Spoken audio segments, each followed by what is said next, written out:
Chapter 823. Damn it. I'm so pissed off. Kinuhata Sai kicked a rock aside and glared at Shokuho Misaki. I say, why don't you just let me take care of that guy? But don't you dare do anything stupid. Frenda was shocked. That guy is a tier 8 pinnacle. You won't be able to win if you fight him. Who says I can't kill him just because my level is lower than his? Kinuhata Sai retorted. It's not like I haven't killed someone stronger than me when I was in the Black Ops. If I can't kill him in a direct confrontation, I'll just super assassinate him. Frenda couldn't stay calm anymore. She clutched her beret nervously. You're not really planning to do that, right? Alright. Mikoto sighed. That guy is annoying, but it's not to the point where I have to kill him. Huh? Kinuhata Sai looked at Mikoto in disbelief and sighed as well. You're still as kind as ever. This has nothing to do with being kind or not, right? That's not it. Most people would only want to kill that guy if they saw him. Would a normal person directly kill the person they hate? Of course I'm super good at it. Yeah. Seeing Mikoto and Kinuhata Sai quarreling for no reason, Frenda felt like she was looking at two kids who never grew up. She completely forgot that she was the one with the smallest stature in the room. She then turned to Shokuho Misaki. Luckily Shokuho was here, otherwise we would have to fight them. I made the right decision when I asked you to stay. Well, in a base like this, it's only a matter of time before something like this happens. Shokuho Misaki tucked her hair behind her ear. She narrowed her eyes. I just didn't expect it to happen so soon. Mikoto and Kinuhata Sai seemed to be tired of arguing. They glared at each other and turned their heads away. Mikoto happened to be on Shokuho Misaki's side. Hearing this, she put one hand on her waist. We should have completely fallen out with them now, right? I don't think so. Kinuhata Sai extended her hand. He clenched his fist, and on top of it, there was a mass of air that was invisible to the naked eye that was constantly compressing and rotating. At least with Shokuho here, those guys won't be able to do anything to us, although I'm not afraid. They won't give up. Shokuho Misaki said calmly. As long as we are here, they will not give up. After all, the Misaka sisters are very efficient at hunting. They won't let go of the chance to get their hands on these 20,000 men. Shokuho Misaki was smart enough to know that Marcus's real target wasn't the loot in their hands, but the entire Misaka sisters squad. Even though they had accumulated quite a lot of resources during this period of hunting, it was only a small amount. What Marcus and the rest really wanted was a Misaka army that did not have to carry out their so-called obligations and could hunt efficiently. Otherwise, Marcus's first sentence after blocking them in the open space wouldn't be to ask them to submit their resources.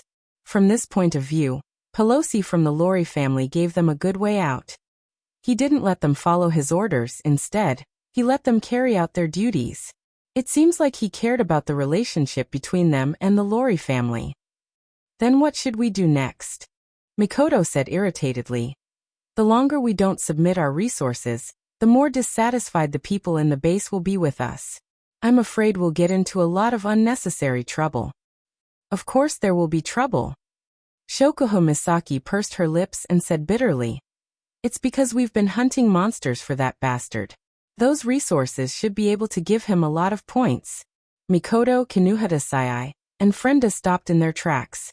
Even Takitsubu Riku, who looked like she was about to fall asleep, lifted her head. Obviously, the bastard that Shokuho Misaki mentioned just now was the one she was talking about. Their mental state was shaken. The footsteps of the 5 girls were no longer as normal as before. Instead, they were somewhat slow.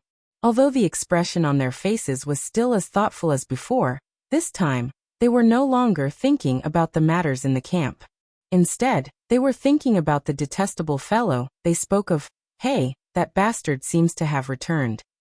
Mikoto pretended to be nonchalant and asked casually. Shokuho Misaki couldn't help but snicker. Misaka-san, you should know better than I do, right? Every time I talk to Chuju and the others, they always ask about you. I was just doing it in passing. Mikoto's voice got softer and softer as her face got redder and redder, attracting the giggling gazes of Kinuhata Sai and Frenda. Just like that bastard said, Misaka-san is at Tsundere. And now he's Tsundere. He's Tsundere. Don't talk about Tsundere all the time. Mikoto yelled in exasperation. I'm not Tsundere. Taketsubo Rika glanced at the three girls and gave up on asking. She walked up to Shokuho Misaki and asked in a soft voice. Is he in the academy now? Shokuho Misaki shook her head helplessly and looked up at the sky. 2 days ago, when I contacted Hinajuku, I heard that he seemed to have obtained a new ability and is currently cultivating it. He should be almost done with it by now. The next time I contact him, I should be able to see his face through the crystal ball. Mikoto and the other girls' eyes lit up and they couldn't help but smile. Shokuho Misaki calmly ran her fingers through her hair. This is a good opportunity to hear from him about the princess fiancé incident. The air instantly froze, and the temperature suddenly dropped. The expressions of the girls also turned cold. The Misaka girl who was closest to the girls raised her head and said, according to Misaka's observation, Oni-sama seems to have cheated on her again. Misaka 10032 came to the conclusion. Oni-sama is a heartless man. Misaka 10031 came to the conclusion as well. Misaka 9982 seconded. Misaka 10777 seconded. Misaka 19090 seconded. In the end, all of the Misaka sisters agreed to the proposal. Hearing the girls whispering behind them, Mikoto, Shokuho Misaki, Kinuhata Sayai, Frenda, and Taketsubo Rika looked at each other and couldn't help but burst out laughing. However, it didn't take long before Mikoto and Taketsubo Rika's laughter came to an abrupt halt. The laughter on their faces slowly turned into surprise. This feeling is, Mikoto's forehead flashed with electricity. Taketsubo Rika's pupils constricted, and she started trembling. What's wrong? Shokuho Misaki, Kinuhata Sayai, and Frenda surrounded the two girls. Did something happen? Well, I don't know if it's a good thing or a bad thing. Mikoto couldn't stop smiling. Before Shokuho Misaki and the others could ask, she raised her head and looked at the sky. It's here. Almost at the same time as Mikoto's words, a gigantic airship slowly appeared in the sky, accompanied by a whistling whirlwind. It stopped right above the girls. That's Fraxinus. Shokuho Misaki's expression changed drastically, then a helpless smile appeared on her face. I didn't expect it to come without a word. That guy is here. Kinuhata Sayai and Frenda exclaimed and they started laughing excitedly. Chapter 824. Looking at the figures appearing in the teleportation light, Mikoto and the rest could not help but feel excited. Even Shokuho Misaki had a look of joy in her eyes. From the time Wu Yen brought Chuju and the others out of the behemoth forest to when Yukari returned to Gensokyo, to when Wu Yen completed the compulsory mission, it was about 2 weeks in the Spalier world. That's about 10 days. Although they hadn't seen each other for more than 10 days, Mikoto and the others felt as if a long time had passed. Even though they kept in touch with each other every day, they were still excited to see each other in person. Especially the figure standing at the head of the table, it attracted the gazes of the 5 of them. They couldn't move their eyes away. If Mikoto and the others were like that, then why wouldn't Chuju and the others be like that as well? Frenda Nasan. Flandre-chan was the first one to cheer. She threw herself at the petite figure whose name is only one character away from hers. She almost pushed Frenda to the ground. Wah! Don't jump into my arms. Frenda said that, but she still reached out and hugged Flandre-chan. Her blue eyes were filled with love and helplessness. She believed that no one would hate Flandre-chan, except for those who are afraid of her strength. Mikoto, Chuju, Shokuho Nasan, everyone. The girls hugged each other and enjoyed the joy of reunion even though they were just summoned. Kotori, Toka, and Yoshino, who didn't know each other for long, also did the same. The small space was filled with laughter. It seems that while Wu Yen wasn't around, they were separated from each other, but their relationship seemed to be developing well. Of course, there are exceptions. Tokazaki-san, long time no see. Shokuho Misaki covered her mouth and smiled at Kurumi. Seeing that you're doing well, Shokuho is relieved. I was worried that you wouldn't be comfortable in the academy. Era, I'm the one who's fine. Kurumi tilted her head cutely.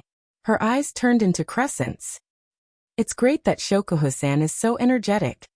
Just from their conversation alone, the two of them were like aristocratic relatives who had not seen each other for a long time.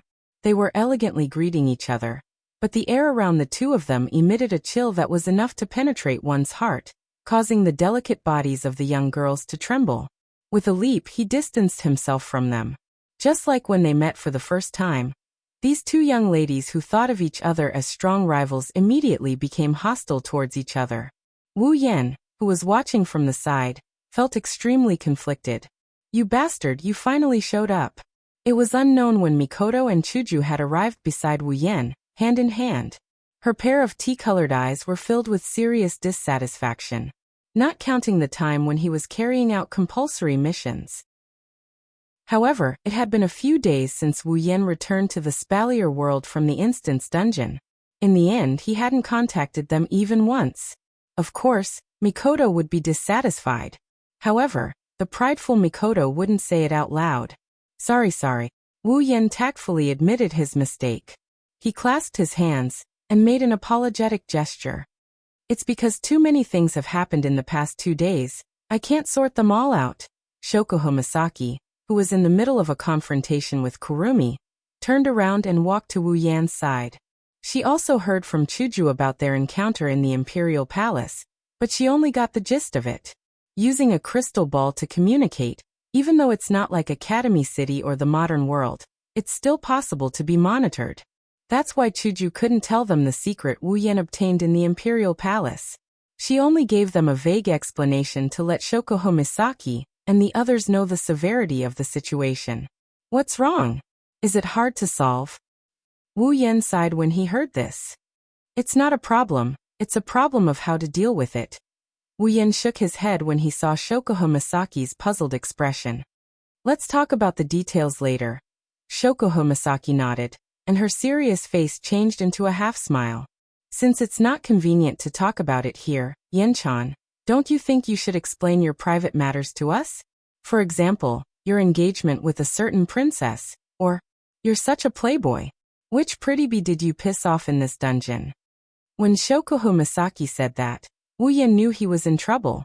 As expected, as soon as she said that, several cold gazes and 20,000 disdainful gazes landed on him. Wu Yan's back was drenched in sweat.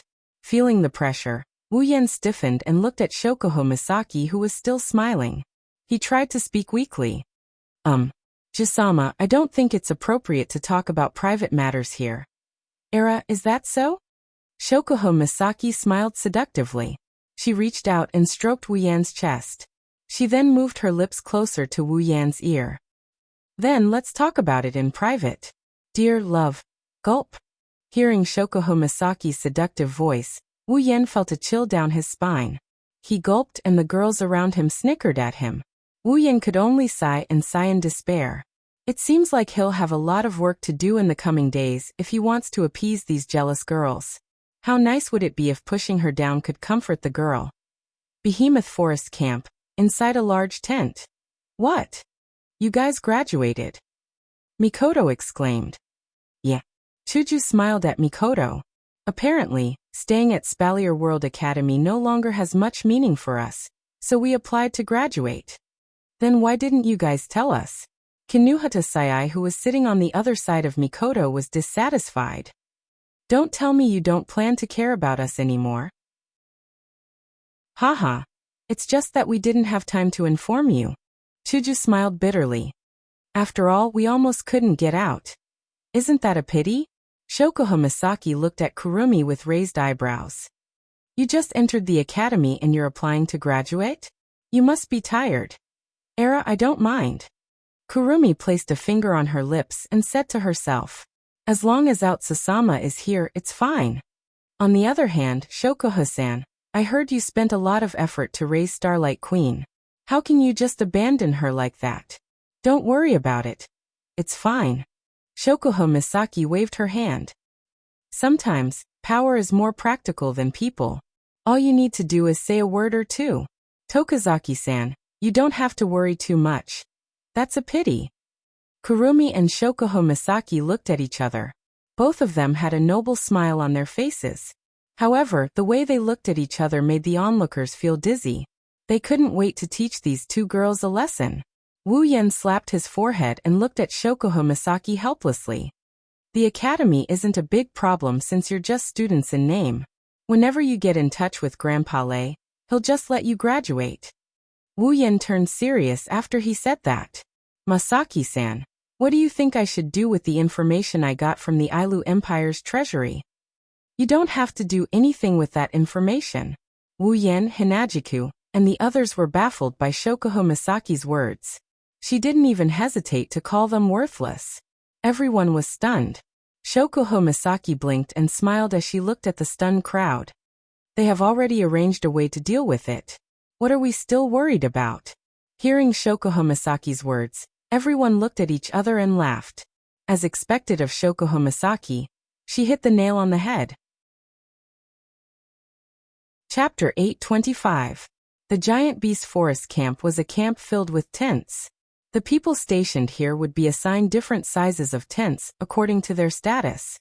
Among them, there were 3 tents that were the largest in the entire camp. When Wu Yan and Co arrived at the campsite, they saw Marcus and Andrew in the largest tent at the center of the campsite. The only one missing is Pelosi. You said Wu Yan also came to the camp? Marcus furrowed his brows tightly when he heard the news brought by Andrew. Is this news accurate? It's 100% true. Andrew nodded and gritted his teeth. His airship is special and it can conceal itself. It's impossible for anyone to mistake it for someone else. I didn't expect this. He actually came at this juncture. Marcus' face was gloomy, his fists were clenched tightly. Andrew couldn't help but say when he saw Marcus' expression. Will there be any problems? Andrew asked worriedly. Wu Yan's sudden appearance. Will he discover our secret? Andrew asked. Marcus' complexion changed, and his face became ferocious. Damn it! Why did he have to come at this time? Andrew's face was also filled with uncertainty. He hesitated on the spot for a long time before he suddenly raised his head. His originally handsome face was now filled with murderous intent. Let's do it. Let's just. Although he didn't finish his sentence, the meaning he wanted to express was very clear. No. But Marcus shook his head without even thinking about it. That Wu Yan may be young, but he's someone that even Lei Wang, that old geezer, thinks highly of. He's not that simple, you know that. He's now Princess Sylph's fiancé. If we do that and drag the royal family into this, we'll be dead. But with him here, we can't carry out the plan at all. Andrew's face was filled with fear as he said this. You know, if we can't complete the mission. The consequences. Upon hearing Andrew's words, Marcus' ferocious face became fearful as if he had seen something terrifying. He shook his head in panic. No. We have to carry out the plan. Otherwise, we'll suffer a fate worse than death. Then what should we do? Andrew was starting to get irritated. We can't kill him, and we can't leave either. Are we going to waste our time like this? Didn't I tell you? Stick to the plan. Marcus growled. That Wu Yan may be strong, but he's just a small fry. Misaka Mikoto isn't any weaker than him. And yet she failed to discover our plan. That cunning Shokuho Misaki was also kept in the dark. I don't believe he can discover anything. That's true. Andrew's expression seemed to have improved a little. A glimmer of hope appeared in his eyes. That's right, he's just a small fry. No matter how strong he is, we should be fine as long as we're careful. Let's hope nothing bad happens. Marcus sighed. I hope so. Marcus replied in a low voice. Glancing at Marcus, he hesitantly called out, Marcus. Looking at his accomplice beside him, the malevolent look on Marcus' face slowly receded. Instead of the previous malevolence, he smiled bitterly. Andrew, if you have something to say, just say it. Although I'm from the Saito family and you're from the Ladine family, we're in the same boat now. If we don't live together, we'll die together. Is there anything that you can't say? Andrew took a deep breath and bit his lips. Marcus, what we're doing right now is equivalent to betraying the Ailu Empire. We're betraying all of humanity. If we're discovered, there won't be a place for us in Silveria. Is it really worth it? What's the point of saying this now? Marcus's face was filled with dejection. His eyes dimmed. Now it's either someone else's death or ours. Do you want to die? You. Andrew was silent. A trace of sadness appeared in his eyes. Seeing this, Marcus laughed at himself. Then his face turned fierce and he stood up abruptly. There is no turning back. I don't want to die. If I can't die, then I can only make others die. I believe that the spirits of those ants in the heavens know that using their lowly lives in exchange for the survival of 2 peak stage 8th order powerhouses is enough for them to feel honored. Too bad we couldn't drag Pelosi down with us. Otherwise, with the 3 of us in the camp, we wouldn't have to cower around like cowards. Marcus grumbled. And that Shoko Misaki, she's as cunning as a fox. If it wasn't for her bringing a bunch of wild brats around the camp. That's why we forced Pelosi to come with us. We wanted to control them, right? Andrew said helplessly. If Shoko Misaki heard this, she would be shocked. After all, she always thought that Marcus and the others wanted to control them because of their hunting ability. Alright, you don't have to worry too much. Marcus waved his hand and looked at the ceiling of the tent. He muttered to himself. We only need to do this for ourselves. Right. For ourselves. Sigh. Andrew sighed and looked at Marcus. Then, let's continue with the plan. Marcus nodded, then pondered for a moment and added. Just in case, let's keep a low profile. Keep an eye on Wu Yan and Shoko Misaki. We can't let them notice anything. I know that even if you don't tell me. Andrew smiled bitterly. He continued worriedly. I just hope they haven't noticed what's happening in the camp. Otherwise, things will get troublesome. Don't worry about it. Marcus smiled coldly.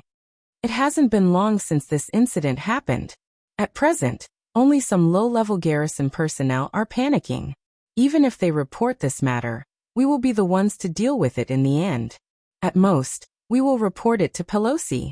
But he himself doesn't know the inside story, so he can't pose any threat. This is the only advantage they have over Mikoto's group. They have exclusive access to information. That way, the chances of them being exposed are much lower. Andrew nodded with a heavy expression. But with the addition of Wu Yan and his women, their group is much stronger than ours. If only we could place some spies around them. You think I haven't thought about it? Marcus glanced at Andrew. But those women who look exactly the same are on high alert. They seem to have some way of communicating with each other.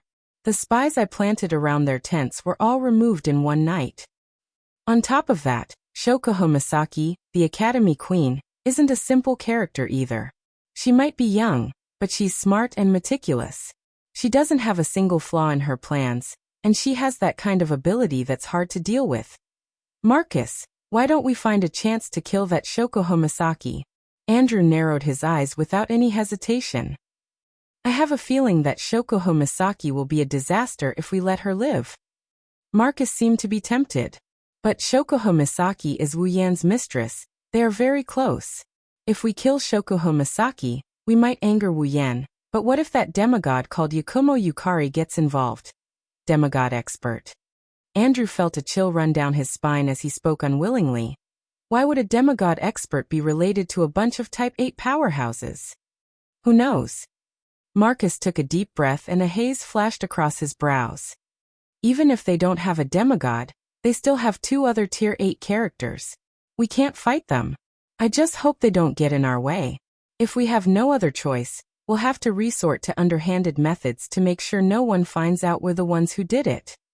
Andrew nodded heavily. Chapter 826. While Marcus and Andrew were vexed, Wu Yan was also vexed. He wanted to bring Mikoto, Shoko Misaki, Kanuhata Sai, Frenda, and Takitsubu Riku with him when he arrived at the Behemoth Forest Camp. However, when he arrived at the Behemoth Forest Camp, Wu Yan discovered a serious problem. What about the sisters? The Beast King is still hiding in the Behemoth Forest, and the mutated monsters haven't been completely eradicated. The entire Behemoth Forest is like a ticking time bomb that could explode at any moment. If he brings all the girls with him and leaves this place, the sisters' safety could be threatened at any moment. Under such circumstances, Wu Yan can't bring all the girls with him. Conservatively speaking, He'll have to leave them behind for a while unless all the sisters reach tier 7 or 8. Otherwise, they won't be able to leave this place without worry. Forget about Wu Yan, Mikoto won't leave her 20,000 sisters behind. Maintain the status quo. However, Wu Yan's group has already left the Spalier World Academy. They'll have to travel across the entire Spalier world. If they maintain the status quo, he'll have to be separated from the girls, and won't be able to see them for a while. Wu Yan spent more than 3 years in the Sword and Blade MT world. That's quite a long time to be away from the girls. However, that's only if the time here is shorter. Wu Yan can endure being away from the girls for 3 years, but that doesn't mean the girls can do the same. They'll stay by his side without any complaints. They'll go through thick and thin with him. Their lives are intertwined with his. It's fine when he entered this world since the time here is shorter compared to the Spalier world. He can't bear to let the girls experience the pain of being separated from him. Maybe he can bring 20,000 sisters with him? But that's 20,000 people. It's not a war. How can he bring an army like that around the Spalier world? Could it be that he would place his sisters in the biological containment device like before? This was also a good idea. Only if it was possible. Wu Yan really didn't want to do that. His sisters were finally able to live a normal life in the Spalier world. If he placed them in the biocontainment device, how would he be any different from Alistair? Of course, using his brain had always been Wu Yan's weakness. It's not that he's an idiot, it's just that by the time he comes up with a solution, Shokuho Misaki would already be sitting on the sofa drinking tea. Therefore, Wu Yan could only entrust this troublesome problem to Her Majesty the Queen. This caused Her Majesty the Queen to be in a bad mood for a while, and she said, "Give me some time." After that, Her Majesty the Queen walked out of Wu Yan's tent and went somewhere unknown. Wu Yan couldn't leave the Behemoth Forest camp for the time being, so he didn't dwell on it.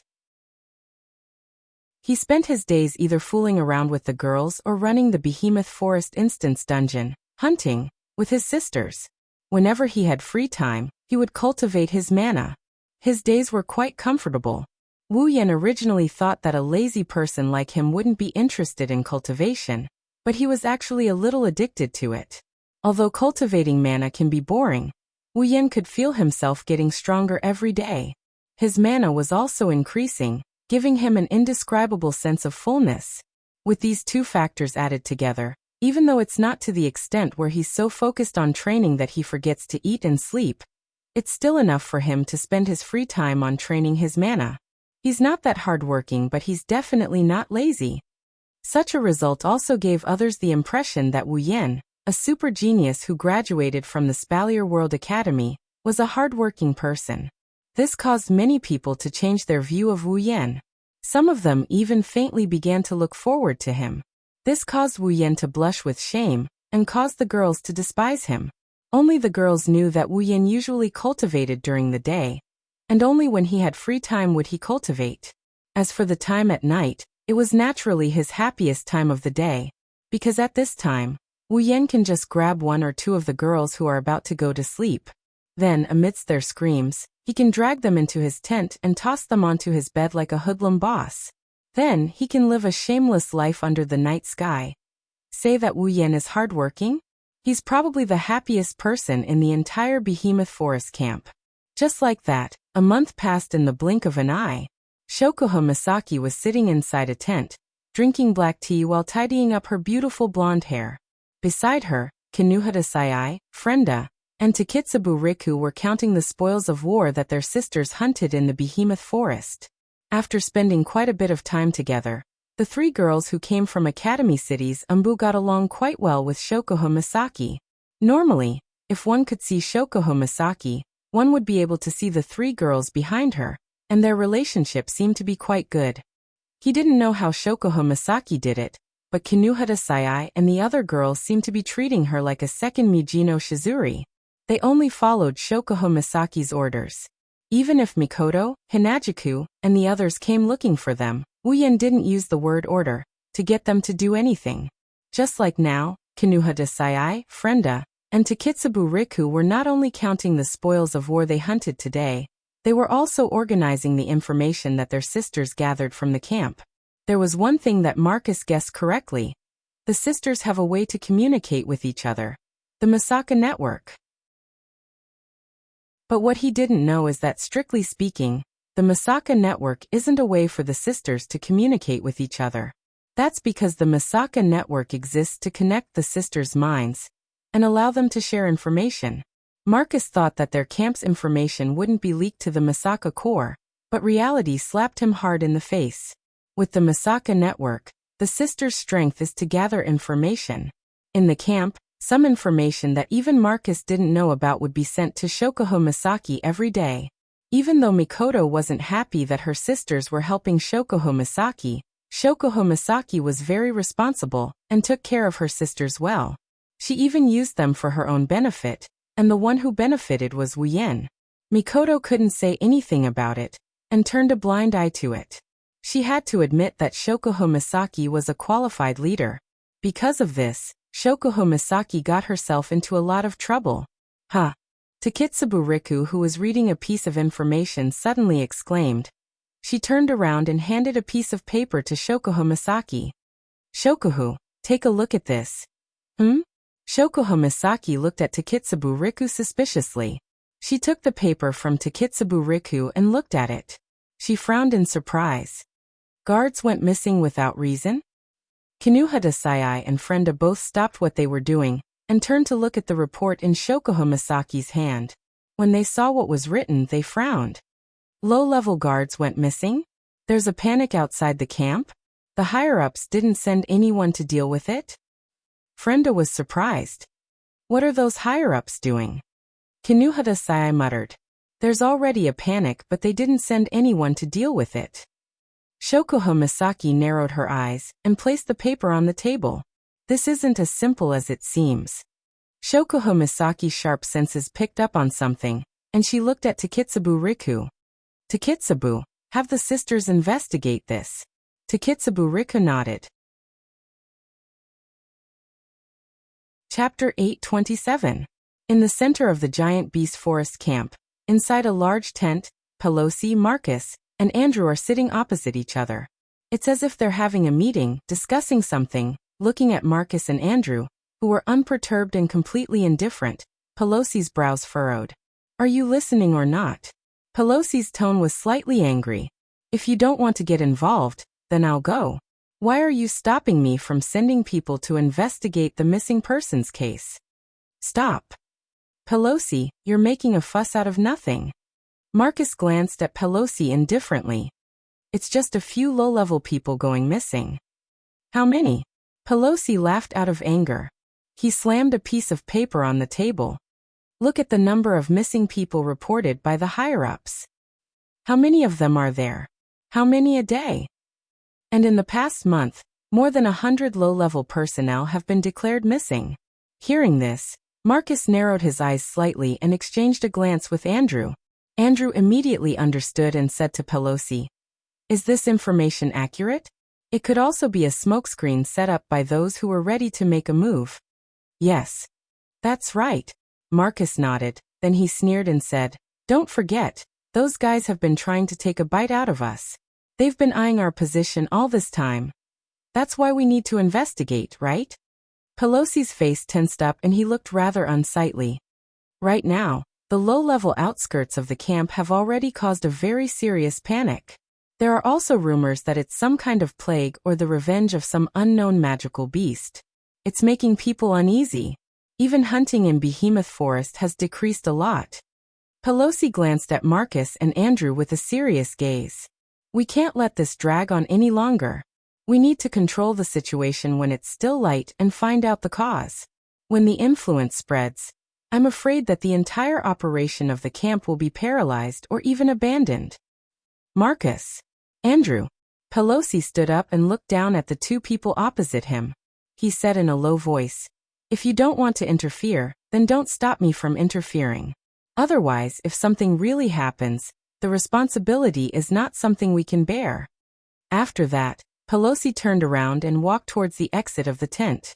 Before he left, he even took the piece of paper with him. It was obvious that he was going to investigate this matter. When Pelosi turned around, Andrew abruptly raised his head, killing intent flashing in his eyes. A faint mana fluctuation started surging from his body as if it had awakened. Marcus put his hand on Andrew's shoulder. With a slight push, he pushed Andrew back into the chair. He stared at Pelosi's back in silence until he walked out of the tent. Watching Pelosi walk out of the tent, Andrew looked at Marcus with some dissatisfaction. "Why didn't you let me do it?" "Do it?" Marcus turned his head. "You're confident you can take him down without anyone noticing?" Andrew choked, then retorted. "That's better than letting him find out the truth." "Finding out the truth?" Marcus chuckled. "Did you leave any traces behind when you attacked him?" Of course not." "Then there you have it." Marcus rested his chin on his hands. His eyes curved into a sinister smile. "With our strength, it won't take us much effort to take down a few low-level personnel. Pelosi won't be able to find out the truth if we didn't leave any clues behind. If you attack him now, you'll only cause more trouble.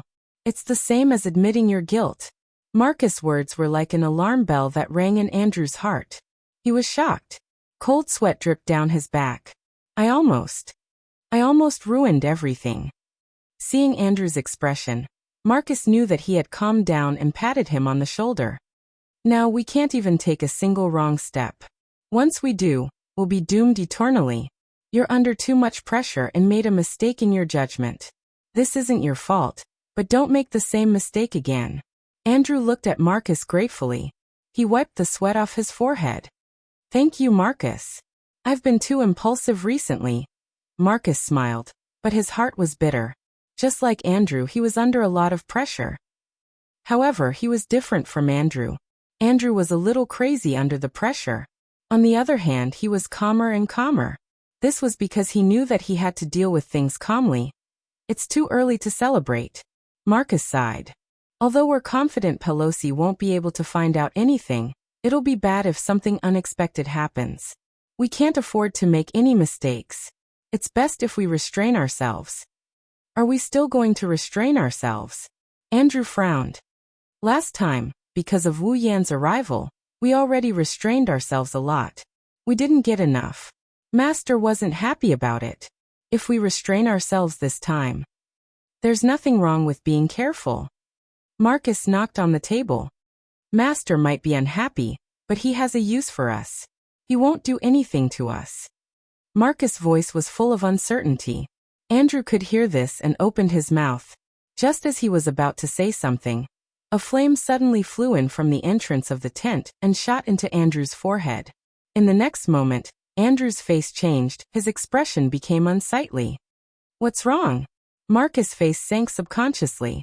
Andrew took a deep breath and said with a gloomy face, "Just now the detection spell I set up around the campsite sent back an image.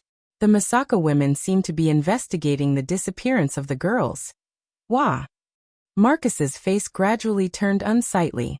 With a bang, he slammed the table. "Shokuho Misaki must have found something." "No way."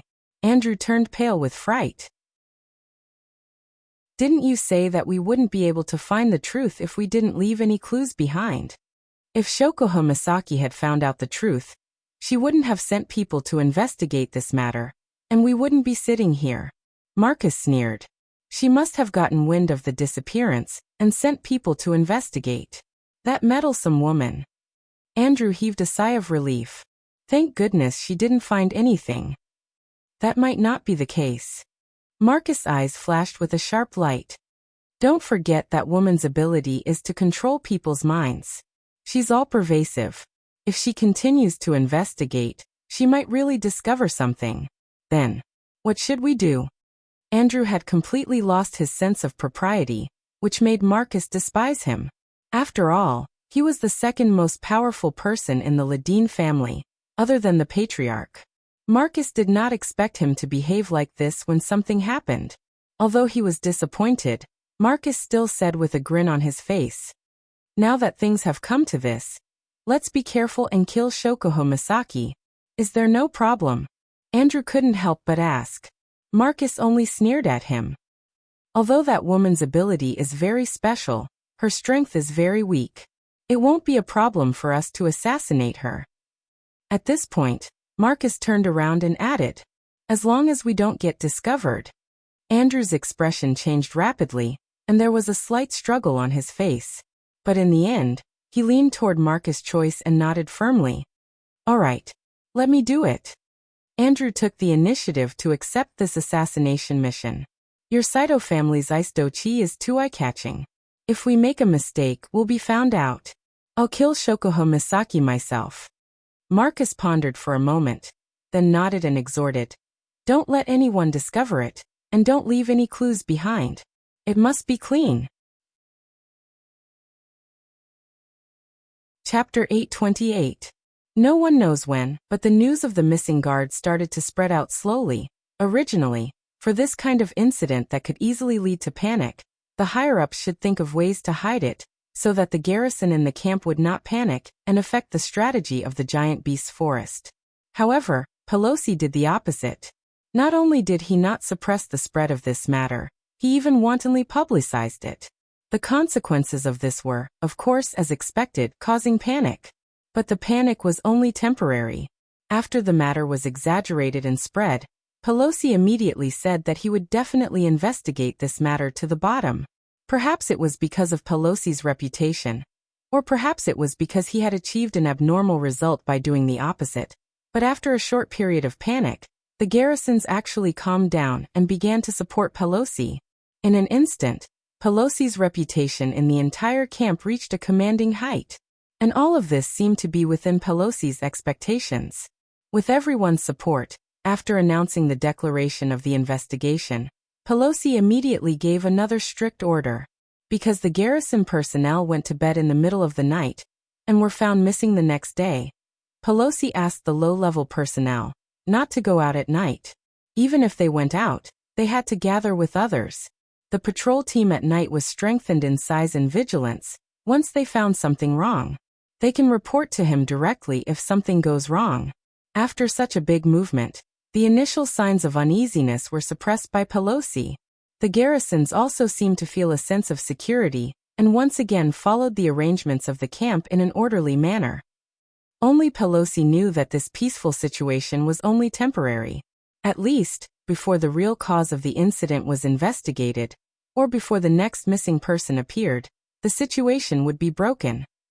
However, the night patrols have increased in numbers. The level of vigilance is also increasing. Around the tents where everyone is staying, the number of people in the tents increased at night, making the camp very lively. Unfortunately, no one could say for sure how useful it was, including Pelosi in the night. The tents near the edge of the camp are much quieter than the other tents. One can still hear the faint chirping of insects. In one of the tents, Shokuho Misaki, who has been busy the whole day, wiped her long blonde hair that is wet from her shower. She breathed a sigh of relief. Her starry eyes twinkled in the darkness where there wasn't enough light. Coupled with her extremely beautiful face, she was breathtakingly beautiful. Shokuho Misaki is complaining. I have to go to a lake in a specific area to take a shower. There is no hot water or skincare products. I really want to go back to Tokuwadai or the academy. At least there is hot water. Shokuho Misaki complained, but she didn't really care about this. If she did, she could just go to Wu Yan and ask for his help. With the magical items in the system and Wu Yan's equipment points, it would only take a few minutes for Shokuho Misaki to solve this problem. That's why Shokuho Misaki only complained a little. After drying her hair, she shook her head and looked at her golden hair flowing in the air. She couldn't help but smile. Shokuho Misaki is very satisfied with her appearance. She looked at herself in the mirror and smiled seductively. No wonder that bastard likes me so much. I was afraid I wouldn't be able to charm you to death. After saying that, Shokuho Misaki walked to the magic lamp and turned it off. She yawned and walked towards her bed. Silence reigned in the tent once again. However, before Shokuho Misaki could even get to her bed, a psychic wave suddenly entered her senses. She couldn't even sense it. Shokuho Misaki's yawn froze when she felt the psyche wave. Her eyes widened. Shokuho Misaki's ability can sense psyche waves, but she can't determine the person's identity based on the psyche wave. However, judging from the erratic trajectory of the psyche wave, the possibility of it being someone she knows is close to zero. Shokuho Misaki is certain that the person is not friendly. Shoko Misaki's sleepiness disappeared in an instant.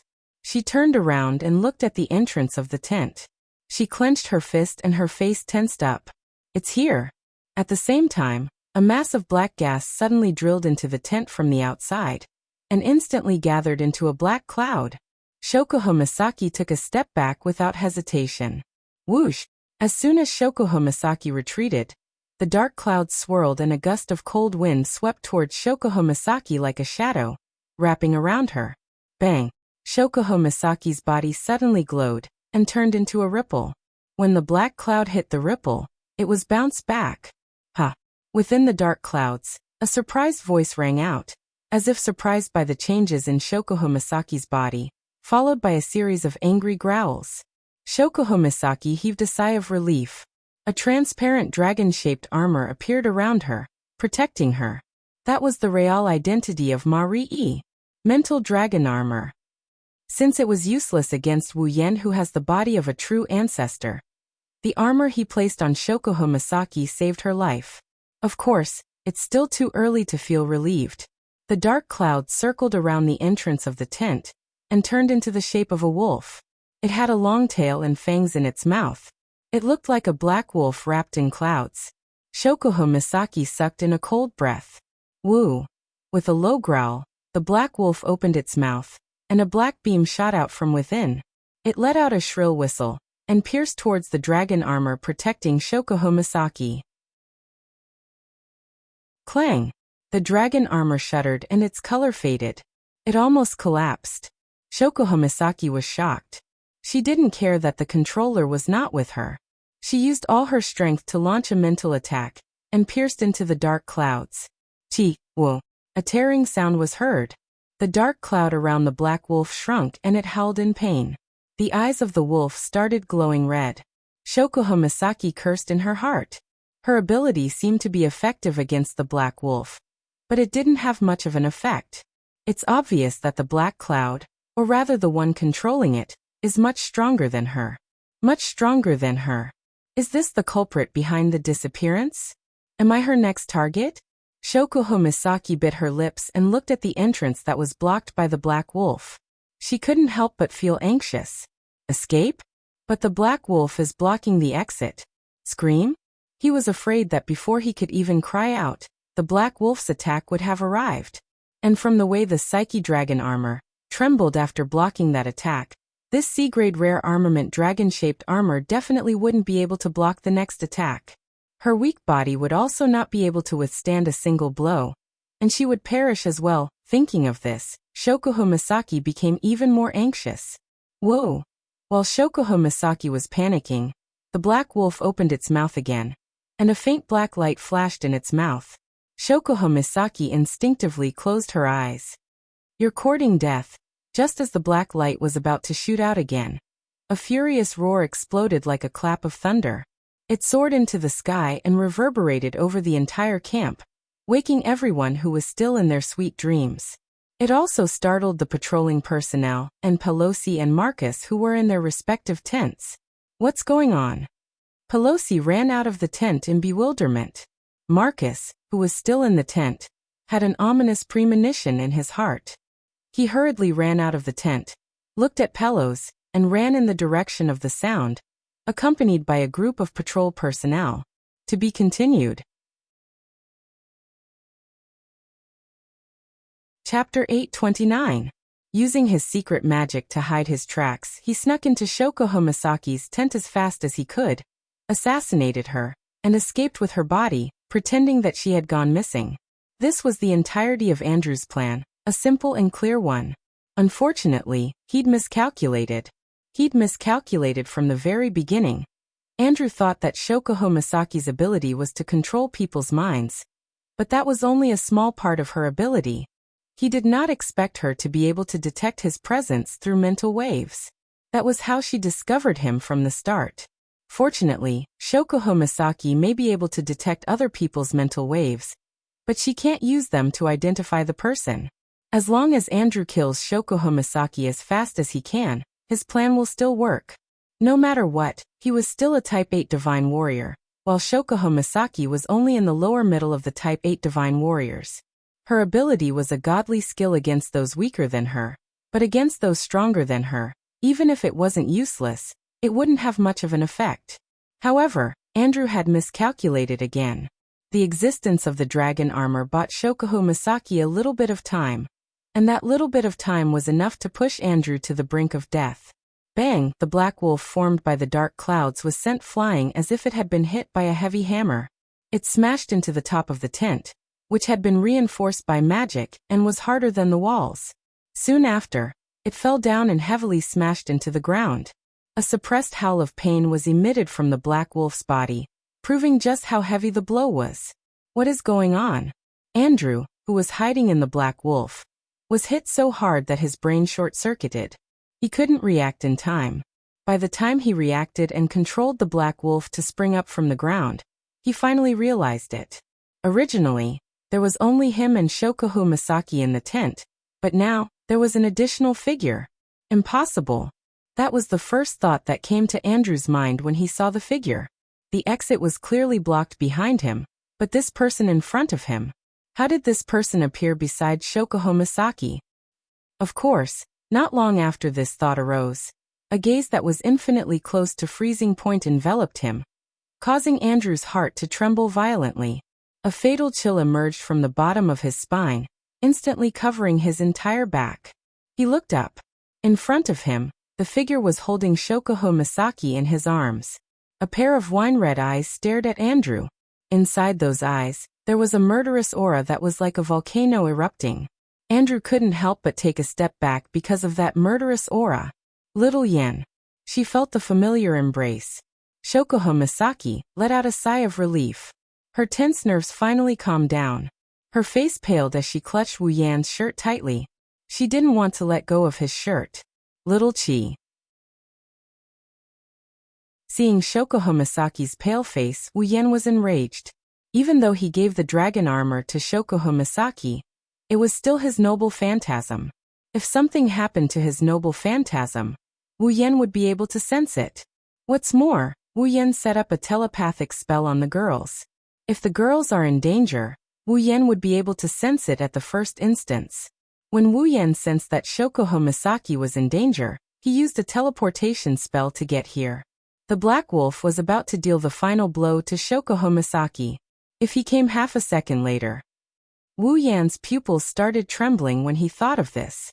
He couldn't suppress the fear that rose from the bottom of his heart. Along with it came a towering rage that could shake the heavens and earth. Misaki-chan. Wu Yan lowered his head. His demonic voice came from the depths of hell. Wu Yan couldn't see his expression. Take a step back. Shokuho Misaki didn't feel any fear when she heard his demonic voice. Instead, she felt sweet inside. She nodded obediently and retreated to the back. Her starry eyes stared at Wu Yan with a mesmerized look in them. Contrary to Shokuho Misaki, Andrew was so frightened by the terrifying voice that he took a step back. In his heart, he felt a sense of danger, urging him to leave. Sensing that sense of crisis, Andrew could not help but shout out in his heart, "Impossible! That brat is so young. It's already a miracle that he could reach the Type 8 realm at such a young age. How could he, a peak Type 8 warrior, feel threatened?" However, the next moment, Wu Yan raised his head. When Andrew saw his face, he sucked in a breath of cold air. In the other party's eyes, the pair of wine-red eyes had turned golden. Carrying an extremely cold gaze, he stared at him closely, like a ferocious beast staring at its prey. Today, Wu Yan's voice was the coldest it had ever been in his life.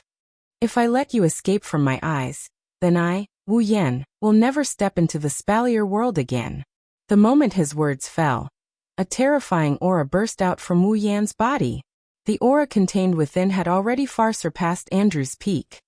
Boom! Outside Shokuho Misaki's tent, Pelosi, Marcus, and the rest of the camp's guards had just arrived when the tent in front of them exploded. A powerful shockwave blasted out from the tent and swept across the entire area. Careful! Pelosi and Marcus were shocked. They hurriedly raised their hands to block in front of them, resisting the oncoming wind. But even so, they were still blown back a few steps. If even the two peak Tier 8 combatants were in such a state, the rest of the guards were even worse off. Those who were slightly stronger were only pushed back by the shockwave. However, those who weren't strong enough weren't as lucky. They didn't even have time to circulate their do-chi or mana before they were blown away by the shockwave. In an instant, it was as if the entire camp had been swept by a tornado. The sky was filled with broken pieces of rubble from the ground. Some figures were even blown into the sky by the strong wind, and then smashed onto the ground. Wails of pain rang out everywhere. Not long after, the entire camp was filled with the wails of the garrison members. What a powerful force! What the hell is going on? Pelosi and Marcus looked in front of them in horror. The shockwave from the explosion of the tent had passed, but the place was covered in smoke and dust. Faint traces of fire could be seen flashing through it. A corner of the smoke suddenly protruded outwards, and a figure shot out from there. Under the gaze of everyone present, the figure landed hard on the ground, bounced a few times, and fell in front of Pelosi and Marcus, who were at the forefront, with smoke and dust all over his body. Poochie. A mouthful of dark red blood sprayed out from the other party's mouth, dyeing his clothes and lips red, revealing a pale face filled with fear. Seeing this face, Pelosi's and Marcus' complexion changed rapidly. Andrew. Hearing the two people's shouts, Lucen quickly turned his head. When he saw Pelosi and Marcus, his eyes suddenly lit up and he shouted, "Pelosi! Marcus! Save me!" As soon as he said that, another voice came from within the cloud of dust. It was like a gust of wind had swept through the area. "Save you!" The sound of footsteps followed the sound, and fell into the ears of everyone present. Andrew looked in the direction of the smoke and dust with a horrified expression. He sat on the ground and couldn't help but shuffle backward. The others also looked in front of them in horror. Who was it that could scare the peak stage 8 Andrew to this extent? Wu Yan slowly walked out of the smoke with Shokuho Misaki behind him. Wu Yan looked at Andrew with an expressionless face. His voice echoed in the air. "You are right. No one can save you." Chapter 830. Looking at the figure that walked out of the smoke and dust and stepped on the collapsed ground, Pelosi and Marcus' pupils slowly shrank. Wu Yan. The entire place was silent. The word Wu Yan reverberated in the ears of all the guards present. Their expressions turned sluggish as they stared at the figure in front of them with their mouths agape. Could it be that the person who scared the peak tier 8 Andrew to the point where he coughed up blood is the same Wu Yan who just graduated from Silveria World Institute? Silence ensued. No one dared to make even the slightest sound. Only Wu Yan's footsteps could be heard in this space. His footsteps were rhythmic and gave off an illusory feeling. If it wasn't for the painful wails coming from their bodies due to the shockwaves, they would have thought that they were dreaming. In the back, Shokuho Misaki watched all of this quietly. She didn't react until she heard a few shouts behind her. Shokuho, Hinajuku Mikoto, and the other girls all rushed to Shokuho Misaki's side. "What's wrong?" Mikoto asked. "What happened?" "Yeah." Chuju looked at Wu Yan with a strange glint in her eyes. "What the hell is going on? I've never seen Yan like that before." Shokuho Misaki smiled lightly. There was sweetness and bitterness in her smile, but most of it was helplessness. She slowly shook her head and explained the entire matter to the many young ladies in a simple manner. When the girls heard this, their expressions changed as well. They looked at Andrew in front of them with cold light and anger in their eyes. Don't come any closer." As Wu Yan got closer and closer, Andrew's expression became more and more fearful. His collapsed body kept shuffling backwards. It was as if something terrifying was approaching. That unbearable appearance made it hard for many to believe that he was actually a powerhouse at the peak of the 8th step. This also proved how much of an impact Wu Yan had on him. Wu Yan narrowed his eyes, and he continued walking towards Andrew like he didn't hear anything. Andrew finally broke down. He turned around and shouted, "Pelosi! Marcus! What are you guys doing? Hurry up and save me." Pelosi and Marcus finally reacted and hurriedly stepped forward. "Stop." Wu Yan glanced at them indifferently and ignored them. He looked at Andrew again, and a surge of mana surged out of his body. He raised one hand and from the looks of it, he wanted to kill Andrew. "I told you to stop. Didn't you hear me? Marcus was enraged. Ice blue Dochi also surged out from his body. But almost at the same time, a flame and a gunshot impatiently resounded. Then behind Marcus, a huge flaming battle axe and an ancient long rifle were pressed against his head. I can't allow you to move around like that. Kotori, who was in her fairy form, she was wearing a kimono and holding her scorched destroyer demon. She had a sinister smile on her face. I didn't allow you to get close to my brother. It's rare for Lord Husband to want to make a big fuss. Kurumi, who was wearing a black and red gothic princess dress and a pair of ponytails of different sizes, revealing 2 pupils of different colors, one red and one gold, was also holding her own angel. She pressed the rifle against Marcus's head and licked the corner of her mouth devilishly. Hey, can you please not disturb him? Marcus' figure stiffened. The ice-attributed chi on his body also stagnated as if it was being choked, and a drop of sweat slid down his forehead. When did these 2 women? Marcus! Pelos exclaimed and reflexively intended to step forward to rescue. But he soon froze like Marcus, not daring to move again. The reason was naturally because of a blue light sword and a slender hand that had been placed on his neck at some point in time. It was Ikaros and Astria. Stand here and don't move. Astria's usual liveliness was gone. Her beautiful face was taut with tension. If you move, I will cut you down. Ikaros didn't say anything. She just stared straight at Pelosi's face with her crimson pupils. Looking at this beautiful face in front of him, Pelosi didn't doubt that if he moved, his neck would definitely be broken by her. 2 peak Tier 8 combatants fell into the hands of Kotori, Kurumi, Ikaros, and Astria in the blink of an eye. The surrounding guards all took a step back. Seeing that the 3 strongest people in charge of their own camp had fallen into the hands of others, they were at a loss. They didn't know what to do at all, and for a moment it almost caused chaos. Pelosi-sama, Marcus-sama, Andrew-sama. Quick! Save the 3 lords. Let go of the lords. Calm down all of you. Pelosi raised his hand and shouted. Everyone, do not act rashly. Hearing Pelosi's words, the crowd slowly calmed down. In the end, it didn't cause any real chaos. However, Pelosi and Marcus's expressions were quite unsightly.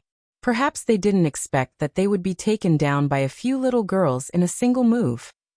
Pelosi. Marcus. Andrew's expression changed drastically when he saw this. It was also at this moment that a foot kicked him in the chest. Boom. Ah. Andrew held miserably.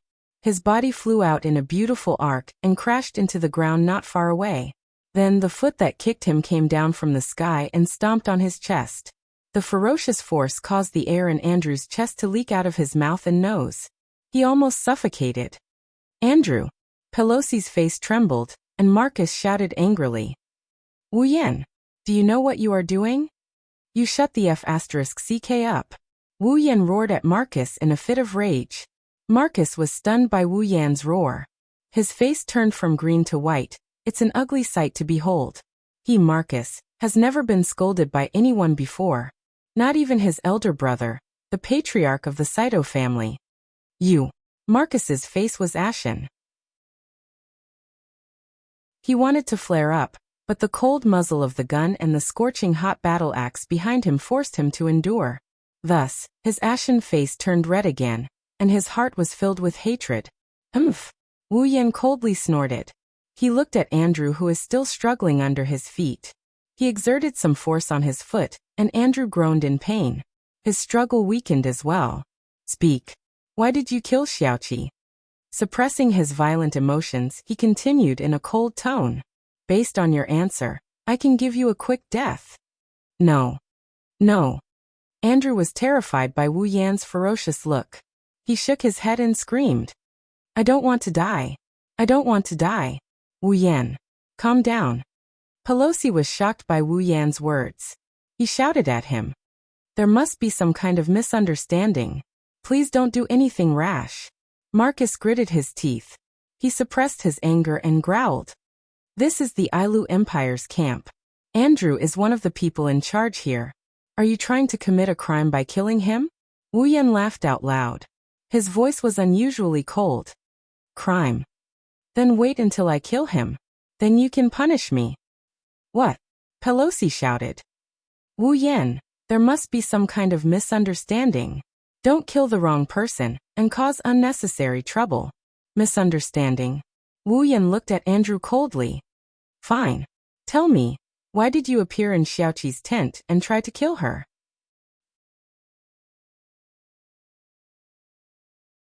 Chapter 831. From the roar in the sky to the arrival of everyone in the camp, the explosion of the tent, the subduing of 3 peak rank 8 powerhouses, and the chaos that ensued, the entire process took only about 10 minutes.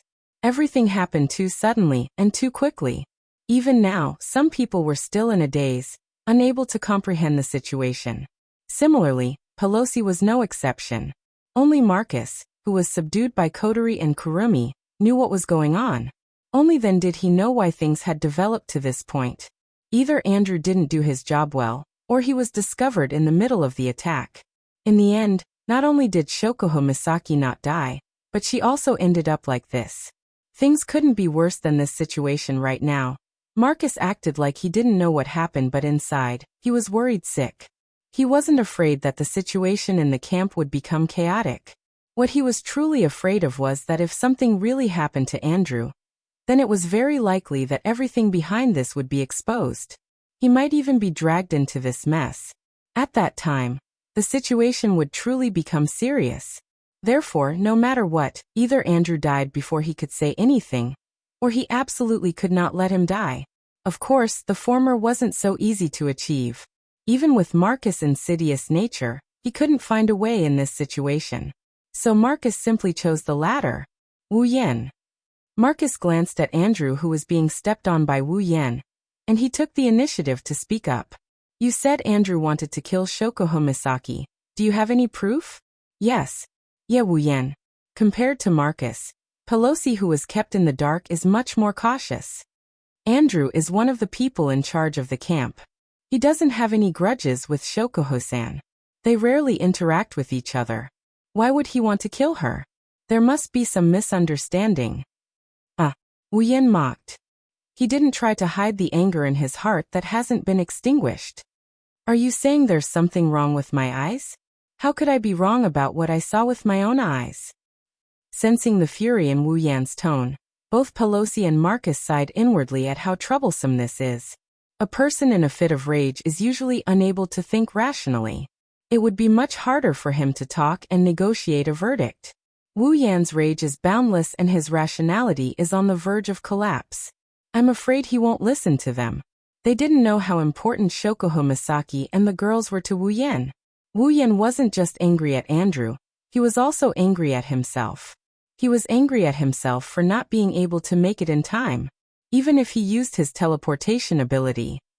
Fortunately, Shokuho Misaki didn't die. Otherwise, even Pelosi and Marcus, who stood up for him, would be implicated, let alone Andrew. They had to endure Wu Yan's anger. You saw it with your own eyes. It won't be convincing to others. Marcus looked at Wu Yan's face. Unless there's someone who can testify. Wu Yan's expression turned cold. Shokuho Misaki sighed. She stood up. Then, if the victim testifies, it should be more convincing, right? Shokuho Misaki continued. Indeed, it was this person who snuck into my tent and tried to kill me. Kill you? Then how come nothing happened to you? Before Shokuho Misaki could finish, Marcus interrupted her. Andrew is a peak type 8. Miss Shokuho, I recall that you are not even a peak type 8 yet, let alone a peak type 8. A peak of the 8th step sneaked into the residence of someone who isn't even a high 8th step, and even used assassination methods. Yet he didn't even cause the slightest bit of harm to that person. The corners of Marcus' mouth curled up. Miss Shokuho, this doesn't make sense. The crowd began to whisper among themselves. Some of them even nodded in agreement, thinking that Marcus was right. But who would have thought that Shokuho Misaki just looked at him with a faint smile and said, that's right. A peak type 8 being trampled on by a 25-year-old who just graduated from an academy. That doesn't make sense. Marcus choked. Even Pelosi choked. They knew that Shokuho Misaki was mocking their so-called strength theory. Let's put aside whether it makes sense or not. Marcus muttered to himself before he spoke to Wu Yan. You should at least let Andrew explain himself. That's right. Hearing Marcus' words, Andrew seemed to have regained his senses. He pushed against Wu Yan's foot and shouted. I didn't kill Shokuho Misaki. I heard her roar and rushed over to check on the situation. The moment I entered the tent, you kicked me out. I don't know what happened. The crowd suddenly burst into an uproar. Marcus grinned and unconsciously puffed out his chest. Wu Yan, based on the current situation, it seems like you were the one who indiscriminately attacked him. Wu Yan laughed. He was happy but angry at the same time. There's no evidence for what we said, and it's not persuasive at all. Instead, what he said became the situation that you mentioned. Believing the suspect's words instead of the victim's words? This is the first time I've heard of this. Is this the law of the Ailu Empire? That's really strange. Marcus pursed his lips and said, You don't have any evidence to prove that what you said is true, do you? Proof? Wu Yan clenched his fists and laughed. Are you kidding me, uncle? I can take his life anytime I want. Do I need proof? Marcus took a deep breath. He was speechless. Pelosi stepped forward and tried to persuade him. How about this, Wu Yan? Let go of Andrew. We will investigate this matter. Before that, we will keep an eye on him. Not only did Wu Yan laugh, Shokuho Misaki, Kotori, and the others laughed as well. It was a very sarcastic laugh. You guys are here to investigate? Wu Yan snickered at Pelosi and Marcus. Do you think I don't know the way your higher-ups turn big problems into small ones and small ones into nothing? Wu Yan looked at Andrew as if he was annoyed. His eyes were filled with killing intent and anger. Looks like you're not going to answer my question. Seeing the murderous intent in Wu Yan's eyes, Marcus cursed under his breath. He roared at Wu Yan. Wu Yan. He's from the Ladine family. He's the person in charge of this camp. If you kill him, you'll be making an enemy out of the entire Ailu Empire. Enemy. Enemy. Enemy. Marcus' roar echoed through the silent camp. The atmosphere turned heavy. Even Wu Yan lowered his head in silence. Looking at Wu Yan's silence, Marcus thought his words worked. Little did he know, he said the stupidest thing he could have ever said. Wu Yan's lips curled into a dangerous smile. He slowly raised his head. His eyes turned golden once more. In the next moment, a dense blue and white electric light burst out from his body. The fatal electric current passed through the foot that was stepping on Andrew's chest, and into his body without leaving a trace behind. Andrew let out a blood-curdling scream. After a short while, his entire body turned into charcoal under the electric current. Wisps of smoke rose from his charred body. Andrew's aura disappeared without a trace. There was nothing left to hold him back. Time stopped at this moment. You. Pelosi and Marcus stared at Wu Yan in disbelief. Wu Yan's golden eyes reverted back to their burgundy color. He tilted his body and looked at Marcus, who is still in a daze. I'm the one who killed him. Don't get it wrong.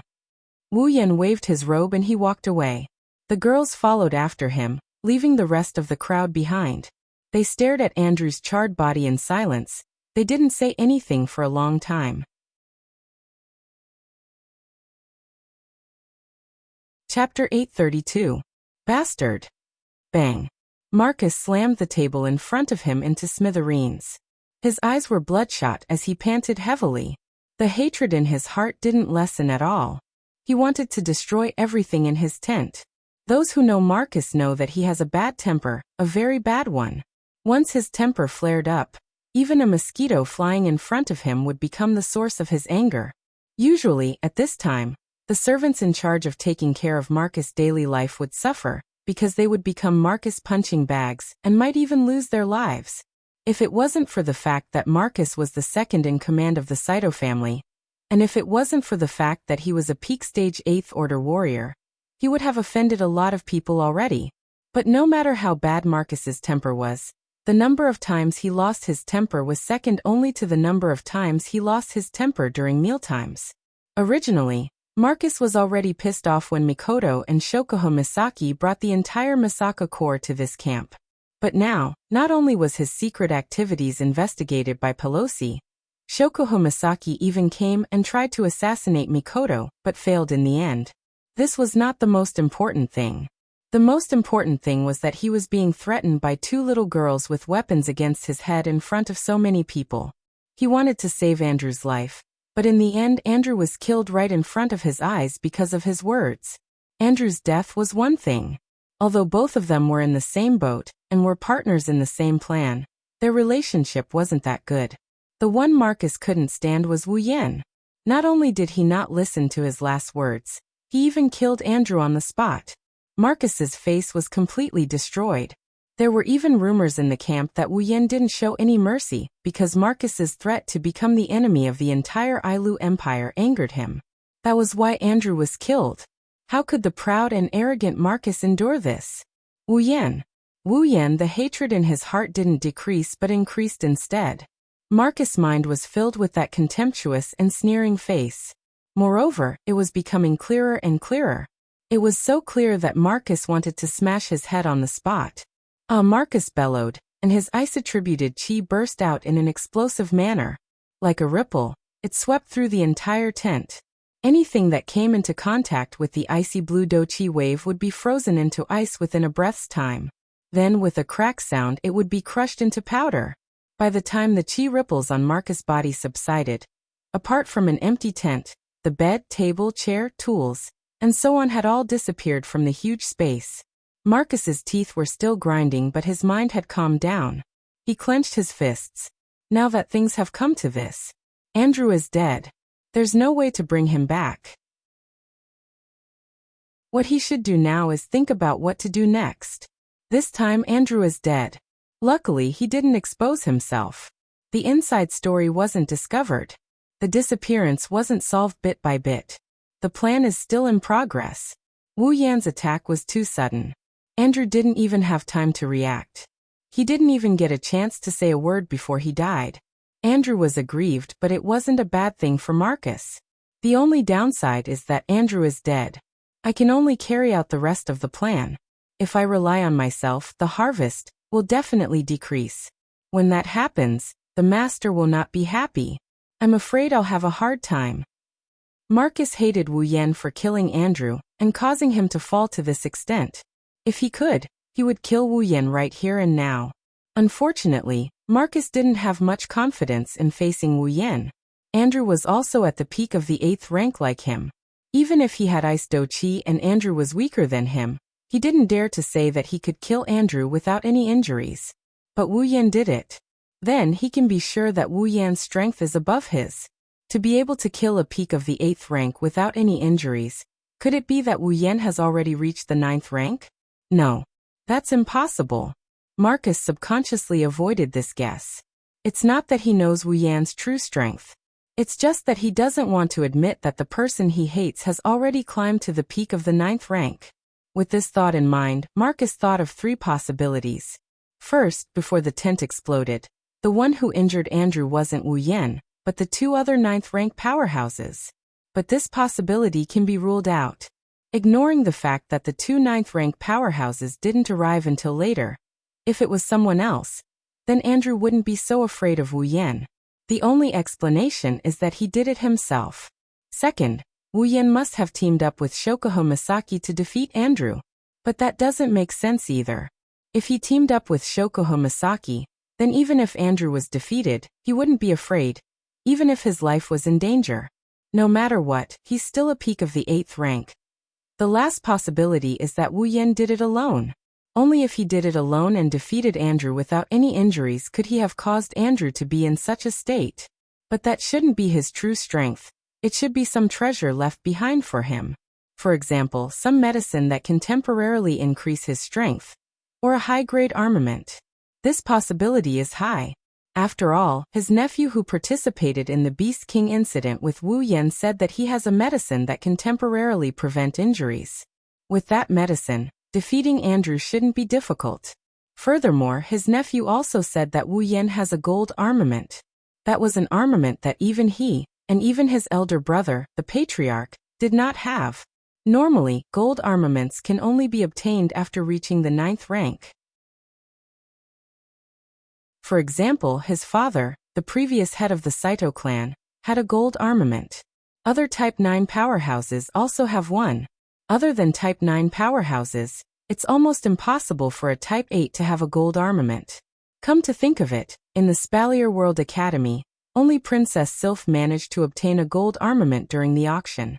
Others like Kaya and Jaffer, who were the pillars of the royal family, did not manage to obtain a gold armament even though they were also at the 8th rank. One can imagine how valuable a gold armament is. Wu Yan must be a Type 8 powerhouse. To be able to become the strongest student in the Spalier World Academy, he must be stronger than Shokuha Misaki. Shokuha Misaki was a mid-Type 8 while Wu Yan should be a high-Type 8 powerhouse or even a peak Type 8. A high-rank 8 warrior with a gold armament would be able to defeat a peak rank 8 warrior without a gold armament without a single injury. That would not be impossible. There are 3 possibilities but Marcus didn't consider them. Wu Yan has been using his true strength since the beginning. To defeat a peak Type 8 powerhouse without any injuries, Wu Yan doesn't need to reach the 9th rank. With endless martial arts and the true ancestor's bloodline, he could already challenge those of a higher rank when he was still at the peak of the 7th rank. Now that he has mana and an endless supply of spells, if he still can't defeat someone of the same rank, he'll be dead. Marcus took a deep breath and calmed his heart. Then he turned around and walked out of the tent. Chapter 833. Today's Behemoth Forest camp is much more orderly than usual. It's a little more oppressive than usual. Every guard couldn't help but recall what happened last night. When they passed by Shokuha Misaki's tent, they couldn't help but glance at the empty space in front of them. When they saw the black marks on the ground, they couldn't help but feel fear. A peak rank 8 warrior, a member of the Ladin family, one of the 3 great families of the empire, one of the leaders of the Behemoth Forest camp. Just last night, right in front of their eyes, he was killed while still alive. The culprit is still in the camp, he hasn't left. The other 2 leaders and the guards sent by the Ladin family didn't go after him. All of this was beyond the comprehension of these ordinary guards. They didn't know what the higher-ups were thinking. Why would they allow a murderer who killed the person in charge of the camp to continue staying in the camp? Why would no one bother him? But they had a feeling that a storm was coming. Coupled with the horrifying disappearance of the low-level garrison, although the camp was still operating normally, an oppressive atmosphere lingered around the entire camp, causing everyone's heart to feel heavy. If this continued, it was likely that after a certain period of time, the pressure would accumulate to the point where their nerves could not bear it. In that case, it wouldn't be strange for the guards to go crazy. Noticing the situation in the camp, Pelosi started contacting the Ailu Empire's royal family, leaving aside Marcus' actions for the time being. Regardless of the situation in the camp, the mysterious disappearance, or the death of Andrew from the Ladin family, if it was just 1 or 2 items, it would be fine, but if they were all added up, even Pelosi felt a little overwhelmed. If he didn't ask for permission, he was afraid that he wouldn't be able to hold on. Especially when it comes to Wu Yan. Andrew from the Ladin family was killed. This is a huge matter. Andrew was a peak rank 8 warrior, and his position in the Ladin family was second only to the Patriarch. Other than the Patriarch and the rank 9 powerhouse behind the scenes, Andrew was the head of the Ladin family. Pelosi can imagine how angry the Ladin family would be if such a person was killed while he was in charge of the camp. If things go wrong, the relationship between the 2 sides would be irreparable. Pelosi obviously couldn't care less about this level of problem. After all, on the surface, Andrew was still managing the camp for the Ailu Empire, helping the imperial family. The one who killed him was the fiancé of the Ailu Empire's imperial family. Thus, Pelosi had no choice but to ask for the imperial family's permission. The Spalier world uses crystal balls to communicate, as long as the crystal ball's function is strong enough. No matter where they are, they would be able to communicate with people far away. Andrew's death may have only happened yesterday, but it was already known by almost everyone in Ailu Empire. Of course, the Ladin family was one of them. The entire Ladin family was furious. Not long after Pelosi reported the situation, the head of the Ladin family had already reported it to the Ailu Empire's royal family. They had no choice. They wanted to cause trouble for Wu Yan. They wanted nothing more than to kill Wu Yan. However, even though the Ladin family was powerful, if they really went all out against Wu Yan's group, then Wu Yan himself would be a problem. Ikaros and Flandre-chan, these two rank 9 warriors, were the first obstacle they had to overcome. The Ladin family, on the other hand, only had one rank 9 warrior. Not to mention, behind Wu Yan's group was a demigod warrior whose whereabouts were unknown, Yakumo Yukari. Go to their doorstep? The patriarch of the Ladin family must have eaten something wrong to do this. They had no choice but to go to their parents. However, Wu Yan's group didn't belong to any faction in the Spalier world. Therefore, the only thing the Ladin family could do was to go to the imperial family. After all, Wu Yan was the imperial family's son-in-law. Because of this, Kite was already having a headache. The stage 9 powerhouses of the Ladin family had already brought up the idea of killing one of their family's top combatants multiple times in the council meeting. They would definitely not let this matter rest. Andrew's death happened while he was guarding the giant beast forest camp. Strictly speaking, he was working for the Ailu Empire. His death wasn't just a matter of the Ladin family, it was a matter of the entire empire. Even the Ailu Empire's royal family and the other 2 families couldn't stay out of it.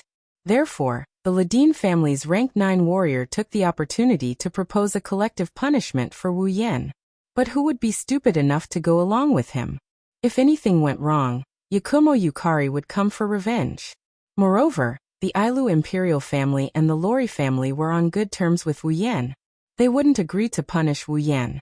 Similarly, other than the Ladin family, the Saito family was also on bad terms with Wu Yan. After all, Yukari severely injured a rank 9 warrior of the Saito family in front of the council. The Saito family's Bing Ling also ran into a wall with Wu Yan many times. Bing Mian almost died because of Wu Yan. Although it was his own doing, he reaped what he sowed. Therefore, there were 2 votes against and 2 votes for the punishment. This matter escalated to the point where the 12 rank 9 warriors of the academy were dragged out. Of course, there was no conclusion in the end. Yakumo Yukari was an obstacle that no one could ignore. The Ladin family could only return to their home base with a heart full of grievances. However, since the matter had escalated to this stage, many people couldn't stay out of it. The Ladin family wouldn't let this matter rest either. The Ladin family couldn't afford to offend a demigod warrior.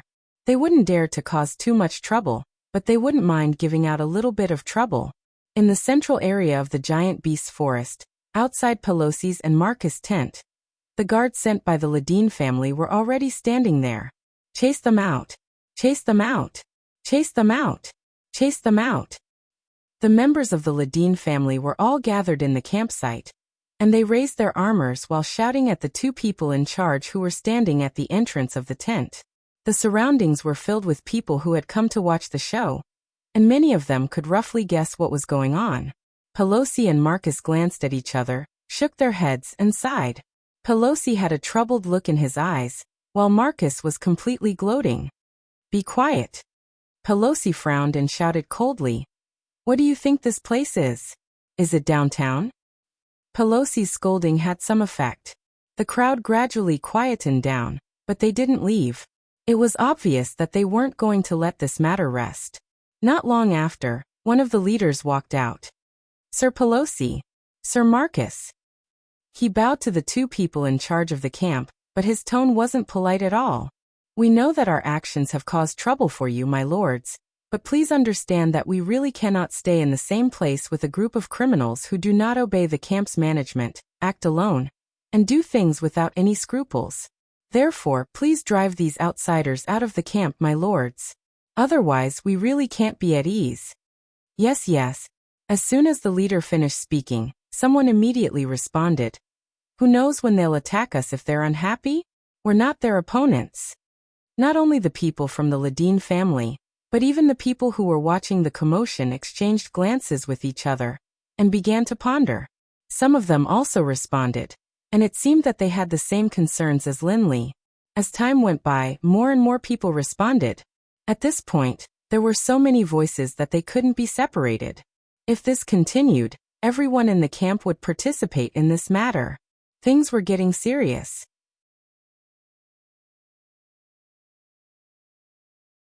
Chapter 834. That's right. Who would dare to live in the same camp as a person who didn't care about anything and killed at will? Wuyan did mention that Andrew ambushed Shokuho Misaki last night. However, Wuyan didn't have any evidence to back up his claim. He didn't go through a thorough investigation before killing Andrew. His actions made many people uneasy. They are afraid. They are afraid that one day, they will accidentally walk into Wu Yan's gun and lose their lives. The Behemoth Forest camp isn't like the outside world. The people here are here to protect the Behemoth Forest and the Ailu Empire. Outside, murders happen every day. The Spalier world is a place where the strong are respected. But in this camp, there hasn't been a single murder since the camp was built. Because everyone here was a living force that could fight against the magical beasts. Just like in ancient times, killing someone is as easy as nodding. But in the same army, who would dare to kill each other without breaking any rules? They are all comrades.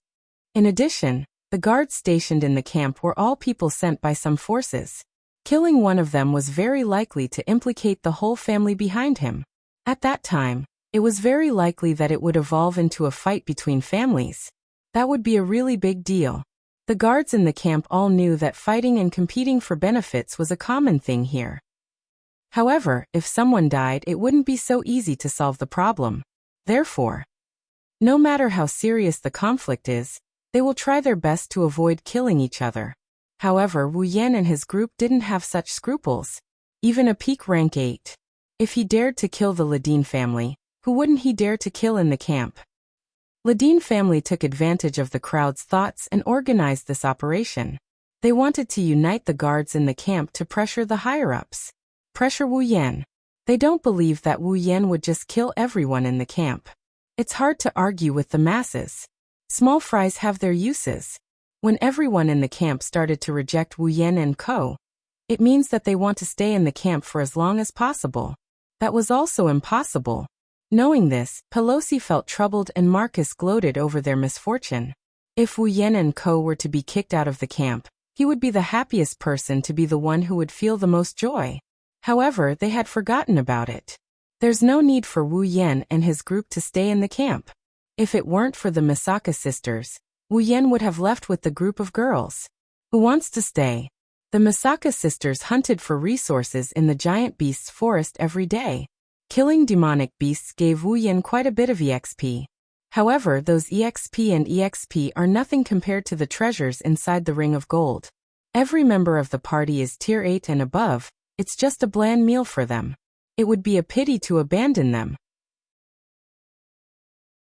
Besides, if Wu Yan really wanted the resources and experience from killing magical beasts in the Behemoth Forest, he didn't have to stay here. There was more than one entrance to the Behemoth Forest. He believed that the camps of the Baruba and Fea empires would be there. They should be happy to accept his group's arrival. It could only be said that the Ladine family's wishful thinking had worked. But in the end, a small problem was still a small problem. Of course, it was a big problem for Pelosi and Marcus. Hearing the responses around them, how could the two of them not understand the nature of the Ledin family's operation this time? The two of them could only curse in their hearts. If you want to chase them away, go ahead and do it yourselves. Do you think we have the ability to chase away that hot potato? In the end, they were just implicated. Pelosi and Marcus were in a difficult position. On one hand, they had to control the commotion this time. But in order to control the commotion, they had to chase Wu Yan and his group away. On the other hand, Wu Yan and his group were not that easy to chase away. If they were easy to chase away, Marcus would have gone to them a long time ago. Riding a tiger, it's hard to get off, it's really hard to get off.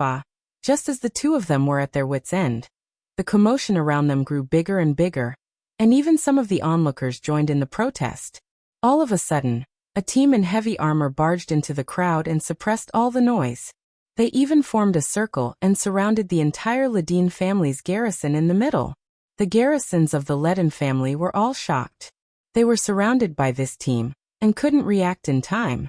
Pelosi and Marcus, on the other hand, were startled when they saw the situation. Pelosi looked at the team in surprise and said with uncertainty, "Imperial Guards? Why are they here?" Marcus furrowed his brows. Aren't the Imperial Guards in charge of searching for the Beast King? Aren't they not restricted by the camp? Yes, the guards sent by the Ailu Empire's royal family were tasked with searching for the Beast King. Even though they were stationed in the camp, they weren't under Pelosi's command. Instead, they were directly under the Ailu Empire's emperor. Normally, due to the task of searching for the Beast King, it's hard for anyone to meet the Ailu Empire's Imperial Guards. But now they're all gathered here. The sudden change caused the surrounding crowd to fall silent. They looked at each other as they watched the change in the middle of the field. Just like the people from the Ladine family, they did not react for a long time. At this moment, a figure flew over from the other side of the sky and landed on the top of a tent in an instant. Seeing that figure, Pelosi and Marcus were stunned. And then their faces abruptly changed. "Old Patriarch!" Pelosi shouted in surprise. "Thunder! Thunder King!" Marcus had a bewildered look on his face. The newcomer is the Lei Wang. The Thunder King's elderly face contained a trace of dignity. He stood with his hands behind his back, standing at a high spot. The corners of his eyes, which were filled with wrinkles, opened slightly. His eyes swept across everyone present like lightning. All the guards who met the Thunder King's gaze lowered their heads in pain, their hearts filled with shock. The aura of a Tier 9 warrior. So powerful. Gathering to cause trouble? It was a soft sentence, but it was like a sharp sound that pierced through one's eardrums, causing everyone's ears to hurt. The Thunder Sovereign's face was cold as he said, "Who gave you this right?" Silence, a deathly silence. "Do you know how many cities in Ailu Empire are waiting for you to provide them with resources? Do you know how much damage the camp will suffer? Do you know how much damage your families will suffer? Do you know how much damage your families will suffer?" Everyone present was slightly taken aback. Immediately after, they lowered their heads in shame and did not say anything else. Even the guards from the Ladine family gritted their teeth and lowered their heads. The loud and colorful demonstration just now was completely suppressed by the Thunder King with just a few words.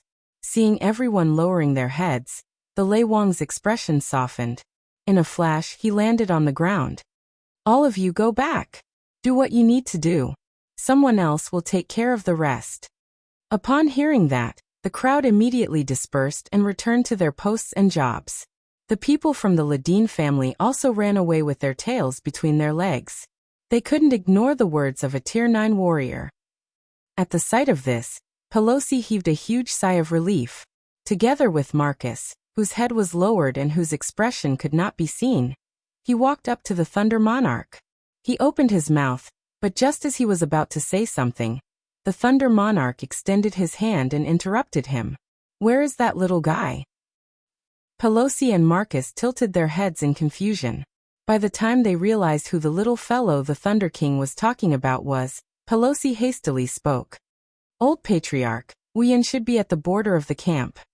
The Lei Wang nodded and waved his hand. "You two can go back as well." Hearing the Lei Wang's words, the two of them bowed. "Yes."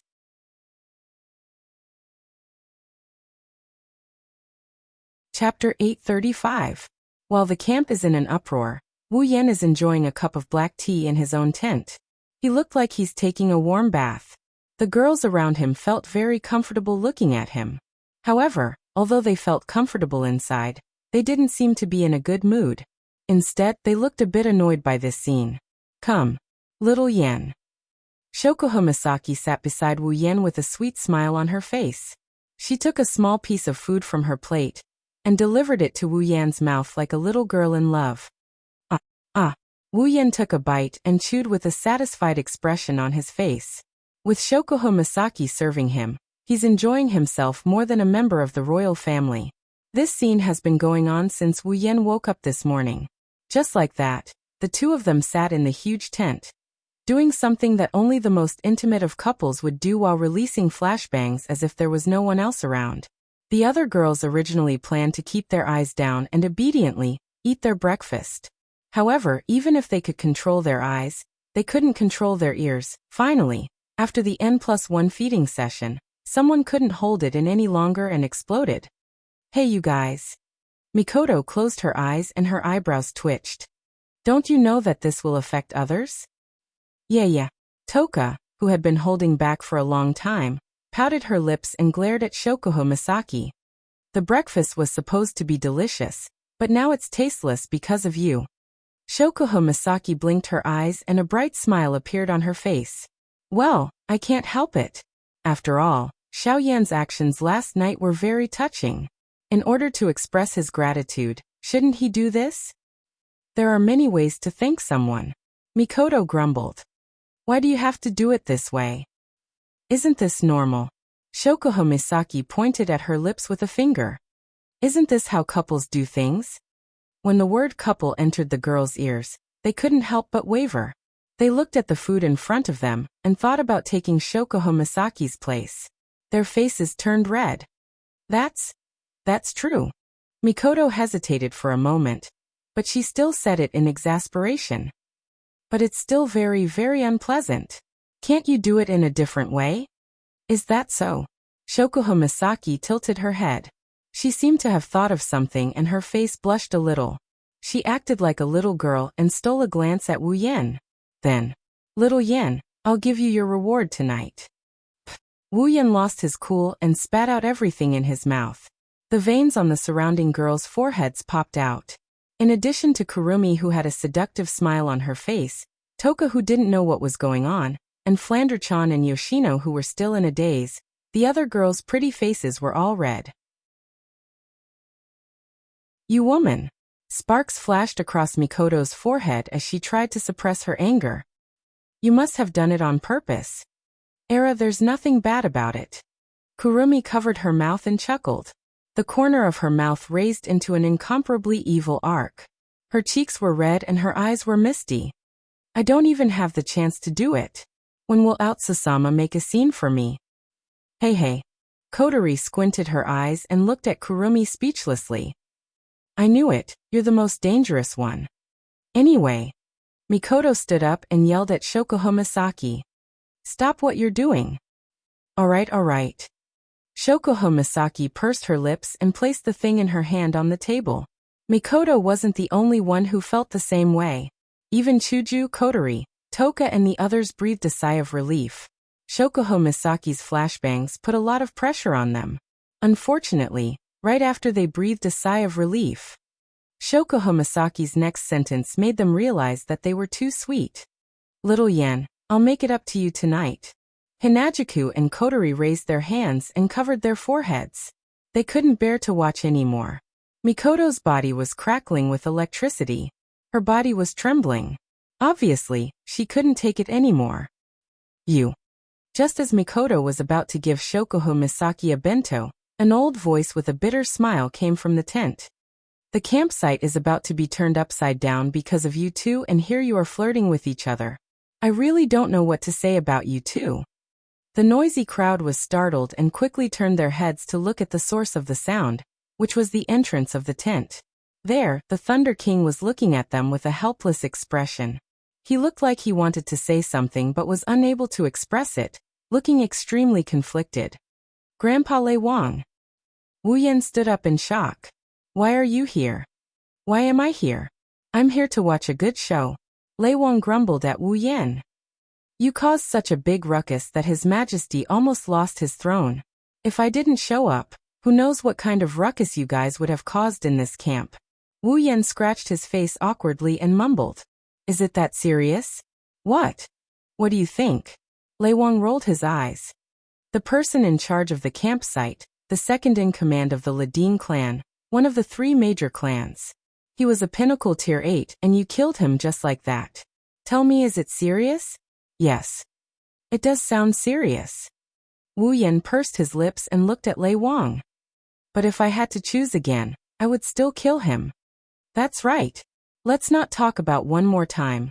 Even if it happens 1,000 times, 10,000 times, Wu Yen wouldn't show any mercy. It wasn't just because the girls were his reverse scale. It was also to tell the world that anyone who dares to touch the people around him must be prepared to die. The girls behind Wu Yen felt a warm feeling in their hearts. Shokuho Misaki couldn't help but smile sweetly. Lei Wang paused and laughed bitterly. You.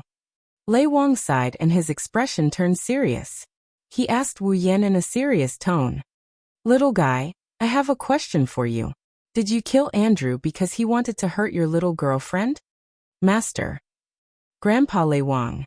Wu Yan shook his head helplessly. We haven't known each other for long, but do you think I'm the kind of person who would kill the innocent? Yes. If I thought you were like that, I wouldn't have come here. The Thunder Emperor snorted coldly without hesitation. I'm just making sure. Don't worry, as long as you're telling the truth, I can guarantee with my life that no one will dare do anything to you. Wu Yan and the girls looked at each other and smiled. Grandpa Lei Wang, don't worry. Wu Yan grinned, his wine-colored eyes flashed with a strange glint. If you want to touch me, you should at least consider your own strength. Oh, Lei Wang looked at Wu Yan in shock before he guffawed. I almost forgot. You little brat, you can even casually kill a peak rank 8 powerhouse. Wu Yan chuckled before his expression changed. He took a step forward and stood in front of Lei Wang. Grandpa Lei Wang, I have something to tell you.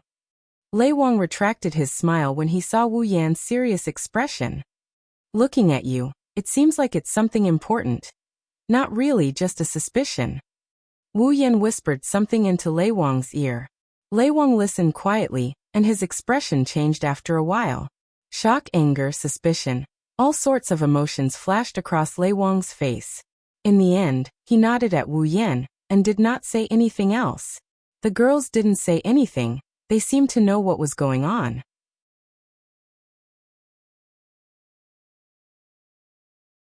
Chapter 836. Late at night, after a day of activity, every guard in the camp seems to be tired. They all went to bed early and are now sound asleep. In the dark of the night, the camp is dotted with flames. That is the sign of a bonfire burning. In the forest of tents, there is a bonfire burning slowly at regular intervals, so that the vision here is not too dark. The night watch patrol team pass by one bonfire after another. However, they seem to be like the guards who are sound asleep. After the day's events, they are slightly exhausted. Even when they are on night watch, they can't hide their tiredness. They yawned and were listless. All of a sudden, the entire camp's vigilance was relaxed under such circumstances. When the night is at its darkest, outside of a large tent in the center of the camp, a gentle breeze blew in and enveloped the area. Almost at the same time, a blurry figure flew out of the tent at an extremely fast speed. In an instant, it flashed into the darkness where the light of the bonfire can't reach. The surrounding patrols only felt a gust of wind blow past their cheeks. After that, they didn't feel anything and continued to patrol. They didn't know that beside them, in the darkness, a pair of cold eyes were scanning the area, observing the situation. Under the cover of the night, the figure flashed through the blind spots of the patrols. Every time he stopped, he would arrive at a place where the light of the bonfire couldn't reach, and where the patrols passed by just a second ago. He is very well hidden. Looking at his performance, even if he didn't go through professional training, he must be doing these kinds of sneaky things often. The bright moon in the sky silently descended. Time passed slowly. After a dazzling flight, the figure finally arrived at the edge of the camp. Hiding from the eyes of the night watchers, he left the camp in a flash. He rushed towards the direction of the behemoth forest. After leaving the camp, the movement of his figure began to become unscrupulous. His movement was no longer based on caution, but on speed. Under the cover of an icy blue douchi, he elongated his figure at an incomparably fast speed. He directly entered the behemoth forest. After confirming a direction, he ignored the obstructing trees and skillfully began his journey at night. The behemoth forest was much darker than the campsite. It was so dark that one could not even see one's own fingers.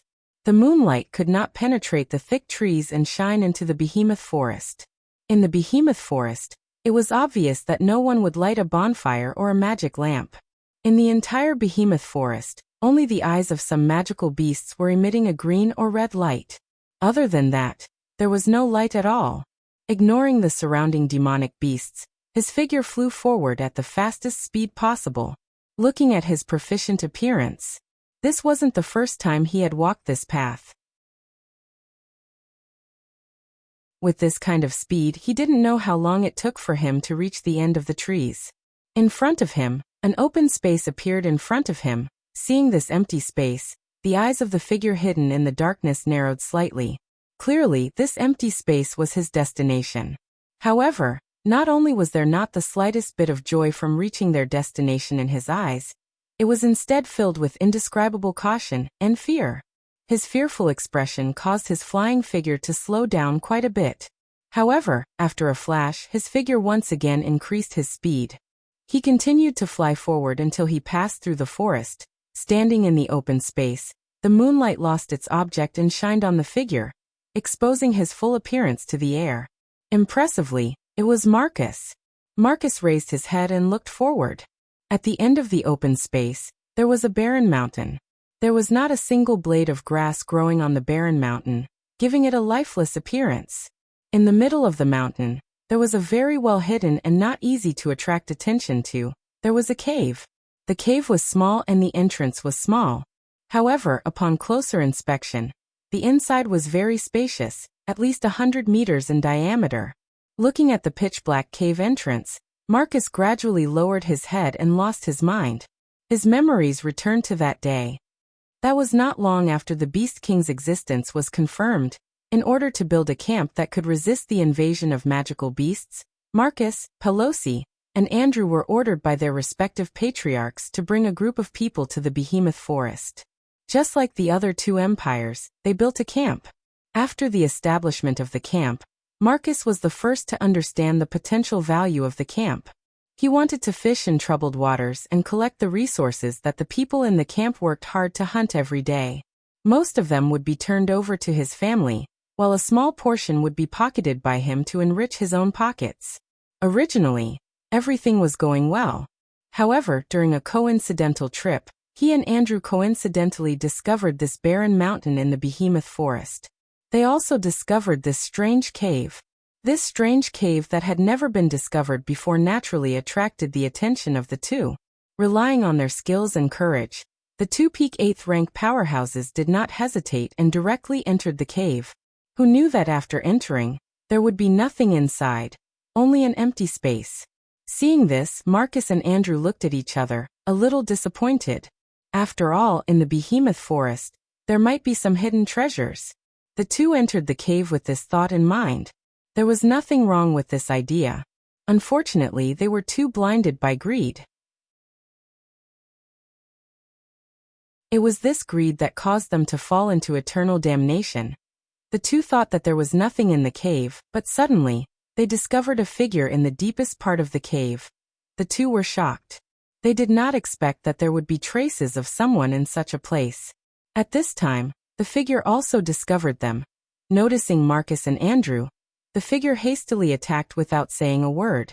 The two of them were scared out of their wits as soon as they saw the two of them. They could not even resist. The two peak 8th rank powerhouses were instantly defeated and subdued by the figure. Marcus and Andrew were terrified. They thought that they were going to die, but they didn't expect that when they closed their eyes and waited for death, the other party didn't kill them.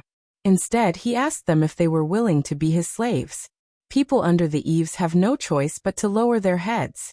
In this situation, the two did not dare to refuse. They quickly nodded and agreed, but in their hearts, they did not have the slightest intention of submitting. They started to fantasize about escaping. Unfortunately, their wishful thinking was completely destroyed by the figure's next move. It wasn't anything strange or shocking. The other party just stuffed two strange-colored insects into their stomachs. It was these two insects that caused Marcus and Andrew to lose the ability to resist. Because these two insects seemed to be able to live in a person's body and listen to the other's orders. When the other ordered the insects to bite, the insects would bite, and the target was their internal organs. Without a doubt, the two were once again scared out of their wits. They repeatedly said that they would not betray their master's orders, and would die for their master. Since those two insects can bite their internal organs, it would only take a few minutes for them to completely devour their internal organs and crawl out of their bodies. Under the threat of life and death, no matter how unwilling the two were, they could only acknowledge the other as their master and work for him. However, The strange thing was that the other party did not make things difficult for the two of them, nor did he ask them to do anything earth-shattering. He only asked them to send a few humans to him every day, and they must have cultivated before. As for their rank, the other party did not have any requirements. Such a strange order, of course. Marcus and Andrew were full of doubts, but they didn't dare to ask anything and respectfully agreed. This was the cause of everything. Because of this, Marcus and Andrew had the idea of sending the low-ranked guards to this place. As for what happened to those people, the two had no idea.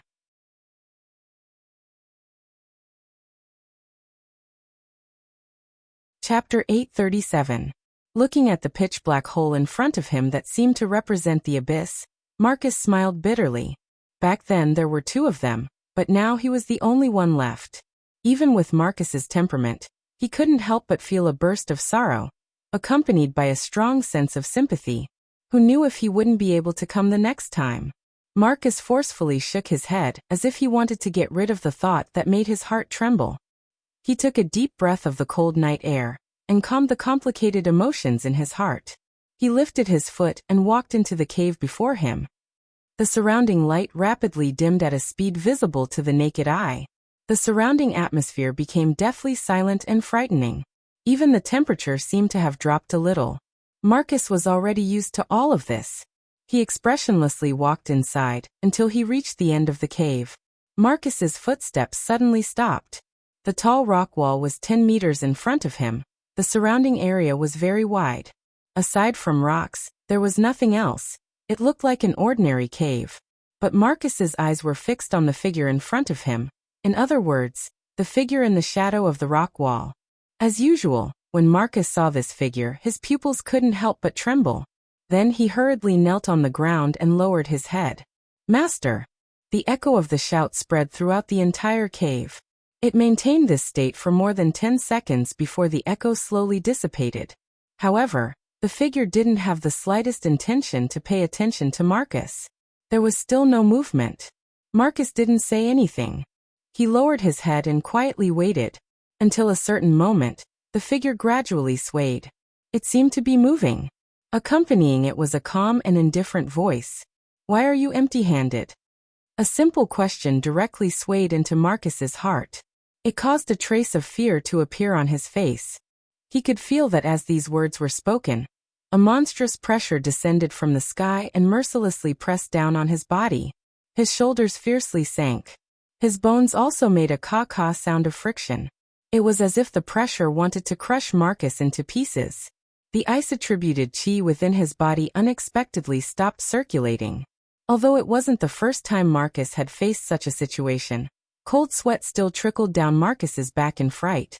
Master," Marcus said with a hoarse voice. "Today there was a situation in the camp." "Situation?" The silhouette repeated his words calmly. The originally indifferent voice became even colder. "The first time, someone interfered. Last time, that trash died. What is it this time?" Marcus's face paled. He couldn't help but swallow a mouthful of saliva.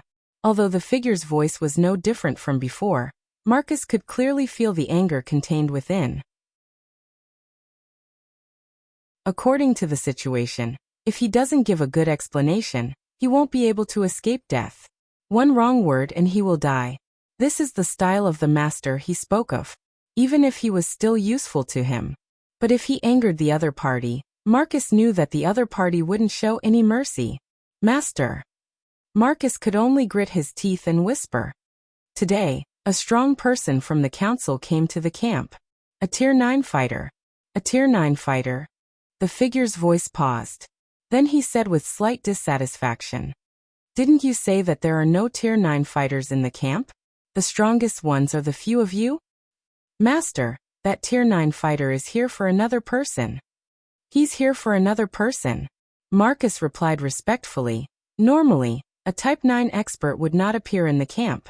However, that Type 9 expert has a good relationship with the person who killed Andrew. He is here for this matter as well. The one who killed Andrew? Marcus didn't know if it was an illusion, but he felt that his master seemed to care a lot about the one who killed Andrew. Wu Yan. You're talking about the one called Wu Yan, right? The figure's voice turned cold again.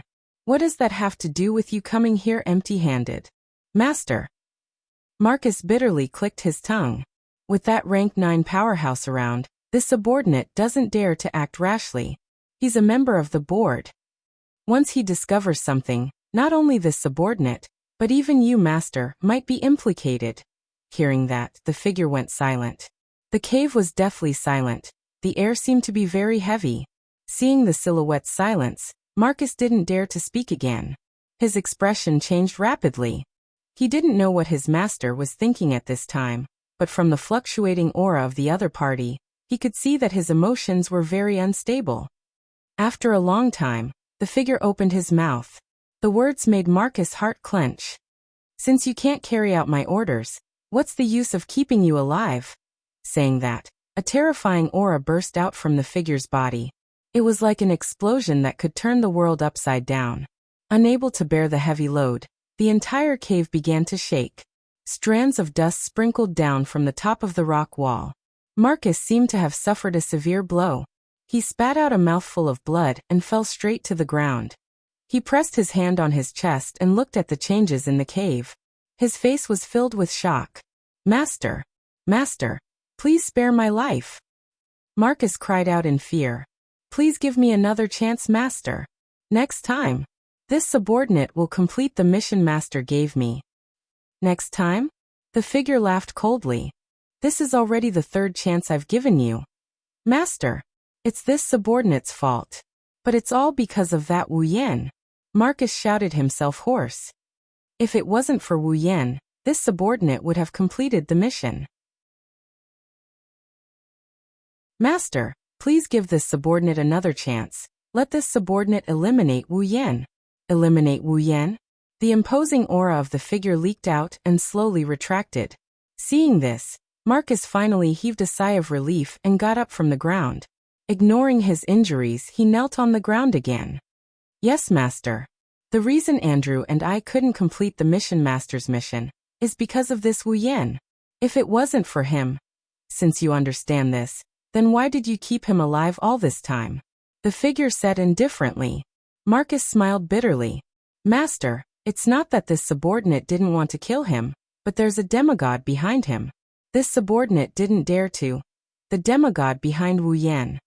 To Marcus' surprise when he heard his words, his figure trembled violently, and his voice sank. Is that demigod also in the camp? No. No, that's not it. Although Marcus did not know why the figure had such a big reaction, he still replied, that demigod powerhouse is not in the camp. Not here? The figure murmured.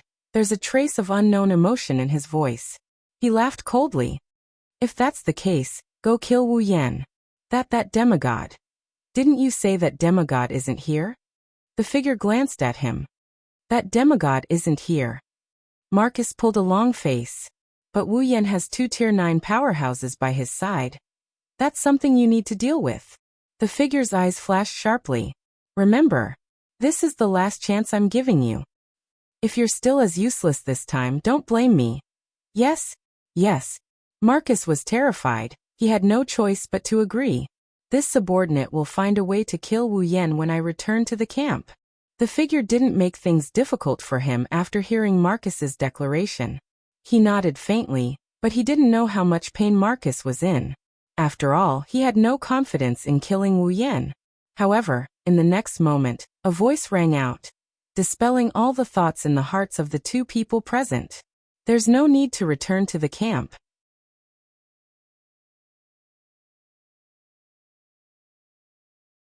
Chapter 838. There's no need to return to the camp. The sudden voice caused both Marcus and the figure's pupils to shrink at the same time. The figure's body instantly emitted a ferocious killing intent, almost causing Marcus to fall to the ground. Who is it?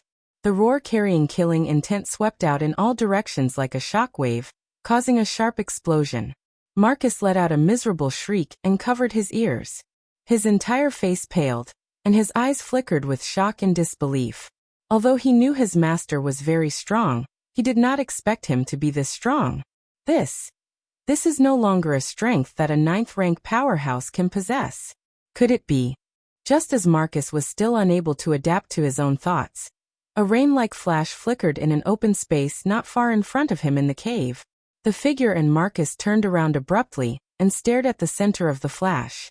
Then, in the next moment, two figures emerged from the flash and appeared before their eyes. Seeing these two figures, the figure and Marcus' expression changed at the same time. The difference was that the figure's face sank, while Marcus took 2 steps back in horror. He pointed a trembling finger at the two figures and shook his head vigorously, as if he did not dare to believe his eyes. "Marcus!" An old voice filled with anger sounded. "I did not expect it to really be you." Lei Wang. Marcus finally had no choice but to believe his eyes. However, he could not accept this and shouted, "Why are you here?" "Why?" Lei Wang sneered, looking at Marcus as if he was looking at a dead man. "I also want to know why. Why are you here?" I. A drop of sweat flowed down Marcus' forehead. For a moment he did not know what to say. He could only stand there and step back with a helpless expression. Seeing Marcus like this, Lei Wang's cold face could not help but reveal a trace of sorrow. "Originally, when the little guy told me you had a problem, I did not believe him. But I did not expect that you would really do something detrimental to the camp." "Little fellow." Marcus was stunned. He immediately turned his head and looked at the other figure standing beside the Thunder King. His face was ferocious as he roared wildly. Wuyan. She heard Marcus' crazy roar. Wuyan didn't even look at him. His wine-red eyes stared straight at the figure in the dark corner. He didn't put Marcus in his eyes at all. "Bastard!" Marcus was furious. You again. Why do you have to get in my way every time?" "Me." Wuyan glanced at him, shook his head and laughed. "No, you're wrong. The one who made you reveal your tale wasn't me, but yourself." I myself. Oh, have you forgotten?" Wuyan smirked as he looked at the stunned Marcus. "On the night I killed Andrew, didn't you say something like that?" A peak of the 8th step sneaked into a place where someone who is not even at the high 8th step is located. Furthermore, he even used such a method of assassination, yet he did not cause any harm to that person. Marcus clenched his fists. So what? Haven't you noticed?" He tilted his head. Wuyan looked at Marcus with pity in his eyes. "Both Xiaoqi and I only said that Andrew broke into the tent and wanted to kill Xiaoqi. We never said that Andrew assassinated her." "Then why did you directly say that Andrew used assassinations to assassinate him?" Wuyan chuckled. His voice was unusually cold. "Unless you knew from the start that Andrew wanted to kill Xiaoqi." "How could this be?" Marcus' mouth trembled. He looked at the Thunder King, who was also looking at him with pity. The last nerve in his brain snapped. He knelt on the ground, his face ashen. Wuyan sighed when he saw this. "I only suspected that you were in cahoots with Andrew to kill Xiaoqi. I didn't expect you to have such an inside story." He looked forward. Looking at the figure in the shadows, Wuyan's expression turned serious. "What's even more unexpected is that the person standing behind Marcus is actually you. The Beast King." The air. It froze. What did you say?" The Thunder King cried out. "You said he's the Beast King?" Wuyan didn't answer. He just stared at the silent figure in the shadows. It's as if he's staring back at him. Along with the silence between the two, the scene became silent as well. An indescribable sense of oppression permeated the air. Suddenly, a figure stood up from the ground and slowly walked out from the shadows. A handsome and calm face appeared in everyone's eyes. It was the Beast King himself. "It's not that I didn't expect to be discovered by humans one day," the Beast King said in a daze. "But I didn't expect you to be the one to discover me." Wu Yan's eyes were serious, but he mocked the Beast King. "What? You're a demigod. Aren't you afraid of a kid who hasn't even reached tier 9? "Afraid?" The Beast King pondered over this word for a while before laughing out loud. "From the moment I was born in this world until now, I have never experienced the feeling of fear." His eyes looked at Wu Yan like arrows. The Beast King's smile was mocking. "Even if Yakumo Yukari can kill me, she can't make me afraid. Is that so?" Wu Yan snickered without holding back. "Coming from you, the one who ran away with your tail between your legs, It doesn't sound convincing at all. Wu Yan's mocking did not infuriate the Beast King. Instead, it startled the Thunder Sovereign and Marcus. That's a demigod. How dare he mock the Beast King? Is he not afraid of death? Ran away? The Beast King shook his head. He did not show any signs of anger. It's just a stopgap measure. You're even talking about expedient measures? Wu Yan flinched and then he laughed. You're becoming more and more like a human. The Beast King's expression darkened as he said angrily. You're still as sharp-tongued as ever. Same here. Wu Yan's expression turned cold. I've always remembered the care you gave us back then. This time, the Beast King was surprised and laughed out loud. What? Are you trying to take revenge? As if amused by his own words, the Beast King let out a series of thunderous laughter, causing the Thunder Lord and Marcus' eardrums to hurt. Without Yakumo Yukari, can you do it?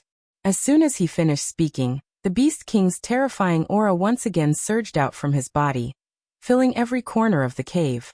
A strong gust of wind was also stirred up, blowing in all directions, hitting the walls of the cave, as well as the bodies of the other 3 people present. Wu Yan groaned and took a step back. His wine-red eyes suddenly turned golden. The aura of a true ancestor erupted and collided with the Beast King's aura. Lei Wang roared and his body burned with magic to block the Beast King's aura. However, Marcus was not so lucky. He did not have Wu Yan's powerful bloodline to support him, nor did he have the strength of a 9th-tier Thunder King. Under the full force of the Beast King's aura, he had already fainted on the ground. Grandpa Thunder King! Wu Yan shouted. Leave this place first. What? Lei Wang exclaimed. Little guy, you're not joking with me, are you? Don't worry. Wu Yan grinned. He stared at the Beast King without a trace of fear in his eyes. I won't do something I'm not confident in. Lei Wang's expression turned gloomy. He looked at the Beast King, then at Wu Yan. He clenched his teeth and channeled his magic power to envelop himself and Marcus, who was still on the ground. Little guy. Lei Wang lowered his head and growled. Don't die.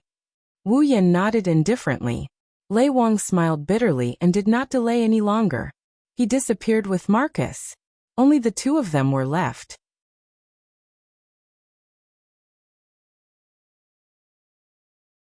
Chapter 839. Pressure invisible to the naked eye collided with each other, and the surrounding space emitted creaking sounds like wood being twisted. The ground beneath the feet of the 2 people facing each other in the distance had already started to crack inch by inch. Before the fight had even started, the cave was already showing signs of not being able to hold on. Hua! The Beast King narrowed his eyes as he looked at Wu Yan, who seemed to be able to resist his full aura. You're obviously very weak, but your aura is comparable to mine. If you were at the same level as me. No, if you were only 1 level lower than me, I wouldn't even have a chance of winning. The Beast King raised an eyebrow with interest. You're neither human nor demonic beast. I'm really curious as to what kind of existence you are. The Beast King's tone was relaxed when he said that. That was only natural. In front of a demigod like him, a peak tier 8 was nothing but an ant. Wu Yan could clearly sense the Beast King's relaxed tone. How could he not know that the Beast King was looking down on him? But now that Lei Wang and the others had left, Wu Yan no longer had anything to worry about. His tone was relaxed as well. Like you said, I'm curious. But you're not human. Wu Yan glanced at the Beast King lazily. Why didn't you stop them? The Beast King paused for a moment before he understood what Wu Yan meant. He looked deeply at Wu Yan and said, Compared to them, I'm more interested in you. That's it? Wu Yan frowned. Aren't you afraid of being exposed? Hearing that, the Beast King's eyes flashed. The aura around him thickened. It doesn't matter if I'm exposed or not. The Beast King closed his eyes and said with an indescribable emotion. Yakumo Yukari's injuries are almost fully healed. There's no need to continue hiding. Hearing the Beast King's words, Wu Yan remembered that the Beast King was hiding because Yukari had injured him. Fully healed? Wu Yan's eyes narrowed. He waved his hand and said, Impossible. Z told me about the injuries she left on your body. It would take at least a year or so for him to recover. It's impossible for your injuries to heal so quickly. This is all thanks to those 2 trash. The Beast King licked his lips as if he had thought of something. Without the food they brought over, how could I have recovered so quickly? Wu Yan's pupils shrank. Could it be that those missing low-level guards?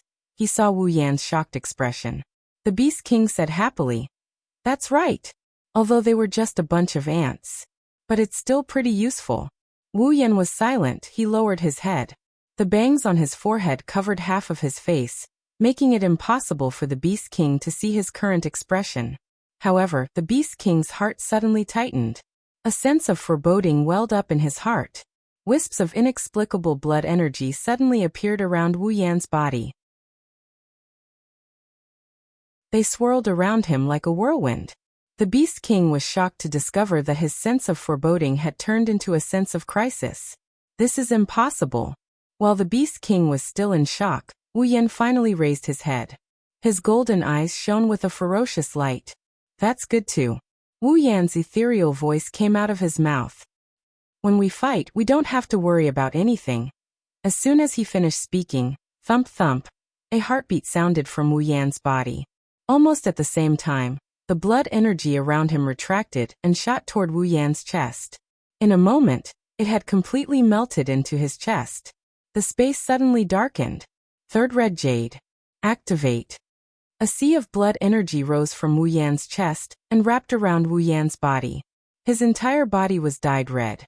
A wave of air blew toward the Beast King. The Beast King's expression changed.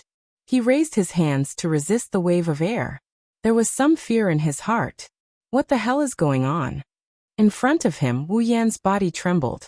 A blood-red light, deeper than any blood energy, flashed from his chest and illuminated a small shadow. One could vaguely see that the small shadow was a red jade engraving. Red jade mode. Activate. All the blood energy in his body rushed back into Wu Yan's body, as if it had never appeared. However, Wu Yan's aura skyrocketed. Along with it, a force flowed into Wu Yan's body. Under the influence of this force, Wu Yan's peak rank 8 strength began to rise at an unimaginable speed. Peak rank 8. Rank 9. Beginner rank 9. Intermediate rank 9. Advanced rank 9. Peak rank 9. No. It still hasn't stopped. Impossible. The Beast King finally let out a roar of disbelief. His eyes were filled with shock. In just a few seconds, Wu Yan's aura had reached the demigod rank. It had surpassed the Beast King's aura at his peak. Even as strong as the Beast King was, he couldn't help but tremble. It wasn't just because Wu Yan's rank had skyrocketed to the demigod rank. More importantly, the Beast King felt a familiar aura from Wu Yan's body. It was the aura of the person who had seriously injured him and reduced him to this state. Yakumo Yukari. Yakumo Yukari. The Beast King clenched his fists. He looked at Wu Yan, whose aura was still skyrocketing. His expression hardened. "Although I don't know what you've done, I won't let you continue." The Beast King stomped hard on the ground, breaking the solid rock beneath his feet. His body turned into a flash of black light and shot forward. He flashed in front of Wu Yan like a storm. "Go to hell." Sharp nails popped out from his fingers. His hand formed into a claw. The Beast King growled. His eyes widened as he swung his claw at Wu Yan's neck. A sharp sound rang out. The claw carried unimaginable power as it pierced through space. It went straight for Wu Yan's throat. Wherever the claw passed, it caused ripples in the air. It was just like when the gate of Babylon was opened. If this claw hit, then even a demigod would die without a doubt. Unfortunately, Wu Yan wasn't human. He was a vampire with unlimited regenerative abilities. Moreover, he wouldn't be hit by the Beast King. Just as the Beast King's claw was about to pierce Wu Yan's throat, a hand reached out from below and grabbed the Beast King's wrist. "Don't be hasty." A cold and indifferent voice sounded in front of the Beast King. The Beast King looked up. What he saw was no longer the golden pupils from before. Instead, it was a pair of purple crystal-like eyes. It was only then that the Beast King saw Wu Yan's full appearance. Not only were his eyes purple, even his black hair had turned golden. It even reached his waist. Long blonde hair, purple pupils. He looked exactly like Yakumo Yukari. The Beast King's expression changed. He roared and struggled to break free from Wu Yan's grip. He jumped back reflexively to put some distance between himself and Wu Yan. However, his eyes were fixed on him. His eyes were unprecedentedly serious. His relaxed demeanor had completely disappeared. Oh. Seeing the Beast King's reaction, Wu Yan opened his mouth in shock. Looks like you're really afraid of Yukari. You.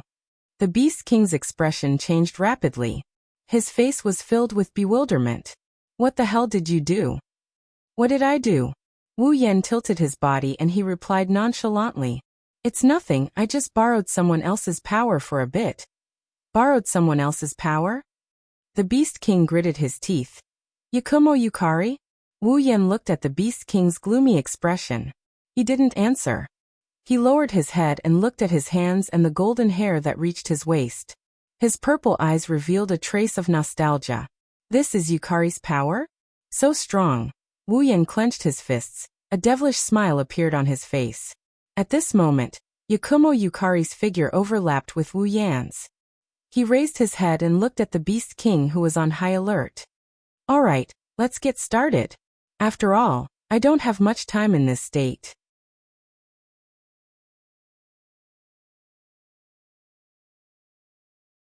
Chapter 840. The Beast King has more or less calmed down. He is a demigod after all. Even if he is a demigod, his mental fortitude is not weak. He calmed himself down and took a deep breath. He doesn't know how Wu Yan managed to borrow Yakumo Yukari's power, but with her power, he is no longer an ant he can kill. If he doesn't go all out, death is not impossible. I must go all out. Clap. The Beast King clasped his hands together, and a terrifying aura surged out from his body. Roar! The Beast King didn't open its mouth, but the roar of the beasts reverberated throughout the cave. It was as if tens of thousands of lions were roaring at the same time. The sound waves rippled through the air and dust as they surged towards Wu Yan with a force that could topple mountains and overturn seas. Bang bang bang bang bang. Wherever the sound wave passed, the ground was blasted apart. The sound of explosions rang out incessantly. The walls of the cave were shattered into pieces. Countless pieces of gravel were like porcelain, shattering into pieces before being crushed into powder. The might of a demigod. How terrifying. If Wu Yan was at the peak of Tier 8, he would have been crushed into powder like the pebbles. But now that he has entered Yukari's red jade mode, Wu Yan's face was expressionless. He didn't make any extra movements. He just reached out and waved his hand lightly. Dong! The 100-meter-long airwaves and dust that were raised by the oncoming sound waves suddenly froze, as if even time had stopped. Then they trembled all over, and without any sign, they suddenly disappeared and fell silent. The Beast King sucked in a breath of cold air.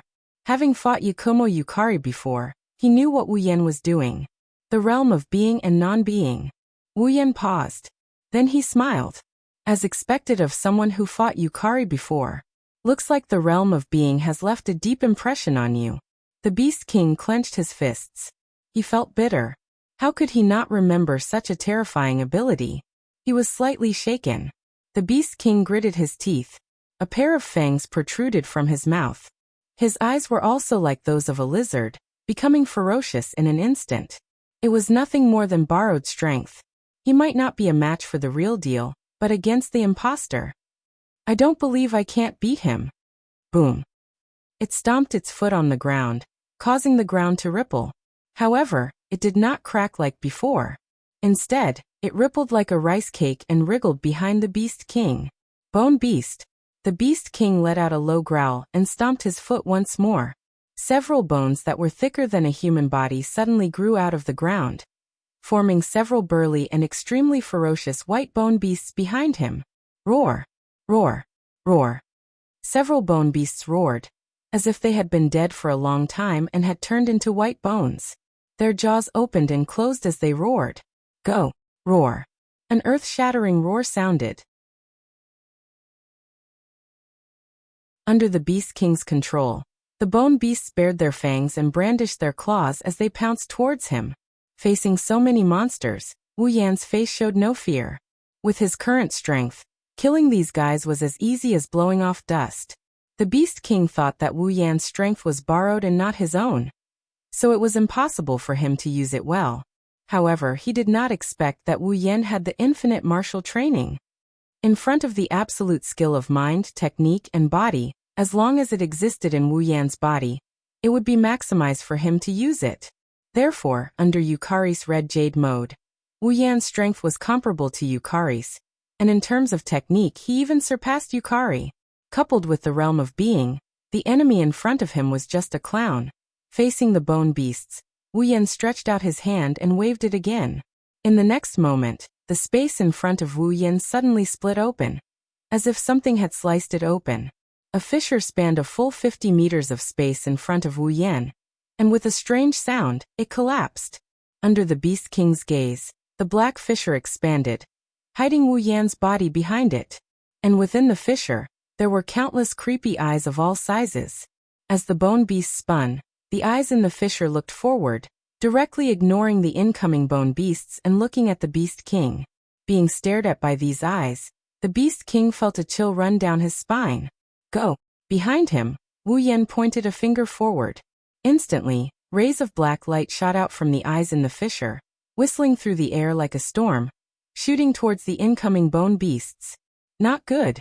The Beast King had never seen Yukari's fissure ability before, so when the raindrops of black light shot towards him, the Beast King was startled, and with a flash of green light in his eyes, he disappeared from where he stood. Just a step too late. A dozen or so rays of black light blasted the ground where the Beast King was standing, landing on empty space, and the Beast King managed to dodge them in time. But the bone beasts were not so lucky. Chi. Roar. Miserable roars accompanied the black light, and in the blink of an eye, several bone beasts were crushed into nothingness, not even leaving a bone behind. Pung. At this moment, an earth-yellow mana storm instantly erupted from an area not far in front of them. Wu Yan frowned, turning his head to look at the huge magic storm. There, the Beast King stood in the middle of the storm with a ferocious expression, faint traces of lightning flashing across his body, bringing about a series of loud rumbling sounds that made one's heart tremble. The huge magic storm was nearly 10 meters in diameter, and a vast demonic aura spread out from it. Such a demonic aura could only be possessed by a magical beast. As the king of magical beasts, the demonic aura of the Beast King was so evil that even Wu Yan could not help but have a solemn expression on his face. Such a spectacular scene was completely created by the Beast King relying on the magic within his body. It could be seen that the Beast King had a vast amount of magic in his body, and even as a true ancestor with an unparalleled amount of magic, he could not compare to it for the time being. It was obvious that the Beast King was preparing a powerful spell. A ferocious suction force was emitted from within the magic storm. Under the tearing force of the storm, the hard ground seemed to be experiencing an earthquake as cracks as thick as an arm continuously spread out. The entire cave began to tremble at this moment, and collapsed one after another. Wu Yan did not move, allowing his body to be sucked in by the storm. His gaze was firmly fixed on the center of the storm, and he clenched his fist slightly, and an inexplicable force surged in his palm.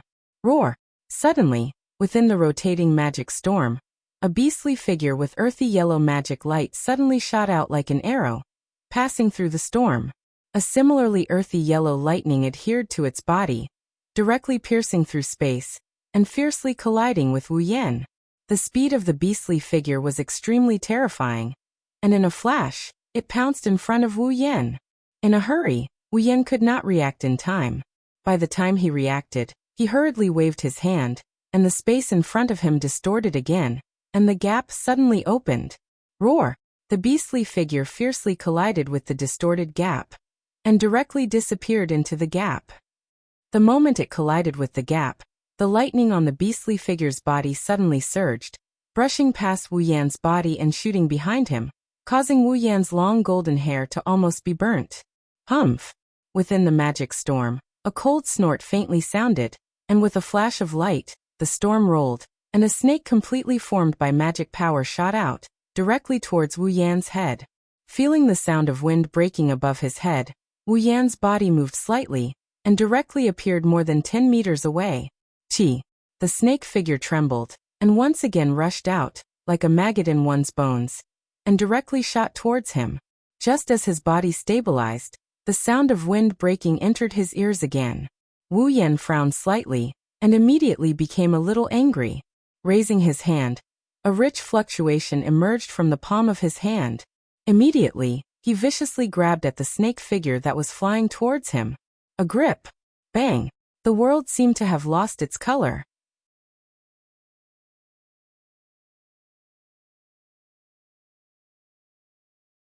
Chapter 841. Pung! With a muffled sound, a dazzling halo suddenly illuminated the entire space within the cave. Clang! Within the halo, another strange sound rang out. It was the crisp sound of metal clashing against metal. In front, the Beast King was in the middle of the magic storm. The halo lit up the entire storm like a light bulb, causing the Beast King to squint as he stared at the center of the halo. Although there was no way to see the situation within, the Beast King could sense the strange ripples within. That was the power of the realm. Is he using the power of the realm again? The Beast King's face was filled with a troubled expression. Then he ruthlessly dug his sharp claws into the magic storm and slashed with all his might. For a moment, the entire magic storm stopped. Then there was a continuous whooshing sound as the storm spun in the opposite direction at an even faster speed. Then snake shadows formed by magic power continuously formed from the storm. They raised their heads, hissed, and shot out explosively, engulfing the center of the halo in all directions. Clang, clang, clang, clang, clang. The overwhelming number of snake shadows poured down like rain and rushed into the halo, causing a series of crisp sounds to ring out in the dilapidated cave. Hearing this strange sound, the Beast King knew that his attack had failed once again. His entire face darkened as hatred flashed in his eyes. His entire body shook. Within the storm, an even more majestic magic ripple spread out and fused into the spinning storm. The storm instantly expanded a little. The boundless magic that filled the sky suddenly intertwined with each other and formed a huge beast shadow. Floating in the center of the storm, the Beast King's expression was cold as he pointed his finger at the halo below and shouted coldly, "Beast attack!" Roar! The beast shadow raised its head and roared, as if it had a life of its own. Its huge body directly turned into a beam of light. As if it had pierced through space, it appeared above the halo in a flash. Roar! In the next moment, the beast shadow flew into the halo, causing a series of ripples. Wherever it passed, the halo instantly collapsed. It was clearly light, but it shattered like glass and rushed straight into the center. Seeing this, the Beast King was overjoyed. However, just as he was about to rejoice, a beautiful jade-green halo quietly emerged from the beast figure. Then it slowly dissipated. It was like an exquisite lotus flower that was blooming. The emerald light was entwined in it, and it was breathtakingly beautiful. However, the Beast King's expression changed when he saw this beautiful scene. Under this astonishingly beautiful halo, a destructive and violent energy was leaking out. The moment the lotus blossomed, the beast shadow also charged in fiercely. It collided with the center of the lotus halo. Boom! An earth-shattering explosion resounded in the sky. The walls of the entire cave collapsed, revealing the rocks in the mountain range. A huge hole was blasted in the ceiling of the cave. If someone were to look from the outside, they would see that the center of the barren mountain that contained the cave was completely ventilated, and the entrance of the cave went straight to the top. It shone into the sky. The cave had long been reduced to ruins and completely disappeared. In the center of the ruins, a ferocious beast shadow was entangled with the emerald lotus halo. They continuously eroded each other. In the space where the two intersected, tiny pitch-black cracks began to appear. Even the space itself was collapsing. As the lotus rotated, the jade-green glow caused it to appear just like a green crystal ceramic. Traces of destructive and violent energy lingered over it. Regardless of how the beast charged, it was unable to break through the layer of dazzling light flower. Instead, as they eroded each other, the beast gradually became dimmer. Ka. The ripples in the space became more and more intense. Finally, a powerful suction force exploded from it and sucked some of the rocks and wood on the ground into the halo, shattering them into dust. The beast's shadow grew dimmer and dimmer, and the demonic energy on its body also slowly dissipated. As the beast's shadow gradually dimmed, the strange phenomenon in the space also slowly subsided until finally, it completely disappeared, standing in the middle of the storm. The Beast King looked down at the dazzling light flower. Although his heart was also a little shaken, he did not show it on his face. He only clenched his fists tightly and felt a little despair in his heart, not to mention the never-before-seen gap. The Beast King has no way of dealing with the terrifying power of the realm. In other words, he can't do anything to Wu Yan. His sharp fangs pierced through his lips and blood flowed out. Feeling the taste of blood in his mouth, the Beast King's heart was very unsettled. If he can't even defeat a fake, who borrowed power, how can he take revenge when he meets Yakumo Yukari again? Just as the Beast King's heart wavered, the emerald flower floating above the ruins suddenly shot toward the Beast King, leaving a beautiful trail of light behind it. The Beast King hurriedly calmed himself down when he saw the light flower rushing towards him. He spread out his arms and a huge magic storm let out a sorrowful cry. It expanded like a light shield and wrapped around the Beast King. Bang! Just as the light barrier was formed, the light flower suddenly flashed and exploded on top of the light barrier like a bomb thrown into water. Like a magnificent firework, the berserk energy charged downwards. Circles of ripples rapidly spread over the seemingly sturdy magic energy light barrier. The speed at which the ripples spread became increasingly faster. Finally, it was unable to withstand the frightening destructive power and burst apart. The light flower rushed up and hit the center of the light barrier without mercy. Boom! With a muffled sound, the Beast King was directly sent flying, leaving behind a few afterimages in the sky. His figure flashed and dodged the halo that was pouncing towards him. By the time he stabilized himself, his figure had clearly become a little more miserable. Light smoke rose from his body. The Beast King's face was terrifyingly gloomy. With one foot in the air, he floated up. Demigods have the ability to fly on their own. The collapse of the cave gave the Beast King more space to move around. He lowered his head and looked down at the light that had yet to dissipate. His ferocious beast eyes turned vicious. "Don't you plan to come out?" The Beast King's voice was terrifyingly cold. "Then I'll beat you out." As soon as he finished speaking, a majestic magic power burst out from the Beast King's body and floated above his head like water vapor. It wrapped around his body and formed a huge bone statue. The bone statue looked like a lion and a tiger. It was completely composed of bones, but it was no longer grayish-white like before. Instead, it was black and gave off a demonic and terrifying feeling. A ferocious aura descended from the sky, causing the heaven and earth to become somewhat chaotic. His emotionless beast eyes stared at the light barrier. He raised his arm and pointed a finger at the light barrier below. Holy image technique. The bone statue trembled violently. Screech, as if it had come back to life. A sharp beastly cry rang out and reverberated in the air. It opened its huge jaws and a jet-black ray of light as large as a javelin, carrying an extremely terrifying force, came crashing down on the light barrier like a meteorite. As if it had enveloped the heaven and earth, the strange jet-black ray of light caused the light barrier to tremble slightly. Within the light barrier, Wu Yan, who had his eyes closed, suddenly felt a sense of danger.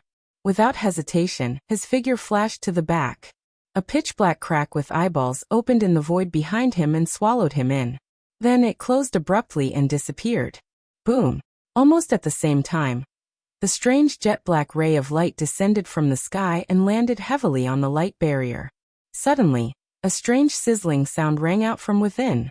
On the light barrier, a huge hole suddenly appeared. Around the hole, wisps of jet-black flames burned slowly, burning the entire light barrier cleanly like firewood. In midair, Wu Yan appeared and stared at the wisps of extremely faint jet-black flames. He was a little surprised. The strange flames, which seemed to have spread out from the depths of hell, carried a sinister and chilling aura. This was the source of the sense of danger that Wu Yan had felt earlier. Seeing Wu Yan's surprised expression, a smile finally appeared on the Beast King's face. Then it suddenly disappeared. With a point of his finger, another jet-black ray of light shot out from the bone statue behind him. Like a black python, it shot out as fast as lightning, bringing with it a series of low sonic booms that resounded throughout the sky as it attacked Wu Yan.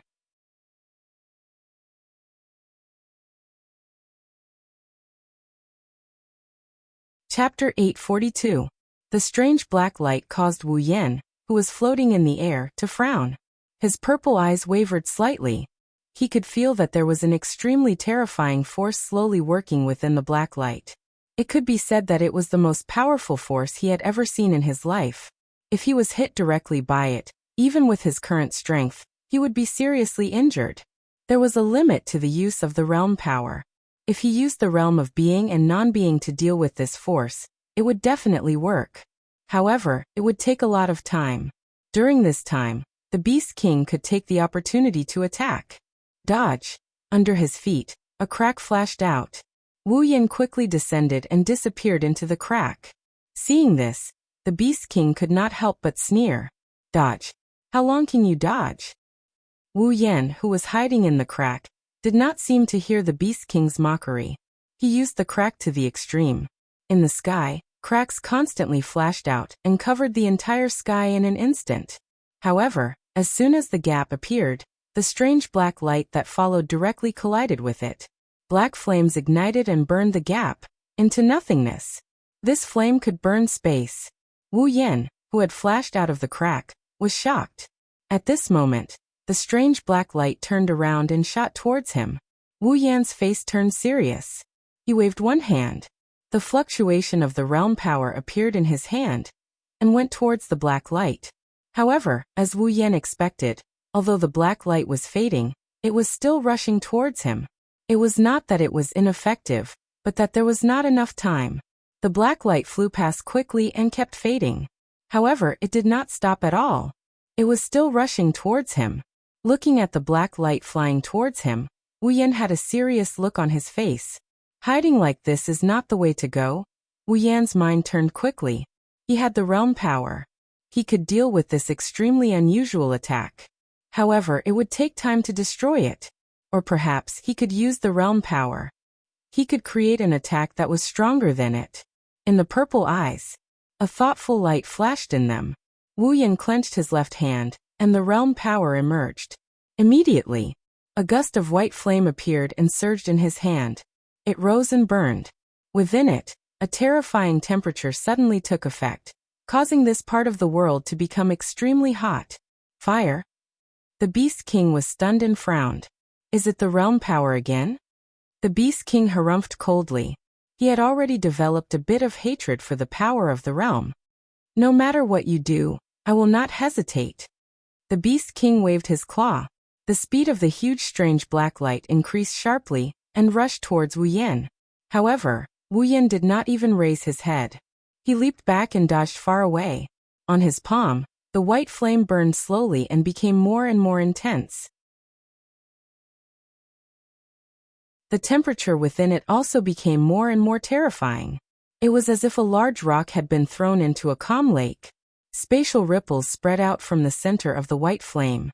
Under the scorching temperature, the atmosphere suddenly became violent. When the white flame burned to the size of a millstone, Wu Yan's figure finally stopped. He raised his head and looked at the Beast King in front of him. On his palm, the dense white flame suddenly transformed into a fiery glow and shot towards the strange black light that was heading towards him. The space shook violently. Pitch-black spatial cracks split open along with the white flame. It was as if ink had been spilled on a piece of paper. It drove the atmosphere of this part of the world, and a fierce wind suddenly rose. Heaven and earth also became violent. The Beast King's expression changed violently. A sense of horror welled up in his heart.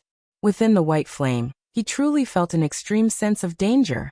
It was the same feeling that his attack had given Wu Yan. The Beast King stared fixedly at the white flame that cut through the sky, bringing with it countless turbulent air currents and spatial cracks. The Beast King's expression was extremely serious. He waved his claw and the black light that swept across the sky flew back like lightning and burrowed into the huge bone statue behind him. As the strange black light burrowed into the huge bone statue suddenly became much more solid. The terrifying aura that permeated the air also became more and more intense. A vein popped out on his forehead as the Beast King roared. Holy image technique. Full power. Screech behind him. The bone statue raised its head to the sky and let out a sharp beastly cry. The pitch-black light expanded greatly. The vigorous black light squirmed on the bone statue for a moment. A moment later, all of it condensed into its mouth, forming a vortex that resembled a black hole. A terrifying magic fluctuation swept out from the black vortex, also stirring up the surrounding atmosphere and rolling into a whirlwind. The temperature was the exact opposite of the scorching heat brought about by the white flame. The black vortex caused the temperature of heaven and earth to continuously drop. Roar! The Beast King's expression was ferocious. With a roar, the black vortex on the bone statue suddenly shot out like a cannonball. A stream of white flame streaked across the sky. The pitch-black vortex ruthlessly met it with a resolute force. The next moment, boom! A thunderous explosion suddenly sounded, stirring up countless ripples. The airflow that the two brought along with the enormous sound wave seemed to have substance as it crazily poured down from the sky. The wild and ferocious fluctuation stirred up the dark clouds in the sky until they began to churn. Amidst the explosion, the pitch-black vortex quietly exploded. Without any sound, it turned into pitch-black flames that surged out. Together with the white flame, it was like a huge wave in the sea, crashing into each other with a loud bang. The entire sky had turned into a world of flames in an instant. White and black filled the entire sky, dividing it into two halves.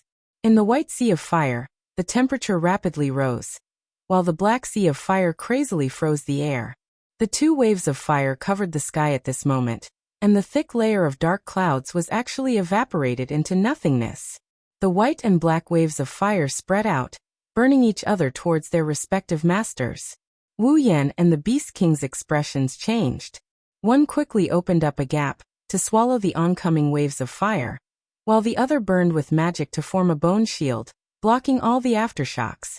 Fortunately, it was only the aftershocks. Otherwise, the two of them knew their own attacks. This degree of resistance was not much different from not having any.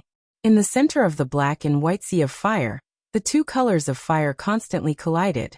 Under the waves of fire from both sides, ripples of energy undulated.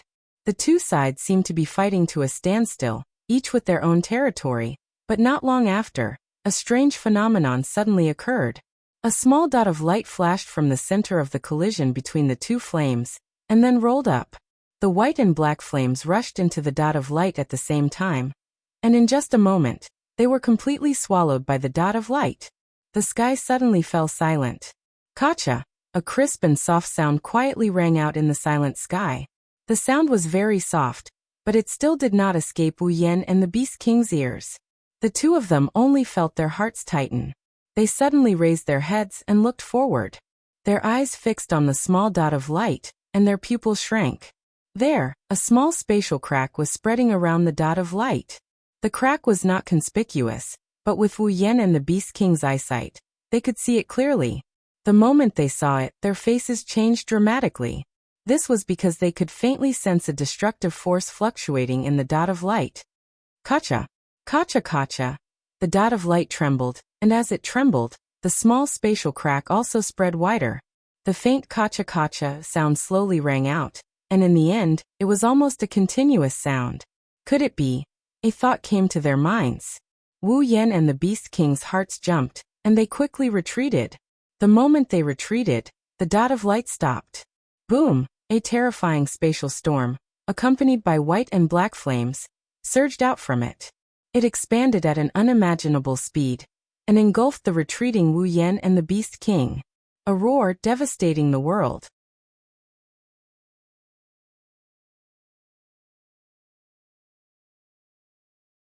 Chapter 843. Woo Woo. The sharp sound of the wind was like the sound of a siren.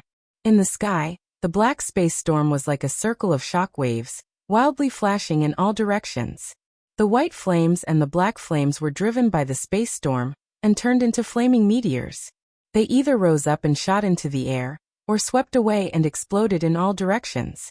Some fell down and smashed into the ground. In the surroundings, the trees that had been standing for God knows how many years were blown away like chopsticks by the wind.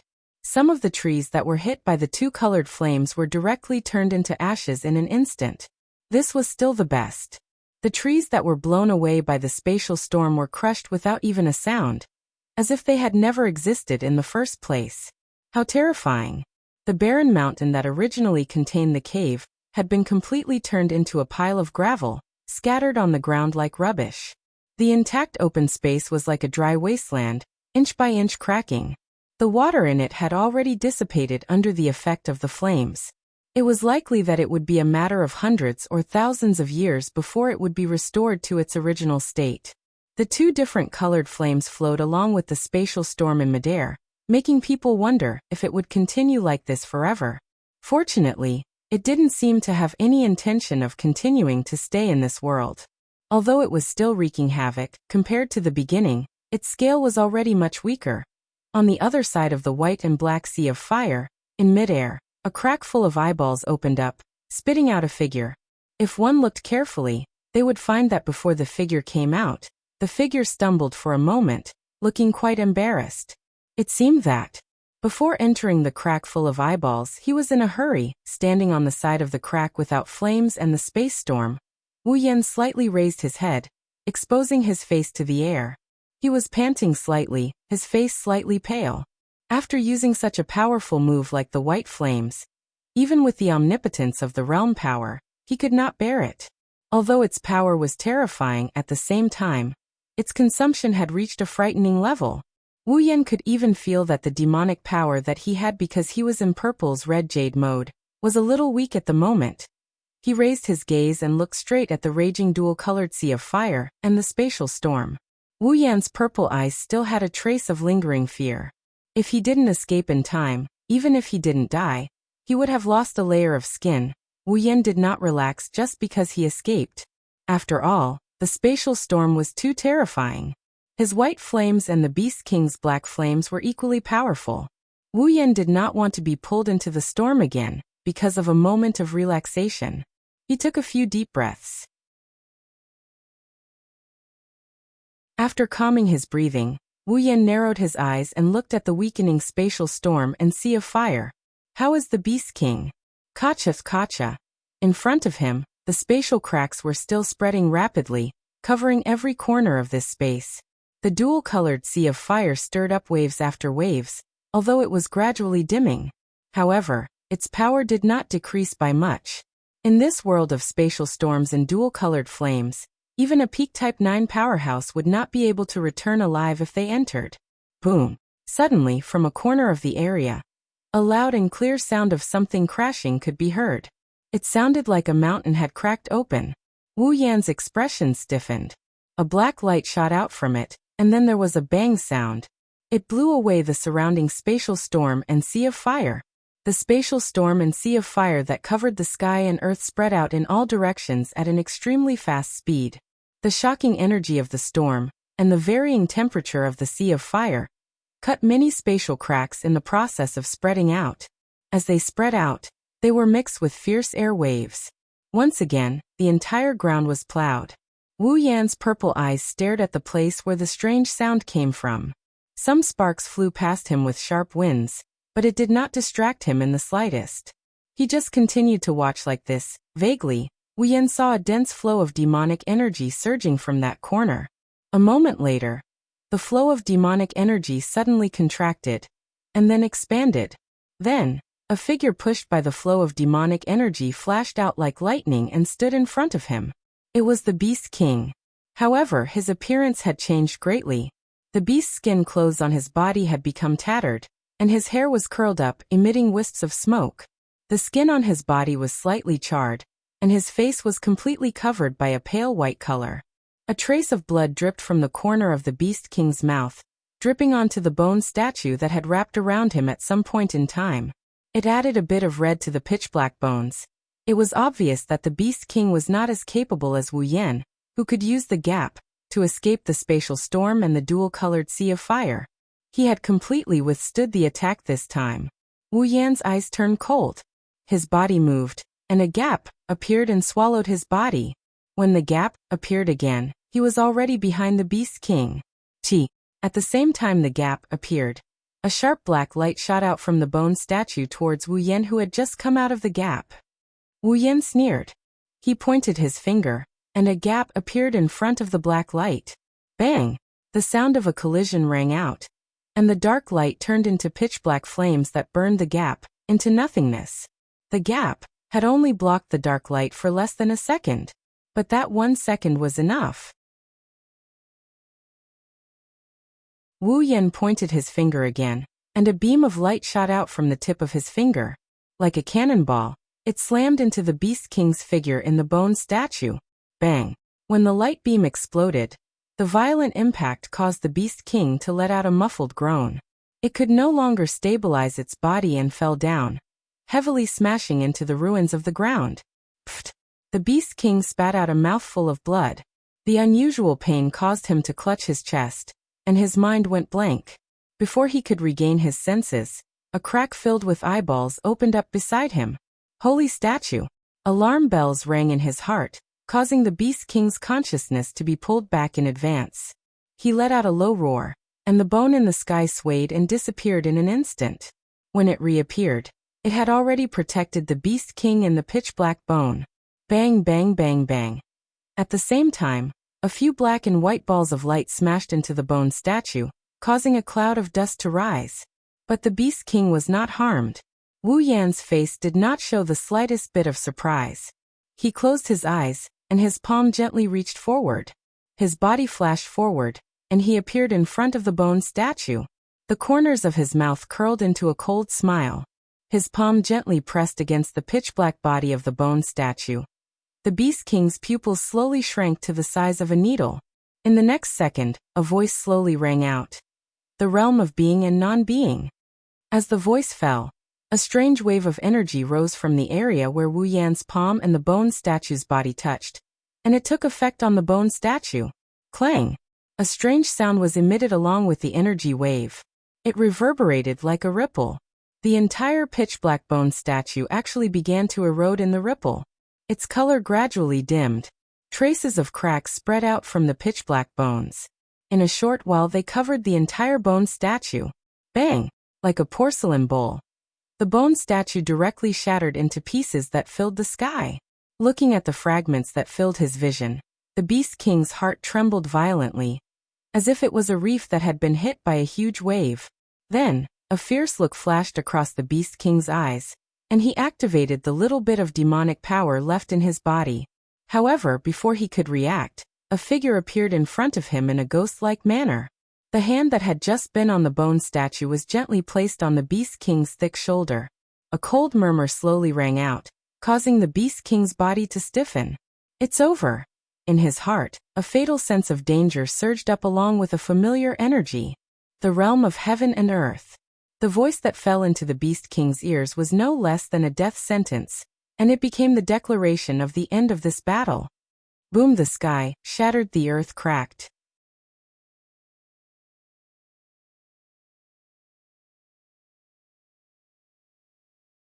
Chapter 844. Boom! An earth-shattering roar echoed throughout the behemoth forest, even reaching the campsite outside the behemoth forest. In the campsite, all the patrols in the middle of the night were shocked by the loud noise. They reflexively raised their heads and looked towards the source of the sound. They were completely dumbfounded. Not to mention them, even the guards who were startled awake by the noise and walked out of their tents to check the situation were also stunned on the spot. They all looked into the distance in a daze, disbelief, and shock. Countless emotions surfaced on their faces and eyes. What did they see? It was like the end of the world. Was this a dream? Countless people who were awake, those who were unconscious, those who were just sleeping, and those who were patrolling at night, all had the same thought at almost the same time. Their faces were filled with absent-mindedness. In their field of vision, the sky was still slowly shattering. They could also feel the ground trembling slightly. It was obvious that not only the sky, but the ground in that area was also suffering from a destructive attack. Heaven and earth were in that area. It had long become a luxury, not a single bit was left. Without a doubt, if this phenomenon continued, then sooner or later, the campsite would also be included. The guards in the campsite were all at a loss as to what to do. Some of them were desperately shouting, while others ran towards the direction of the higher-ups, seeking instructions. Some of the more timid guards even began to escape from the campsite. In an instant, the entire campsite was in chaos. Don't panic. Don't panic.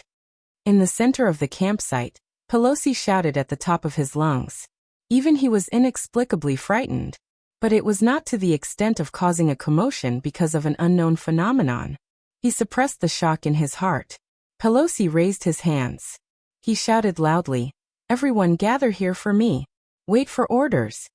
Hearing Pelosi's words, the guards recovered from the sudden situation that caused them to be at a loss. Although the clamor was still there, it was not as chaotic as before. However, the operation was no longer as chaotic as it had been at the beginning. People continued to gather in the open space in the central area, waiting for the higher-ups to make arrangements. Seeing this, Pelosi heaved a sigh of relief. He raised his head and glanced at the shattered world, then glanced at the void hanging in the sky. A drop of cold sweat dripped down his forehead, and his entire back was drenched. His heart was wrapped in a chill, and Pelosi couldn't help but shiver. What the hell is going on here? Pelosi could not understand. Pelosi bitterly shook his head. He felt that ever since Wu Yan and the others came to the campsite, the daily here had disappeared. Many things were out of his control and beyond of his ability. This made Pelosi felt for the first time he felt that he, as a peak of the 8th rank, was not all that.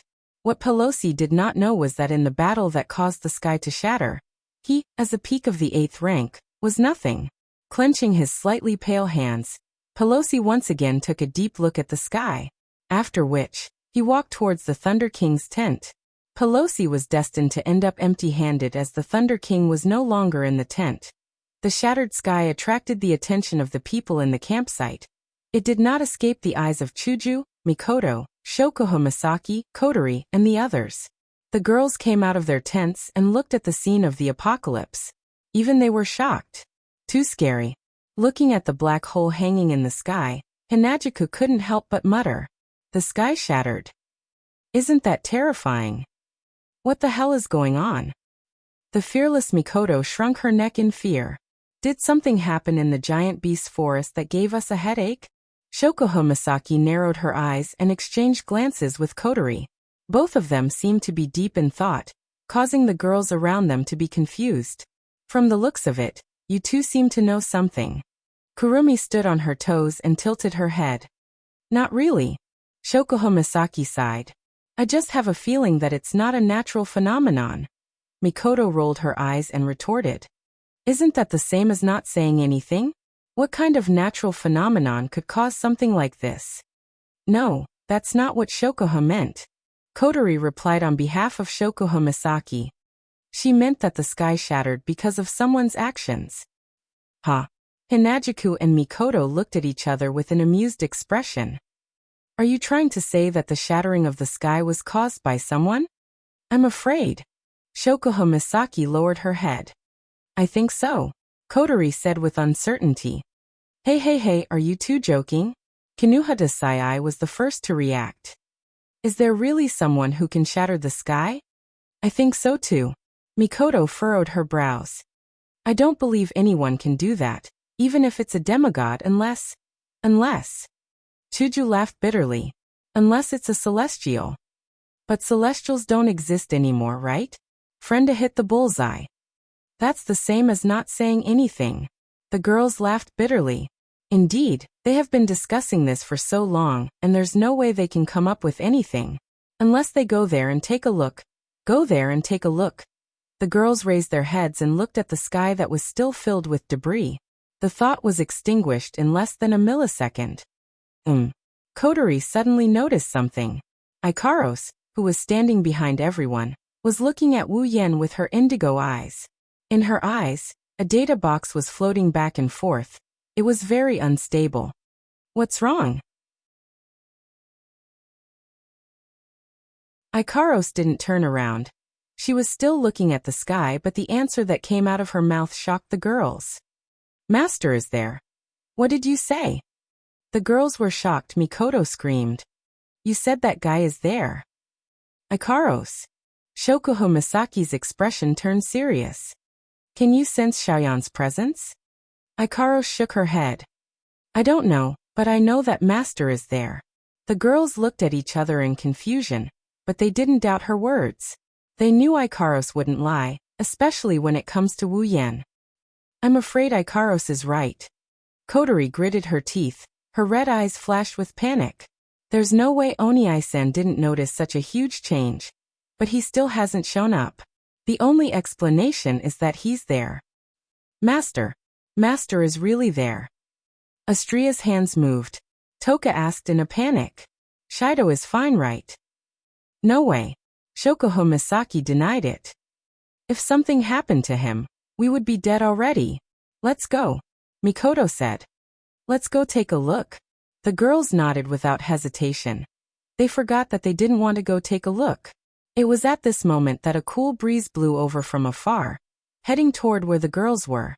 By the time the breeze dissipated, the Thunder King, who was carrying Marcus with one hand, appeared from within.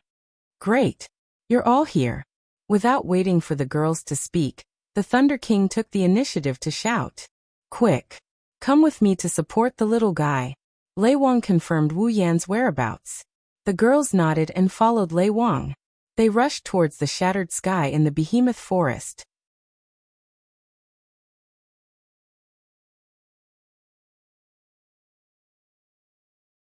Chapter 845. The shattered sky isn't just shocking to look at. Only those who are in this world would know that there is a terrifying power comparable to a spatial storm here. Just as the people in the campsite had imagined, if the sky continued to shatter, by the time it reached the campsite would have no choice but to disappear. Unfortunately, the master who shattered this world doesn't have that much power. At a certain moment, the speed of the shattering of the sky started to slow down. Although it's not easy to notice, it is indeed gradually stopping until it completely stops. Under the empty black hole, the rain-like fragments from the shattered sky also slowly disappeared. The terrifying power contained in them gradually dissipated, and together with the things in the sky, they were crushed into nothingness. Then, the sky returned to normal. At a speed visible to the naked eye, the empty black hole was covered by a dark cloud and retracted, returning the curtain of night to the spalier world. After an unknown amount of time, when the empty black hole completely disappeared, the strange changes in the sky returned to normal. It was still silent, only a little bit of starlight and moonlight were showing their existence. Everything seemed like nothing happened, of course. If someone came to this world, they wouldn't think so. Not only did the sky shatter, the ground also disappeared. A huge crater with a diameter of more than a kilometer stood in this corner. It's as if the entire behemoth forest was dug out alive.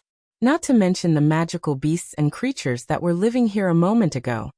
Even the trees are gone. Only in that huge crater several hundred meters deep, there are still two breaths. Looking up, Wu Yan bitterly smiled as he looked at the sky that returned to normal and the pitch-black crater that filled his field of vision. Her pale complexion made her look exceptionally sorrowful. His long golden hair fluttered without wind, gently fluttering, caressing his black robe. His purple eyes were filled with endless exhaustion. His chest was violently rising and falling. His rough breaths turned into hot breaths in this world that has returned to normal. Showing his master's current state, he sensed the little Yao energy left in his body. The bitter smile on Wu Yan's face also turned into helplessness. Before he used the realm of heaven and earth, he had never thought of playing with such power, but in the end, he almost collapsed from playing with it. With infinite arms refinement, even if it's an unfamiliar power, he can perfectly control it. The same goes for his realm power. Under these circumstances, in Yukari's red jade mode, Wu Yan can be considered a Yakumo Yukari. At least, that's what Wu Yan thinks. But that wasn't the case. Being able to perfectly control one's abilities did not mean that one would be able to fight perfectly. No matter what, Wu Yan himself was only a little fellow, at the peak of the 8th step. Even though he had grasped the power of a demigod, he was still unable to adapt to it. As a result, even though there were no problems during the battle, Wu Yan did not fully understand what kind of power the realm of heaven and earth possessed. In a situation where he didn't understand the power of the skill, in order to guarantee that he could defeat the Beast King, Wu Yan had no choice but to go all out. In the end, it led to the current situation. He took a deep breath. Wu Yan lowered his head and looked at his feet. The Beast King was lying there. Only the last bit of clothing was left on his body. Everything else had been reduced to ashes. His skin had already rotted away. Strands of blood sprayed out from his body as if they were free of charge, dyeing him into a blood-soaked man. Not much muscle was left on his face, and all the blood in his body was boiling due to the pressure and the friction with the atmosphere. The right side of his body was almost unrecognizable, and not a single bone was intact. Other than that, one of his arms and two of his thighs disappeared from his body. There was not a single part of his body left untouched. Even so, the Beast King's chest was still rising and falling at an almost imperceptible rate, proving that he was still alive. After withstanding the impact of the spatial storm and the dual flame sea, and withstanding the realm of heaven and earth, the Beast King was still alive. One had to admit that demonic beast's vitality was very strong, and even though it couldn't compare to the true ancestors of vampires, it was still much stronger than humans. This was especially true for the Beast King, who stood at the peak of demonic beasts. His vitality was already stronger than the average immortal vampire. However, his powerful vitality combined with his appearance made it seem like he was struggling at death's door. Looking at the Beast King lying at his feet and vomiting blood, Wu Yan couldn't help but sigh. Before this, Wu Yan had always held a grudge against the Beast King who forced him and the girls around him into a desperate situation. Otherwise, he wouldn't have chosen to use the bloodline ability with a time limit to fight the Beast King. But now, seeing the Beast King in such a state, Wu Yan didn't know why. But for some reason, he couldn't bring himself to hate the Beast King anymore. Was it because he had already taken his revenge? Or was it because he didn't bring it with him when he was born, and he didn't bring it with him when he died? His long golden hair flowed in circles, making him look very elegant. His purple eyes looked at the twitching Beast King at his feet, and Wu Yan closed his eyes. This way, we don't owe each other anything.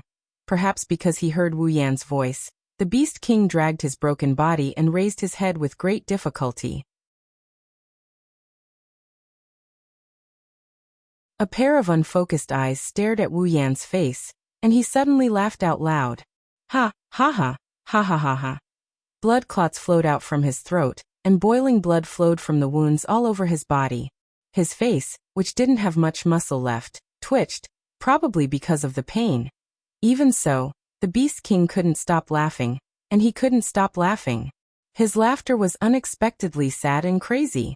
Wu Yan quietly looked at him, not saying a word.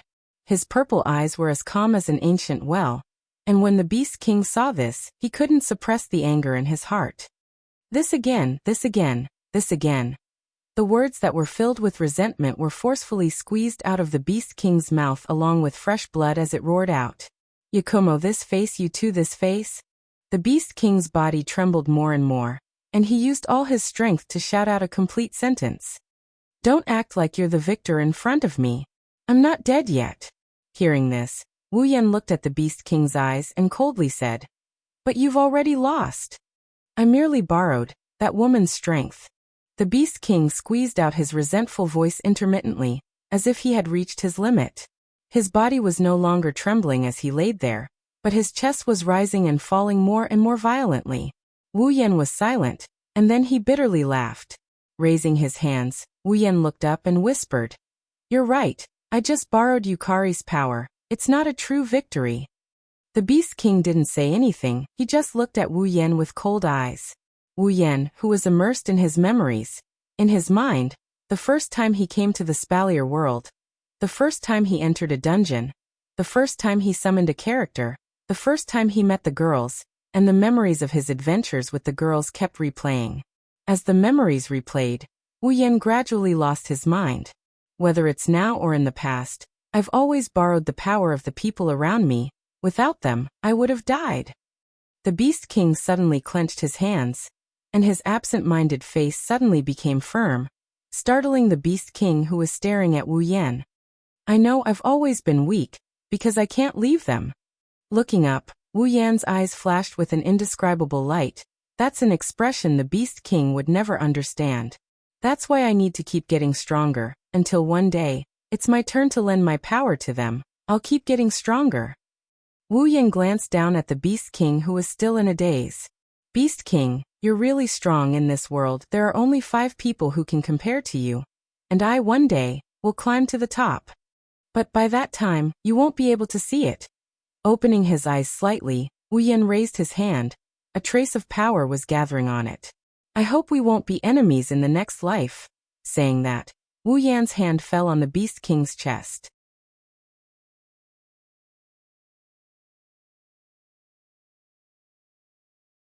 Chapter 846. Just as Wu Yan's attack was about to land on the Beast King's chest and deliver the final blow, the Beast King, who was lying on the ground, suddenly opened its eyes. Bang! With a muffled sound, strands of demonic energy emerged from the Beast King's body. Immediately after, the soil on the ground where the Beast King was lying suddenly rippled and surged up like a tidal wave, completely covering the Beast King's battered body within. This scene was exactly the same as when the Beast King had escaped from Purple's clutches. The sudden change startled Wu Yan, and his eyes turned icy cold. Trying to escape? It's not that easy. His palm, which had been gathering power, and was about to land on the Beast King's chest, suddenly flashed with the power of his realm. Mobilizing what little demonic energy he had left, Wu Yan slammed his palm on the soil that covered the Beast King. The realm of being and non-being. With the power of his realm activated, Wu Yan's palm slammed down like a 1,000-pound hammer, completely wiping out the soil in front of him. Then, with a loud boom, a figure shot out from the soil and stopped in midair for 1,000th of a second. Then, it turned into an afterimage and shot into the distance. Looking at the afterimage that shot into the sky, Wu Yan's face was full of ridicule. With a move of his feet, a crack filled with eyeballs appeared with a tearing sound. The power of the spatial gap was all-pervasive. After entering the spatial gap, Wu Yan could freely choose to open the spatial gap at any place and achieve the effect of teleportation. The Beast King's escape was of no use at all. As this thought flashed through his mind, Wu Yan was just about to enter the spatial gap and chase after the Beast King. However, before he could enter, the spatial gap under his feet trembled and closed on its own, disappearing without a trace. Wu Yan was stunned and his face was full of astonishment. He had yet to react to what was going on. It was engraved on the 3 Magatama engravings on his chest. The 3rd Magatama engravings, which had been maintaining a faint glow, suddenly dimmed and returned to its tranquil state. Almost at the same time, Wu Yan's long golden hair began to shrink at a speed visible to the naked eye. Her golden hair was still fading on one side. By the time he had retracted his short hair, the golden color returned to Wu Yan's original black, and his purple eyes returned to their wine-red color. The duration of the red jade mode had passed. His strength as a demigod fell rapidly, only stopping when he reached the pinnacle of the 8th rank. Feeling the return of his familiar body, Wu Yan did not have the slightest joy. Instead, he secretly cursed. Of all times, he just had to come at such a crucial time. Seeing that the Beast King was about to escape from his line of sight, Wu Yan didn't have much time to think. He roused the undamaged mana in his body and used spatial teleportation to appear on the horizon. However, there was still a considerable distance between him and the Beast King, who was flying away at an extremely fast speed. Although the spatial manipulation magic was miraculous, it was still somewhat lacking compared to the elusive spatial rift. If Wu Yan's strength was still at the demigod rank, it wouldn't be impossible for him to win against the spatial rift. However, the current Wu Yan was only at the peak of the 8th rank. Naturally, the spatial rift did not have such a powerful effect. Although he felt helpless about this fact, Wu Yan still roused his mana and continued to teleport in the direction of the Beast King. No matter what, even if he didn't have the powerful movement range of the spatial rift, with teleportation and flight, it was only a matter of time before he caught up. Looking at that broken figure, Wu Yan's eyes flashed with a cold light. You can't escape. In the sky above the behemoth forest, a streak of light flashed past like a bolt of lightning. In the blink of an eye, it rushed into a continuous mountain range in the behemoth forest. Pushing his speed to the limit, The Beast King also increased his speed to a rather terrifying level. As his figure flashed, his expression was incomparably gloomy. Although he was heavily injured, with the Beast King's strength, how could he not have noticed Wu Yan's pursuit? His heart filled with hatred, the Beast King suddenly felt a sense of danger. At the same time, he also noticed Wu Yan's current rank. His figure paused, but he quickly flew away again. His rank has dropped to the peak of the 8th rank. It seems that the power Yakumo Yuzi lent him has been used up. The Beast King's mind spun rapidly, but his speed did not decrease at all. Like a meteor streaking across the sky, he disappeared into the horizon. In my current state, I should be able to win against him at the peak of the 8th rank. But that fellow's methods are very clever. If he dares to chase after me, he must have some kind of trump card. It's best not to take the risk. Just as the Beast King was muttering to himself, a strange whistling sound suddenly came from not too far away, causing the Beast King's body to come to a sudden stop. Looking up, his eyes narrowed slightly as he fixed his gaze not too far away. There, a black-robed Wu Yan was floating in the air, his wine-red eyes looking at the Beast King with a hint of mockery in them.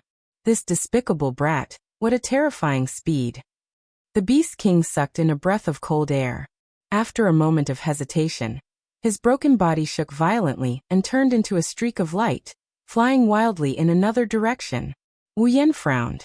He took a step forward, and when he was about to teleport again, the space around him started distorting and a bone sword materialized out of thin air. Seeing this, Wu Yan's body stopped moving. Bright lightning immediately crackled and surged out of his body. As the lightning surged out of his body, the clouds in the sky gradually darkened. Then he stretched out his hand and grabbed forward. Lightning flashed, and a long spear condensed from lightning appeared with a sizzling sound. Almost in an instant, a wave of energy swept out from the front. The bone sword that appeared out of thin air brought with it a whistling sound as it violently pierced towards Wu Yan. It's not a fight, but a hindrance? Seeing that the demonic energy on the bone sword was not very strong, Wu Yan immediately understood the Beast King's plan. The lightning spear in his hand carried an unparalleled amount of blue and white electricity, crackling nonstop. Then Wu Yan threw it out fiercely. Ding! The crisp sound of collision resounded throughout the entire sky. Hearing this sound, the Beast King's body rushed out like a ray of light. He didn't even know how far behind he was. He didn't even turn his head as he fled with all his might. I never thought that there would be a time when I would be chased by a peak level 8 ant. Gritting his teeth, the Beast King's face became a little ferocious. Because of the change in his expression, the Beast King's face started to bleed, but he didn't notice. The killing intent and hatred in his heart had long surpassed the pain. But the Beast King didn't slow down in the slightest. His body streaked across the sky, and in the blink of an eye, he disappeared into the forest. This desperate escape continued for more than 10 minutes. Finally, the Beast King's speed started to slow down. The demonic energy supporting his rapid flight was already showing signs of exhaustion.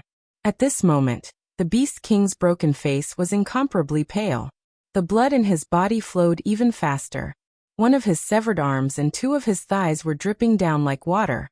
If the Beast King wasn't a magical beast and a human was in his place, even if he wasn't killed by Wu Yan, he would have died from excessive blood loss. The Beast King gritted his teeth and continued to fly forward. He had already seen Wu Yan's speed just now. It was extremely terrifying. If he stopped, it wouldn't take long for him to catch up to him. This thought flashed through his mind. Just as the Beast King was about to continue flying, a voice that he hated to the bone, and that made his heart tremble with fear, rang out behind him. I said, "You can't escape." The Beast King trembled all over and subconsciously turned his head. A moment later, in a space not far behind him, Wu Yan's figure appeared. Seeing this scene, the Beast King's pupils shrank. That's teleportation? The Beast King finally understood how the other party was able to catch up to him with just the strength of a peak level 8. Gritting his teeth, the Beast King fiercely swung his only remaining arm. Immediately after, 4 bone spears that shone with a cold light appeared around his body. Under the control of the Beast King, they shot towards the figure behind him. As for the Beast King himself, the moment the bone spears shot out, he turned around and hurriedly fled again.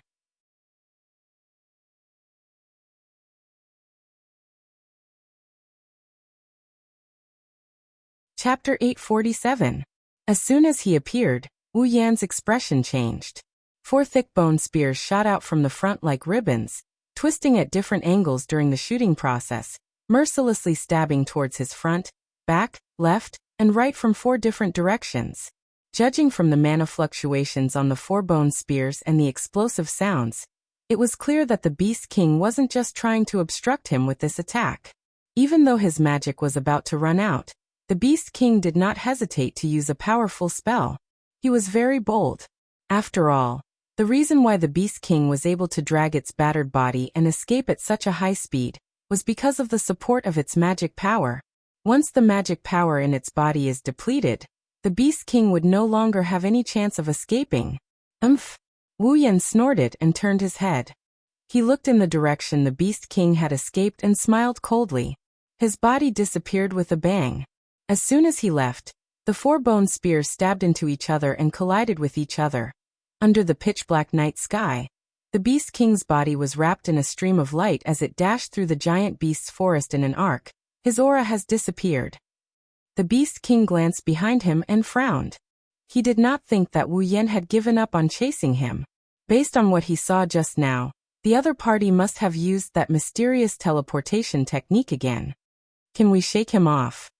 As soon as he finished speaking, the Beast King's voice changed abruptly. He waved his hand and a powerful magic power shot out, slamming into the void in front of him. Bang!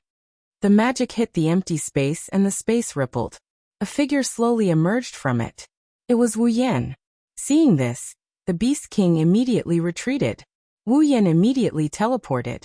When he reappeared, he was above the Beast King's head. Do you still not understand? He looked coldly at the Beast King. Wu Yan said in a low voice, "If we're competing in speed, there's no way you can beat me." The Beast King clenched his fists and sneered. "So ruthless. Looks like you're much more decisive than the first time we met." Wu Yan chuckled when he heard this. There was a hint of mockery in his smile. "It started when you planned to kill the most important people around me. I didn't plan on letting you live for long. Whether it was Andrew or not, whether it was Marcus or the Beast King, they were normal people. Wu Yan could not be bothered with them. But if you touch his reverse scale, don't think you'll get away with it." As soon as he finished speaking, Wu Yan's eyes turned gold. With a swoosh, he charged towards the Beast King. "You're at the peak of the 8th level." The Beast King was infuriated when he saw Wu Yan charging at him. He channeled his magic power into his palms, and he extended his sharp claws. The Beast King also rushed out and collided with the former. Boom! A huge wave of magic and a thunderous sound resounded in the sky above the forest. The explosive airflow swept out. Like fireworks, dust flew in all directions from the collision. Both of them flew backwards and pulled apart some distance. The Beast King endured the pain in his body and stared at Wu Yan on the other side of the smoke. There was some shock in his eyes. Although he was now seriously injured, he was still a demigod. In this state, it might be a little difficult to fight against a 9th level. But against a 8th level, even if the other party was at the peak of the 8th level, the Beast King had no reason to lose. But in fact the collision just now was evenly matched. This Wu Yan was not a simple person. While he was daydreaming, opposite him, Wu Yan's figure trembled and strangely disappeared on the spot. Immediately after, he flashed out from the space behind the Beast King. Raising his hand, a bluish-white electric current containing surging magic power struck the Beast King's back like lightning. Thunder Light Fist. Boom. A low muffled sound was heard. The magic power on the surface of the Beast King's body flowed rapidly and forcefully resisted Wu Yan's attack. However, his body started to sway slightly. Seeing that the body wrapped in magic power could not bear the burden and was shaking, Wu Yan narrowed his eyes. With a clench of his hand, bluish-white electric light filled his entire body. With a flick of his finger, the bluish-white electric current whistled through the air with a crackling sound. It was entwined in the scorching atmosphere and shot out explosively. With the Beast King's experience, He could of course see that these few small electric currents were definitely not something that he could withstand in his current state. A trace of fear flashed in his eyes. The Beast King's figure retreated rapidly, but he was cursing loudly in his heart. He was clearly at the peak of the 8th level, but his attack was comparable to that of a 9th level. This Wu Yan was simply a monster. You still want to escape? Wu Yan waved his hand and the electric current that flew out suddenly increased in speed. Like a thunderbolt, it violently struck the Beast King's body. Boom. After being struck by the electric current, the magic power surrounding the Beast King's body quickly dimmed by a lot, causing him to turn pale with fright. Before he could react, another electric current followed closely and violently struck the Beast King's chest again. Boom. With a muffled sound, the Beast King was hit by the electric current head-on. With a muffled groan, he smashed into the forest below. Boom. Boom. Boom. Wu Yan's palm danced and several electric spears formed by electric current shot out explosively. All of them struck the Beast King's body. A series of muffled sounds rang out, mixed with the Beast King's miserable cries. Damn it! Large amounts of blood sprayed out from the impact of the electric current. The magic power wrapped around the Beast King's body became thinner and thinner. The Beast King's face was malevolent, and his eyes flashed with a crazy light. Don't think that you can have your way with this. Looking at Wu Yan, who was looking down at him from above, the Beast King took a deep breath. His chest slowly puffed up as he raised his head and roared violently. Roar! The deep roar rapidly reverberated from the Beast King's mouth, turning into a sound wave. With a boom, it exploded in the sky above the behemoth forest and scattered in all directions. Seeing this scene, Wu Yan deeply furrowed his brows. In his heart, a bad premonition quickly rose up, causing him to raise his hand reflexively. Li, Wu, Ing. Just as Wu Yan was about to use the railgun to directly end the Beast King, a series of continuous beast cries suddenly rang out from the horizon not far away. Wu Yan's movements froze, and he abruptly turned his head to look at the source of the sound. With one look, his face immediately froze on the spot. All he saw was a group of flying magical beasts emerging from the behemoth forest below. An endless stream of flying magical beasts continuously flew over here. Not good. Wu Yan's face also changed. The Beast King coldly laughed and loudly shouted, "Attack!" Li, Wu, Ing. Under the Beast King's command, the group of magical beasts did not hesitate at all. Flapping their wings or using flying magic, they quickly rushed towards Wu Yan. Among them, there were 7th level, 8th level, and even 6th level and below. With their instincts as magical beasts, they should know that against Wu Yan, only death awaited them. However, at this moment, these magical beasts were like moths to a flame. By the time they reached Wu Yan's side, they all had a tacit understanding and simultaneously surrounded Wu Yan. Ha ha ha ha. Below, the Beast King raised his head to the sky and laughed wildly. His body moved, turning into a ray of light and quickly disappearing into the depths of the forest. He only left behind a single sentence, echoing in the surrounding space and into Wu Yan's ears. Wu Yan, in the future, this king will definitely repay everything you've given me today. Hold it right there. Wu Yan bent down, and was just about to rush down when the surrounding magical beasts seemed to have received some sort of message. Amidst their roars, they all rushed towards Wu Yan. Without any other choice, Wu Yan could only use spatial teleportation to escape the encirclement of the magical beasts. He slowly emerged below and scanned his surroundings. However, he had already completely lost track of the Beast King's aura and traces. A sullen fury rose from Wu Yan's chest. Feeling the magical beasts continue to pursue him from behind, Wu Yan roared angrily, his voice echoing through the forest. In the next moment, the overwhelming horde of magical beasts covered Wu Yan's figure.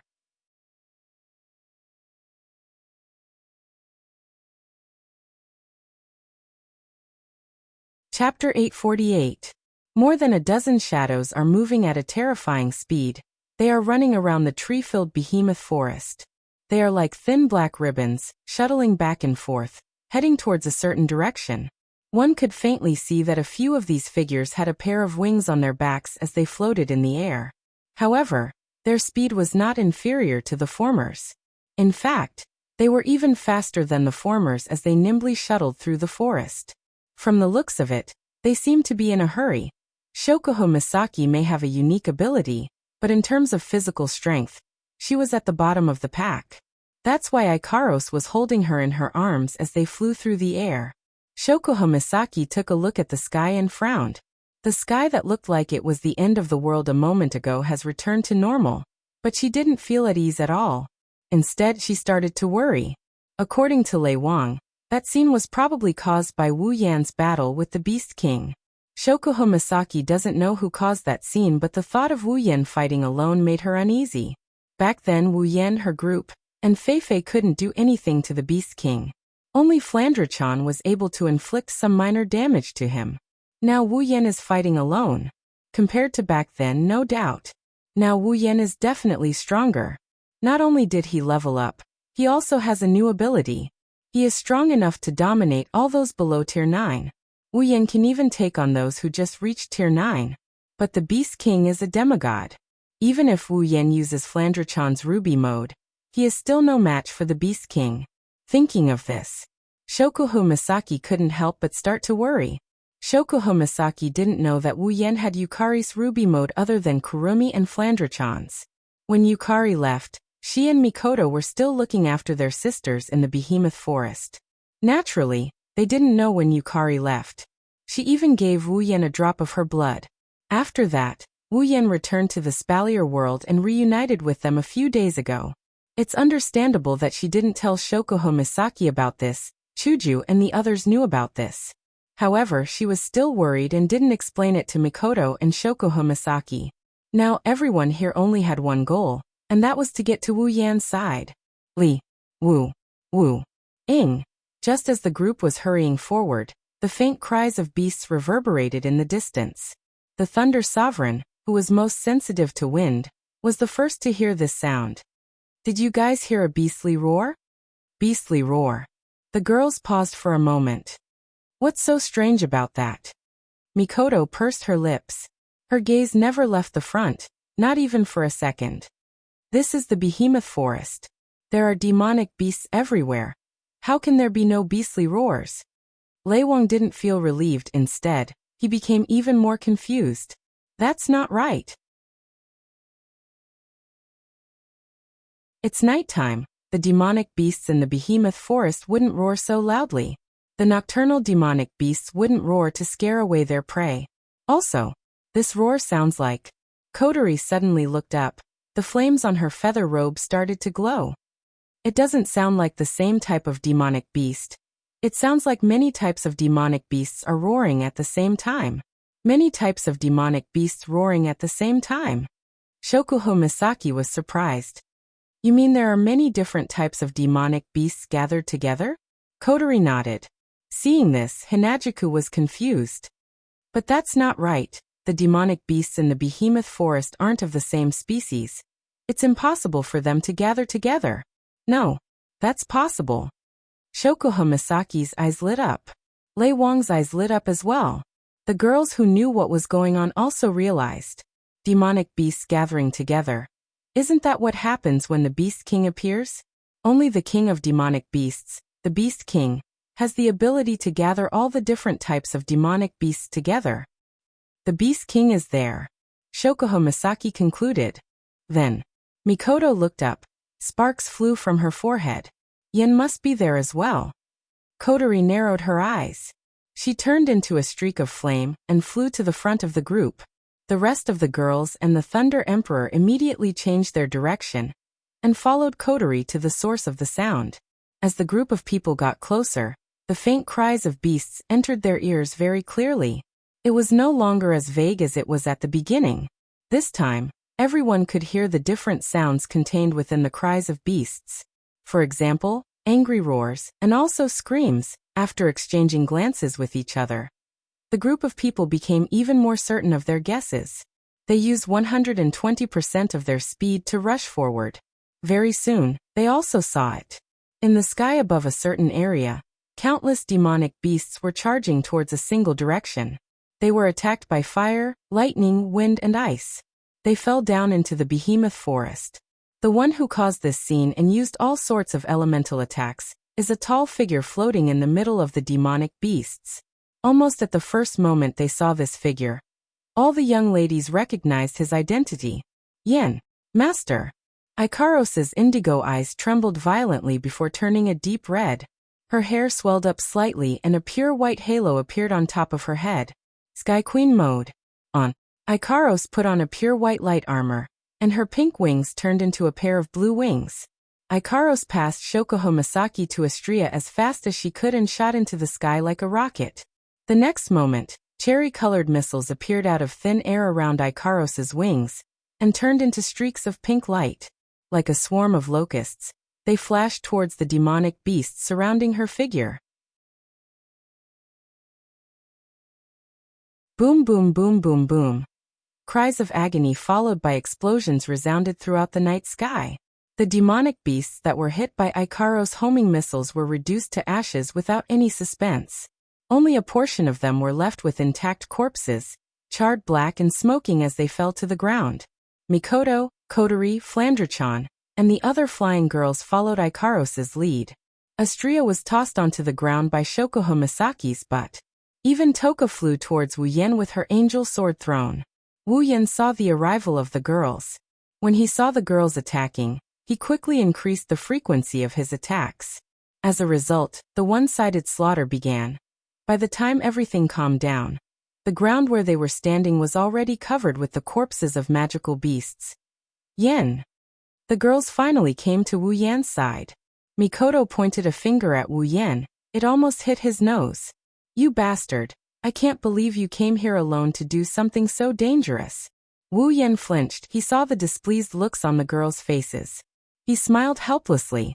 I'm sorry, I didn't expect such a huge secret to be revealed. The girls' expressions lightened up after hearing Wu Yan's explanation. Lei Wang came to Wu Yan's side and asked with a serious expression, "Where's the Beast King?" Wu Yan took a deep breath. He clenched his fist and bitterly smiled. He escaped. Escaped? Lei Wang didn't understand what Ikaros meant by that. The peak tier 8 Wu Yan is fine. Instead, it was the demigod Beast King that escaped? Wu Yan didn't explain. He looked at the direction where the Beast King escaped. His eyes turned cold.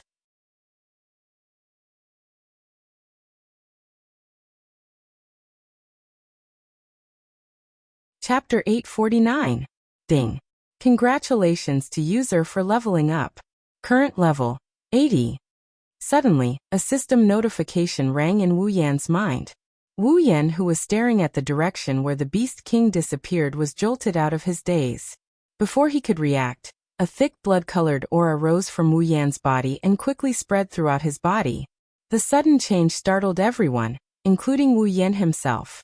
But before anyone could react, Mikoto, Kotori, Astria, and Toka also experienced the same phenomenon.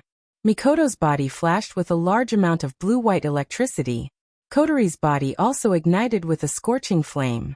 The color of the flame deepened as it enveloped Toka. Even Astria's body glowed brightly, illuminating the space around them. For a moment, blood-red, blue-white, fire-red, purple, and white lights flashed from the 5 people's bodies.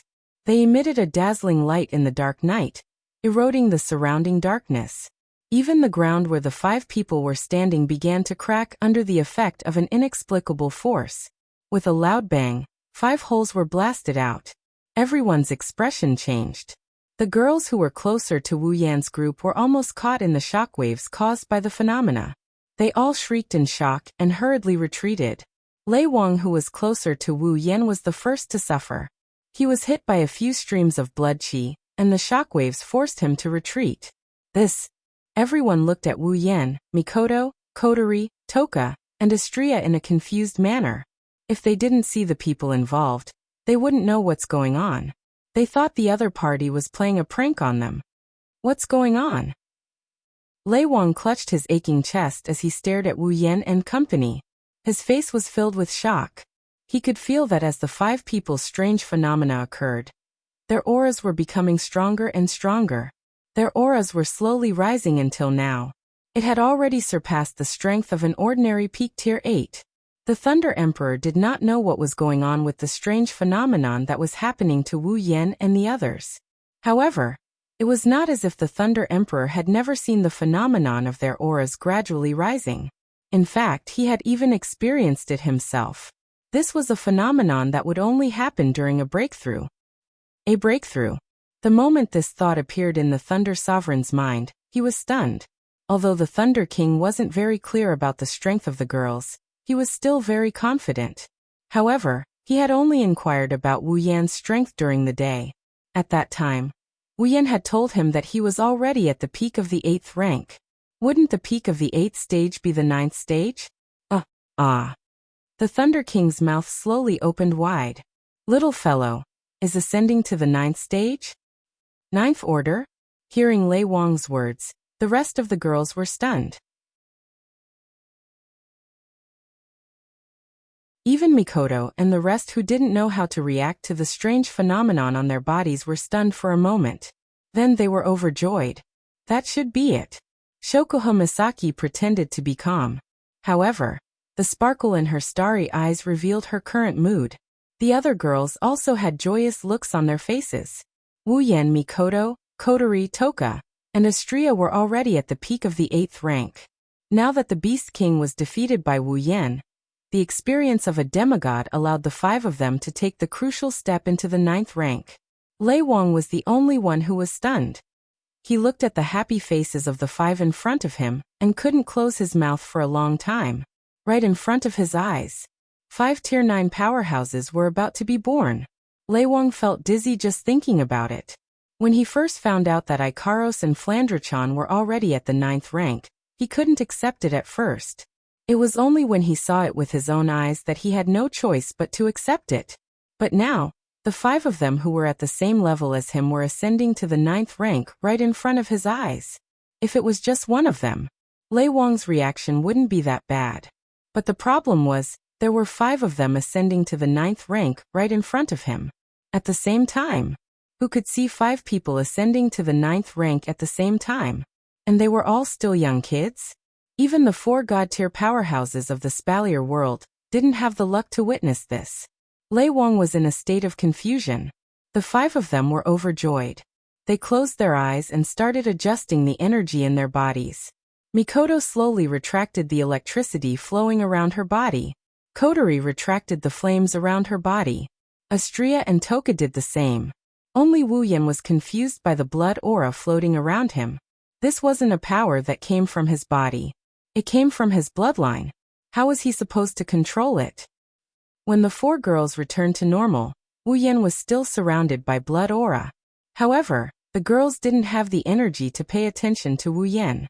Astria shrieked as soon as she returned to her normal state. Everyone's attention was on her. The girls turned their attention to Astria, who was screaming in fear. They were stunned by what they saw. The light gathered at Astria's chest. To be more precise, it gathered at Astria's heart. It gradually dimmed until it reached an undetectable level. Then it stopped dimming and stayed there for a long time. Light. The girls were dumbfounded. Light. Astria touched the faint light at her heart, and her face turned into a panicked expression. She screamed and jumped towards Ikaros. Ikaros was the only one who could do this. She screamed and jumped towards Ikaros. Ikaros-senpai, Astria is going to die. That one sentence caused the girls who were still in a daze to fall to the ground. Astria, on the other hand, had tears streaming down her face. Ikaros-senpai, I'm about to die. I'm about to die. Ikaros wasn't able to keep up with Astria's rhythm. She used her pitiful indigo eyes to look at the ball of light above Astria's heart. A stream of data flashed across her eyes and she froze. This phenomenon. Ikaros placed her hand on Astria's chest and said in a daze, I experienced it before as well. Hearing this, the girls all seemed to have thought of something, and Shokuha Misaki suddenly understood. That's right. This phenomenon happened when Ikaros ascended to Tier 9 as well. Phenomenon? Kotori, Kuromi, and the others who were summoned later asked, but Shokuha Misaki didn't answer immediately. Instead, she said something thoughtfully. If I remember correctly, This phenomenon happened when Ikaros ascended to Tier 9. The Pandora system in her body started to awaken. That means, Chuju and Mikoto looked at Astria in shock. Astria, are you going to start your Pandora evolution as well? If I'm not mistaken, that should be the case. Astria blinked. Her panicked expression collapsed as she let out a sigh of relief. What? So she's not going to die? The girls sweated profusely. While the girls are still mesmerized by Astria's transformation, Wu Yan, who lost his bloody aura, looked a little out of sorts. Kurumi tilted her head when she noticed this. What's wrong? Atsuzama. Wu Yan snapped out of his daze. He felt warmth in his heart when he saw the concerned looks on the girls' faces. He quickly shook his head. It's nothing, don't mind it. Wu Yan grinned as he immersed himself in his sea of consciousness. The system notification that rang in his mind just now. Ding! User's level has met the awakening requirement of True Ancestor Bloodline. True Ancestor Bloodline ability has been automatically awakened. Please choose one of the 3 options below as a Bloodline ability. 1. Mist Transformation. 2. Blood Pact. 3. Vassal Beast Summon.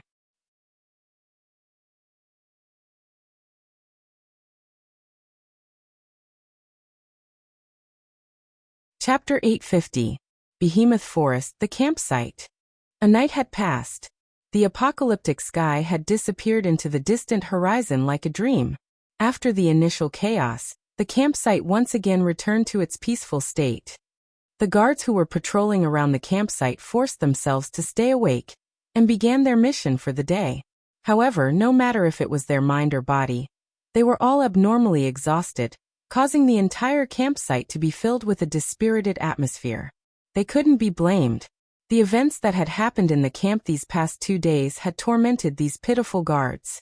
Not to mention other things, just being woken up from their sleep twice in a row already made them physically and mentally exhausted.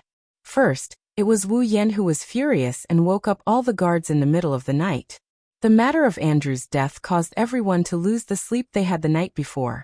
Last night, such a ridiculous phenomenon occurred, causing everyone to be in a state of panic. It was impossible for them to sleep. It had only been 2 days, but so many things had happened. Even though the guards in the campsite were all warriors and magicians, they were still somewhat overwhelmed. It was only natural for such a phenomenon to occur. At this moment, in a large tent in the center of the campsite, there should only be 1 or 2 high-ranking officials. However, at this moment it was filled with a black mass of figures. All sorts of noises mixed together, buzzing incessantly, causing one to feel as if they were in a beehive, causing one to feel extremely irritated. Almost all of the high-ranking officials in the campsite were present, discussing animatedly. At the same time, all of them were looking at the main seat in the tent. Over there, a figure was seated on a high seat. That dignified face that had intimidated all the guards yesterday was currently in a state of absent-mindedness. For a long time, he did not speak. Although it had only been a day since the Thunder King had arrived at the campsite, the impact he had received was definitely greater than that of the other garrison members. That was only natural. Think about the council, formed by the 3 great empires and the 9 great clans. There were only 12 ninth-grade powerhouses. However, in the campsite, there was a small group that didn't belong to the council. There were 7 ninth-grade powerhouses, and the rest were all peak 8th-grade powerhouses. Although the overall strength of this small group couldn't compare to the entire council, that wasn't too far off. Regarding last night's collective advancement event, the Thunder Sovereign had yet to recover from his shock. Even when they followed Wu Yan and the others back to the camp, they were still in a muddle-headed state. How great was the impact on the Thunder Sovereign? The Thunder Emperor thought very highly of Wu Yan. He knew that there would come a day when this mysterious little fellow would stand at his level, or even surpass him and become a demigod. That wasn't impossible. However, the Thunder King hadn't expected this day to come so soon. Not to mention Wu Yan himself, even the girls around him were all extremely talented. They were not weaker than Wu Yan, and some of them were even more talented than Wu Yan. Now the small group that he used to take care of as his juniors had become a force that he, or the entire Spalier world, couldn't ignore. It was only at this moment that the Thunder Sovereign felt that he had underestimated them in the past. Of course, the Thunder Sovereign was more surprised. He still couldn't let go of the fact that 5 kids who weren't even 25 years old had advanced to the 9th grade at the same time. The Thunder Sovereign didn't believe that it was a coincidence. Wu Yan and the others might have an alternative cultivation method that allowed them to have such terrifying potential and speed of advancement. Realizing this, even the Thunder Sovereign couldn't help but be tempted. If he could obtain such a cultivation method, the Lori family would become the pinnacle of the continent in just a matter of time. As for himself, it was very likely that he would obtain the opportunity to advance to the demigod level. Demigod! The Thunder Sovereign's heart began to heat up. His ancient eyes were filled with an unusual fanaticism. However, when he remembered that the one who had such a method was Wu Yan, he had no choice but to suppress the desire in his heart. He clenched his fists and exhaled deeply as if he had given up on his greed. Lei Wang might be tempted by this so-called cultivation method, but Wu Yan's close relationship with his granddaughter Lulu aside, Lei Wang's upright and plain-spoken personality wouldn't allow him to have any dirty thoughts towards a group of juniors he's on good terms with. What's more, Wu Yan is very likely to get together with his granddaughter. When the two of them get married, this little guy with limitless potential would be on his side. Also, with the attitude of the girls around him, it's unlikely that they would leave this little guy. When the time comes, what's the difference between this little group of people with terrifying potential and strength and joining his own family? The Thunder Sovereign's biggest headache was the fact that Princess Sylph was already engaged to Wu Yan. When Lulu married Wu Yan, wouldn't she have to be his concubine? How could that be? Old Patriarch. Thunder Emperor's thoughts had already started to drift away. As the second in command of the Lori family, Pelosi couldn't help but cough when he saw Thunder Emperor's state. This caused Thunder Emperor to wake up from his daze. The Thunder Sovereign hurriedly suppressed his fanciful thoughts and slowly swept his gaze across the room. All the noise in the room disappeared. The Thunder Sovereign nodded slightly and looked at the empty space in the center. There, a figure was kneeling there with a pale face. It was as if he had lost all hope. It was Marcus. Sigh. The Thunder Sovereign let out a long sigh. The excitement from his fanciful thoughts vanished when he saw Marcus. Only regret and sympathy remained in his heart. All the upper echelons present also looked at Marcus, and their expressions gradually changed. Some were resentful, some were indifferent, and some were taking pleasure in his misfortune. Pelosi looked at Marcus, whose face was ashen, and sighed softly. He then looked at the Thunder Monarch. Old Patriarch, how should we deal with Marcus? Do we even need to ask? One of the higher-ups said sternly. He colluded with the Beast King and harmed his comrades. He betrayed the entire Spalier world. He must atone for his sins with his death. Yes, atone for his sins with his death. Everyone expressed their anger one after another, causing the scene to become noisy. However, these people did not notice that Marcus, who was kneeling in the middle, had a sinister expression on his face for a split second, but it quickly disappeared. The Beast King wiped his face and waved his hand. His voice was a little hoarse as he said, Marcus' actions have indeed betrayed all of humanity. However, it's still up to us to decide whether to execute him or not. The Thunder Sovereign glanced at Marcus. The sympathy in his eyes disappeared. All that was left was indifference. No matter what, he is the brother of the head of the Saito family. His father is also an elder of the council like me. I have already reported his punishment to the higher-ups. The final decision will be made by the council. Hearing this, the group of higher-ups had nothing more to say, and they all stopped talking. Just then Marcus suddenly looked up. Lord Thunder Sovereign, since you have heard my conversation with the Beast King, you should know that I was forced to do this, right? So what? The Thunder Monarch glanced at Marcus indifferently. In the end, you still betrayed the entire human race. That is an undeniable fact. In other words, Marcus smiled. It was a strange smile. Am I going to die this time? The Thunder King frowned. He had a vague feeling that something was amiss with Marcus, but he still said, this is not something I can decide. The true judgment will be carried out by the entire council. Huh. Marcus laughed softly. Soon after, his laughter grew louder and louder. In the end, it turned into a loud laughter. Ha ha ha ha. Hearing Marcus' laughter, everyone present felt an inexplicable palpitation. Even the Thunder King felt an inexplicable sense of irritation. Frowning, he waved his hand. Take him down. 2 8th-rank guards immediately came in from outside the tent and suppressed Marcus. Marcus lowered his head. His lips curled into a twisted smile.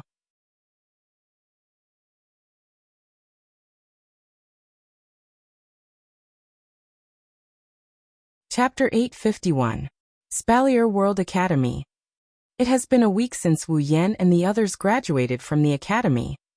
This week, the academy returned to the peaceful life Wu Yan and Co had before they entered the academy. Cultivating, earning credits, dueling, living a life of 3 points and 1 line between their residences, the arena tower, the merchant district, and other resource areas. It's a very regular routine. Actually, many students weren't used to such a routine. It wasn't that they liked excitement, but rather, in the past few months, they had gotten used to news that would pop up from time to time. For example, some unknown person had suddenly defeated a ranked expert, or the 12 top powers of the academy had been challenged, or the rank number 1 had been kicked off the stage, and so on and so forth. It was a big news that would shock anyone who heard it. However, after Wu Yan and company left the academy, all of these major events calmed down and returned to normal. It's only been a week, and some of the students are already sighing and complaining about the lack of passion in Silveria World Institute. The higher-ups of the institute don't know whether to laugh or cry. They're cursing the bastard who caused this to happen, but they've forgotten that some of the girls around him are even more perverted than he is. No one knows how long this situation will last, but in short, the academy was as peaceful as ever.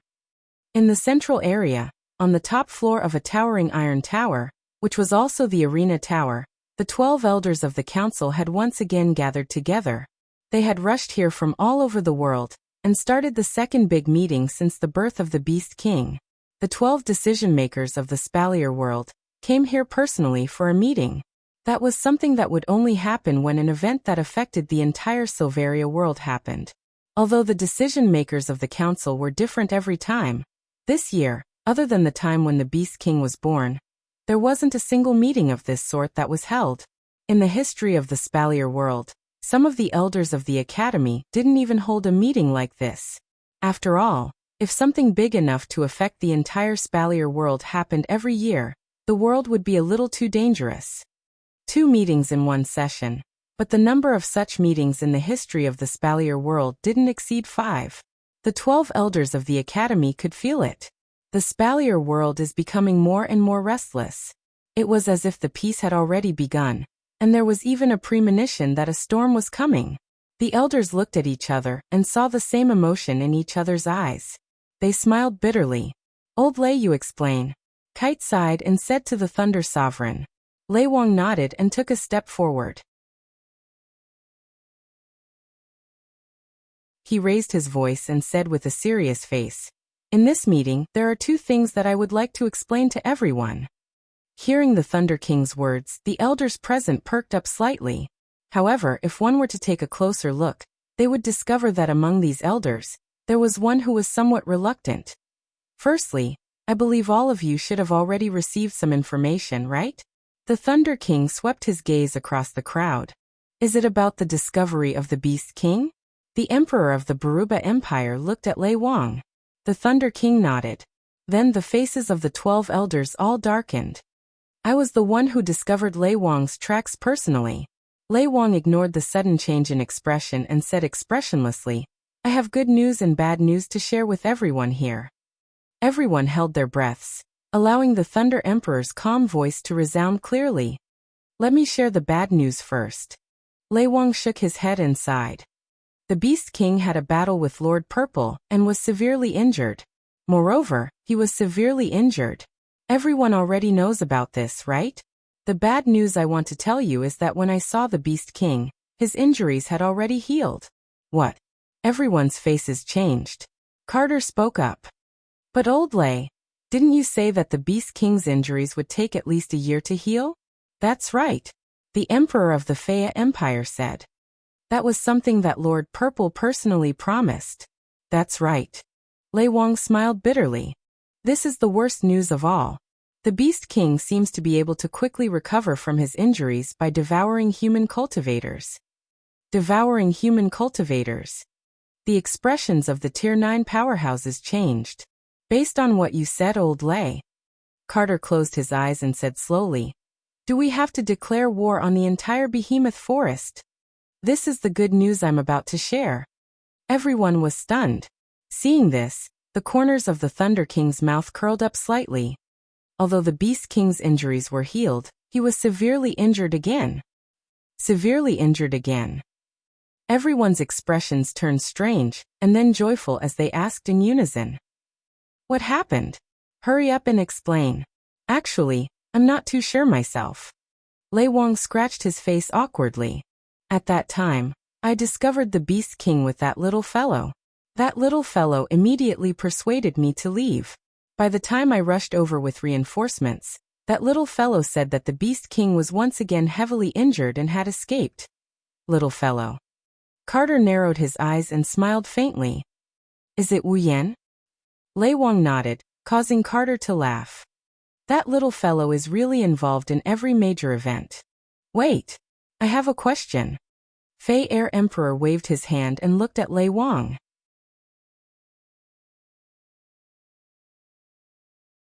You said that you and that little fellow Wu Yan discovered the Beast King's tracks and he persuaded you to leave, right? Yes. Lei Wang paused for a moment before replying. Isn't that strange?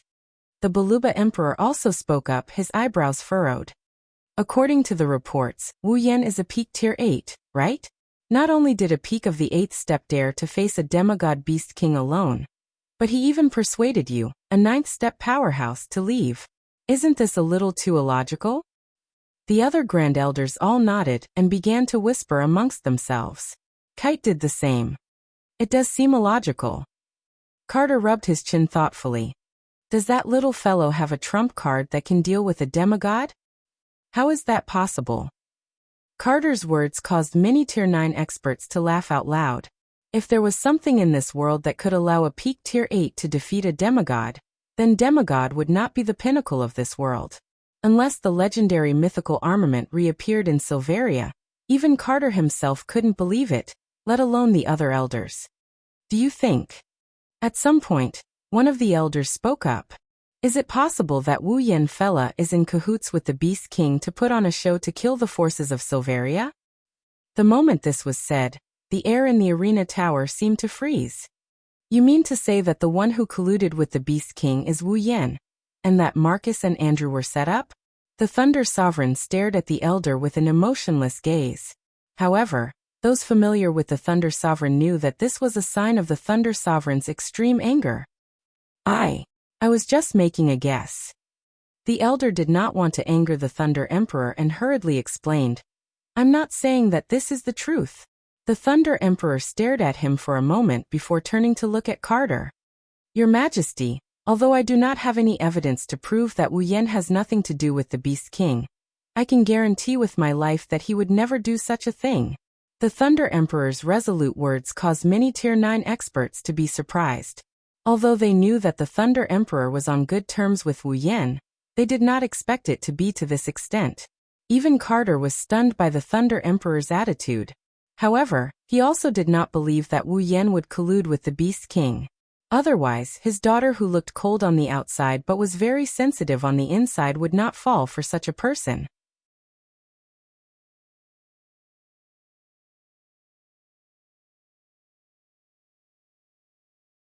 Chapter 852. I also think that Wu Yan wouldn't collude with the Beast King. Kite played along with the Thunder King's words, indicating which side he was on. Sylph, Fei, and the others were also part of the expedition to the Behemoth Forest. According to them, the Beast King wanted to kill Wu Yan and the girls around him. Based on Wu Yan's personality, it's unlikely that he would help the Beast King. After saying that, Kite looked around at everyone. Also, don't forget that the one who defeated the Beast King was the demigod behind him. With Lady Violet as his backing, why would he collude with the Beast King, who is weaker than Lady Violet? That's right. That's true. Everyone looked at each other, seemingly agreeing with Carter's words. Only the Baruba Emperor was still frowning. But this still doesn't make sense. The Baruba Emperor crossed his arms and glanced at Lei Wang. Lei Wang said that Wu Yan told him that the Beast King was heavily injured again. At that time, he was the only one facing the Beast King, right? Could it be that he really injured the Beast King? The Baruba Emperor had a slight smile on his face. No one answered the Baruba Emperor's question immediately. However, from the looks of disdain on their faces, it was obvious that they thought that Wu Yan was the one who injured the Beast King. Carter, who was standing with the Baruba Emperor and Faya Emperor in front of all the Tier 9 powerhouses, felt helpless. He sighed and said, Sylph said that when they fought the Beast King in the Behemoth Forest, they couldn't injure him even if they worked together. In the end, it was Lady Violet who stepped in and injured the Beast King. Lady Violet wasn't originally in the Behemoth Forest. However, at the critical moment, Wu Yan used some sort of summoning magic to summon Lady Violet to their side. Carter's eyes lit up. I think so. That little fellow must have used that summoning magic again to summon Lord Zeover. That was why the Beast King was injured again, wasn't it? This statement received the unanimous approval of the senior elders, including the Thunder King. That should be the case. Lei Wang pursed his lips. There was a hint of envy in his eyes. It was the same for the rest of the Board of Elders. There was a hint of jealousy on their faces as well. To have a demigod realm expert at his beck and call to support him. What a great honor this was. One must know. Even if the Ailu, Baruba, and Faya empires each had a semi-god guardian deity behind them, they would only appear when the royal family or Silveria was facing a true calamity to help them survive. Normally, those semi-god guardians deities would hide behind the scenes. Don't even mention ordering them around. They wouldn't even respond if you called out to them. Yet, Wu Yan has a demigod who can call. That's a good thing. In the end, all the good things were taken away by Wu Yan. Not only does he have a demigod to support him, he also has a group of girls with heaven-defying combat power and potential. It's as if he has all the good things in the world. The three emperors couldn't help but feel jealous. Not to mention the Tier 9 powerhouses from the families without a demigod. Humph. A white-haired elder sneered. I agree with the previous speculation. Maybe the reason for all the trouble in the Spalier world is because of this brat. Hearing this, Kites and the Thunder Emperor's faces sank. Lei Wang sneered. I know your Ladine family suffered a loss in his hands. Andrew deserved it. Using public office to avenge a private grudge. That's all you can do. What did you say? The elder's expression froze. Anger flashed across his face. Is that not the case? Lei Wang curled his lips. Don't forget, Andrew is in cahoots with Marcus. They colluded with the Beast King to harm the entire Spalier world. You. The elder's face turned red. At this time, another elder with a gloomy expression lifted his head. He asked in a hoarse voice. Old Fogile, the second thing you want to talk about should have something to do with Marcus, right?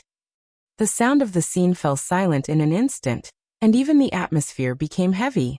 Seeing the old man's dispirited expression, the rest of the Type 9 powerhouses, including Kite and the Thunder Emperor, could not help but turn their heads away, their hearts filled with pity. Marcus and Andrew were the second in command of the Saito clan and Ladine clan respectively. However, with Andrew's death, while the Type 9 powerhouses of the Ladine clan were infuriated, they were not too sad. After all, while Andrew was a member of the Ladine clan, he did not have the bloodline of the Ladine clan, and could be considered half an outsider. However, Marcus was different. Not only was he a direct descendant of the Saito family, he was also the son of the gloomy elder. His own son betrayed the human race and was about to be executed. No one would feel worse than him. Lei Wang felt bad, but he still spoke up. That's right. How should we deal with Marcus for colluding with the Beast King to harm the people of the camp? The gloomy old man clenched his fist and took a deep breath of cold air, as if he was trying to suppress his emotions. He said, As far as I know, Marcus betrayed us because the Beast King planted a foreign object in his body that could threaten his life. He had no choice, But he shouldn't have died, right? What a joke. The Balba Emperor roared. No matter how much he had no choice, he still committed a crime that would endanger the entire Spalier world. The gloomy elder clenched his fists and turned his head away. No one could see his expression, but his back seemed to have aged considerably. Suddenly, the Thunder Sovereign's expression changed, turning incomparably ugly. Old Lay.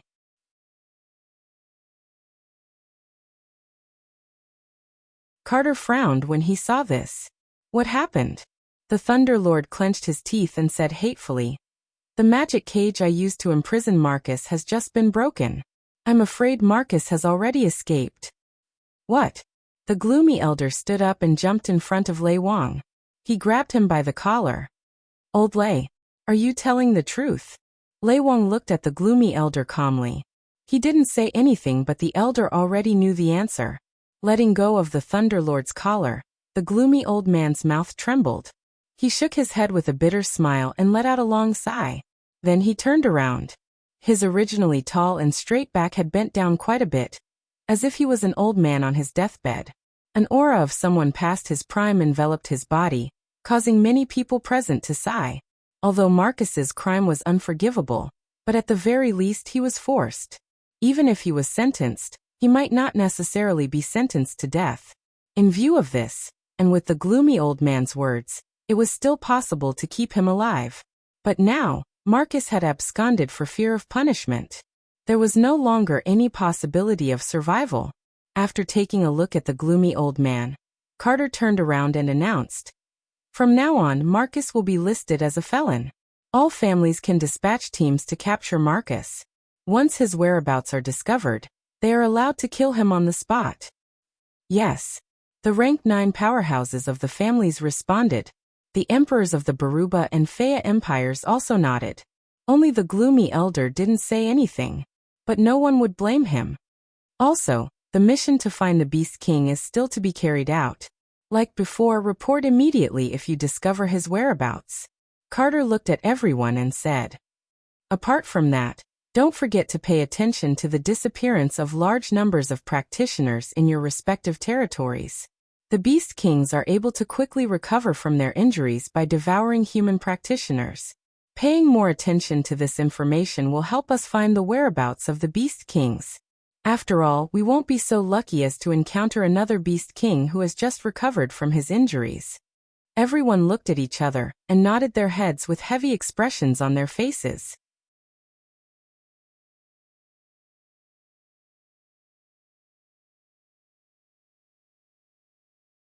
Chapter 853. Behemoth Forest Base.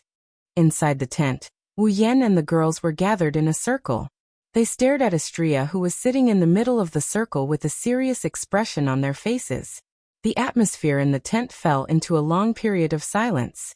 Only Astria's restless eyes kept darting around. Even her body tensed up. It's obvious she's nervous. Looking at how nervous Astria is, Wu Yan felt bad for her, so he decided to break the ice. "Everyone, have you thought of a solution?" Wu Yan's words broke the silence. Astria also looked at Wu Yan with eyes full of gratitude, as if she was freed from the immense pressure she was under. Shokuha Misaki looked at the two of them and shook her head. "Even Astria doesn't know what to do. How are we supposed to know what to do?" Hearing Shokuha Misaki's words, the girls nodded helplessly. Kotoriba smacked her lips and looked at Ikaros. "Hey, didn't you already experience it once? Don't tell me you don't know how to make Astria evolve?" "That's right. Make Astria evolve. Pandora system." It's the evolution system installed in Ikaros and Astria.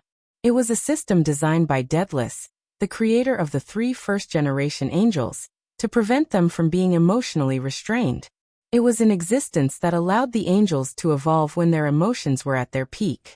Last time, during the Beast King incident, Ikaros ascended to Tier 9. Her body grew to a level beyond what Daedalus set when he first designed her. This caused the Pandora system within her to show signs of awakening. When she faced the Beast King, she activated Pandora and successfully completed her evolution. Now, Astria has finally reached the 9th rank. The Pandora system in her body was upgraded to a level beyond what it was originally designed to be. Similar to Ikaros, the Pandora system showed signs of awakening. Astria's heart kept glowing. Now Wu Yan and the other girls are gathered here. They are here to figure out how to fully activate the Pandora system in Astria's body. They are here to help Astria evolve. Everyone knows. Once Astria evolves, not only will she gain a new combat form, but she will also gain a new combat form. Her strength and equipment will also receive a huge boost.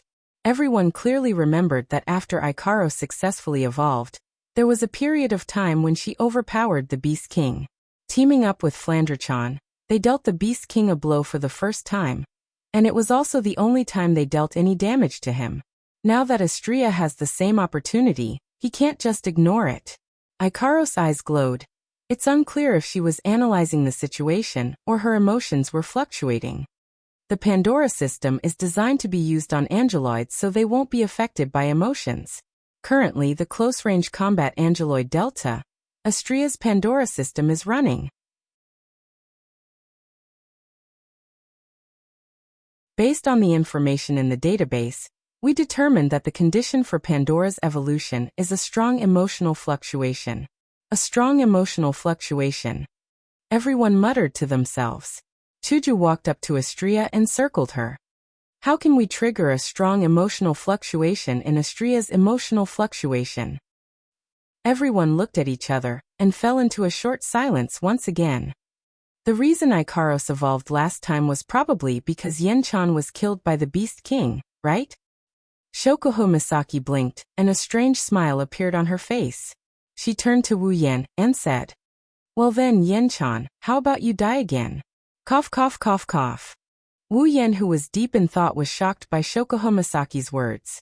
He started coughing violently and complained loudly. "Even if I'm a vampire, I'm not afraid of death, you bastard." "Well, it doesn't matter." Shokuho Misaki covered her mouth and giggled. "You said you're a vampire. Dying once won't make a difference." Wu Yan rolled his eyes at Shokuho Misaki. "Then why don't you die again?" Shokuho Misaki put on a pitiful expression and said with teary eyes, "Yen-chan, can you bear to do that? Yen-chan." Wu Yan's mouth twitched. "I might not have the heart to do that before, but now, I really want to sell you off." "Is that so?" Shokuho Misaki tilted her head and smiled brightly. "Then remember to sell me for a good price. I will get angry if I get too cheap." Wu Yan sweated. Strong emotions. Kotori looked down at Astria. "But it doesn't have to be under those circumstances, right?" "Yes." Ikaros evolved because Oniai-chan died once. She evolved out of anger towards the Beast King. If anger can do it, then other emotions should be able to help Astria evolve as well. Kotori pointed at the pearl in her hand. Joy, fear, sadness, these are all strong emotions. "I'm so happy." Toka, who was the closest to Astria, pounded her palms and shouted happily. "Then, how about we let Astria eat something delicious? She will be happy." Astria's eyes lit up and she nodded her head furiously. She almost wrote on the paper that she was going to use this method. "If it's fear." Mikoto pondered for a moment and raised her head. Her bangs flashed with a flash of electricity, and her hands started to fluctuate with a strong blue-white electric current. "Will it work if I use an electric shock?" Astria's smile froze on her face. Her head that was nodding furiously shook like a rattle drum. If electric shock is effective, then burning it should be effective too. Kotori narrowed her red eyes maliciously. "I am more than happy to help."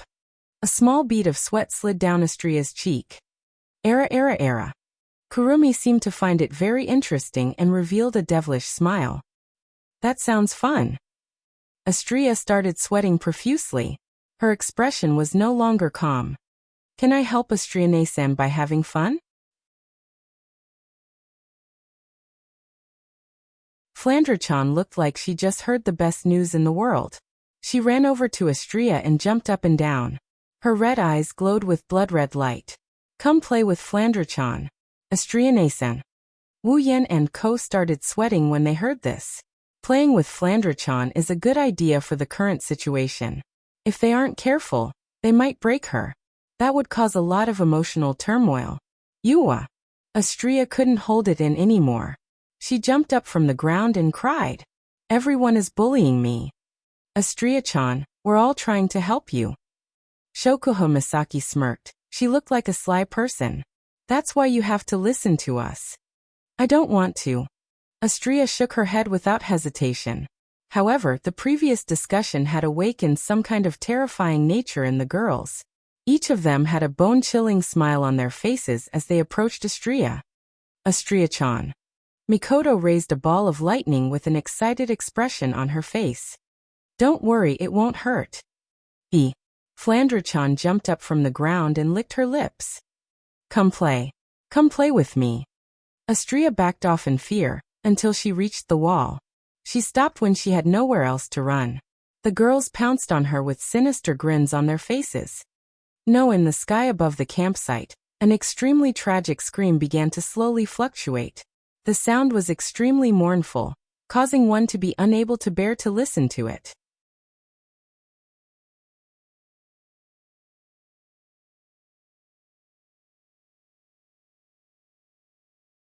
Chapter 854. Sob sob sob sob. Sob sob sob sob. Astria knelt on the ground with her head lowered. She looked like she had been played to the point of insanity. She kept sobbing. Sob sob sob.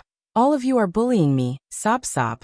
Inside the tent, the murmuring and sobbing had been going on for a full 15 minutes, causing the group of young girls to feel awkward. Mikoto scratched her cheeks and said with a blushing face. I think we went a little overboard. The girls lowered their heads in embarrassment as well. They were embarrassed by their own actions. Of course, there were also some who wanted to push the blame onto Astria. It's all your fault, Misaka-san. While Mikoto was still in shock, Shokuho Misaki continued. Look, he made Astria-chan cry. Don't make it sound like I'm the only one to blame. Mikoto jumped up in anger and shouted. Aren't you very excited as well? But Misaka-san, if I remember correctly, you were the one who had the most fun just now. Shokuho Misaki pouted and sighed in exasperation at Seiji's failure to live up to her expectations. As expected of the Misaka-san who feels uncomfortable when she doesn't have any exercise. You bastard, stop talking to yourself. Mikoto understood what Shokuho Misaki meant by the word, exercise. She couldn't help but blush as she tried to refute. However, the expression on his face, as if his thoughts had been exposed, made one unable to ridicule him. She pointed at a direction and said angrily, What do you mean I had the most fun? Flan was the one who had the most fun. Shokuho Misaki subconsciously looked towards Flandra-chan's direction. Flandra-chan's bloodthirsty and sweet smile made her blush for a moment, but she quickly recovered and put on her usual smile. Misaka-san, you are in the wrong. Shokuho Misaki looked like she was lecturing a child. Flandra-chan is just a child. How can you compare yourself to her? Or should I say, she looked down at a certain part of Mikoto's body. You can only compare yourself to a child? What are you looking at? Mikoto took a few steps back. She crossed her arms in front of her chest. Her face turned red and she glared at Shokuho Misaki. Only you would pay attention to that part of your body. You are an evil woman. If you put it that way. Shokuho Misaki covered her mouth and smiled slyly. Misaka-san, you don't mind at all? Of course. I don't mind this kind of thing. Mikoto's hands tightened. Mikoto stuttered. She forced a fake smile on her face. With one look, one could tell that this girl was being arrogant. Is that so? Shokuho Misaki pursed her lips and pretended to be nonchalant as she shook a certain part of her body. Instantly, her breasts started to sway and it attracted the attention of a certain group of people. Mikoto and Hinajiku were one of them. Their gazes were filled with envy and jealousy. I have been paying attention to their diet every day, taking in the necessary nutrients and taking good care of them. Shokuho Misaki said in a casual tone that caused the girls to stiffen up. After all, a certain someone likes them a lot. When they heard that, all the girls looked in the same direction. In the corner, Wuxian was sitting calmly on a chair. He looked like he had nothing to do with this. He was leisurely sipping on a cup of black tea. It was as if this had nothing to do with him. Not just Mikoto, even Hinajiku, Shokuho Misaki, and Kotori couldn't help but feel angry. Humph. Kotori snorted and turned her head away. Sit by the side and watch the members of your own backyard fight with each other? What a disgusting hobby. Chuju walked up to Wu Yan and snatched the cup from his hand. She glared at him with a scary expression. Of course, Wu Yan thought she was just trying to act cute. Isaac. Chuju put her hands on her hips and frowned. We're all busy dealing with Estria's matter. Why are you sitting here leisurely drinking your tea? Wu Yan blanked out for a bit when the cup in his hand was taken away. Only when he heard Hinajika's voice did he raise his head and asked her with a blank face. Are you guys done playing? Done. You're the one who's finished. Mikoto scratched her head in a frenzy. Have you been drinking tea since the beginning? Haven't you been paying attention to the situation here? What can I do? Wu Yan pursed his lips. He glanced at Estria, who was still sobbing. His lips twitched. Who told you guys to have so much fun when we're dealing with serious matters? We're not having fun. The girls spoke up in unison. We're trying our best to help you. Yes, I am helping. Wu Yan rolled his eyes, and he propped his head up with his elbows on the table. He pursed his lips at Estria. So, this is the result of all your hard work. The girls froze. They stole a glance at Estria and lowered their heads awkwardly. Ahaha. Wu Yan laughed dryly. So you guys went overboard when you were halfway through? The girls blushed, making them look even cuter. Their originally delicate faces were now exuding a different kind of charm. With more than a dozen of them standing side by side in such a state, a certain wolf's eyes were fixed on them. Of course, he was merciless with his mouth. I don't think you guys came up with a real solution. Aya, you're so annoying. Mikoto glared at Wu Yan impatiently.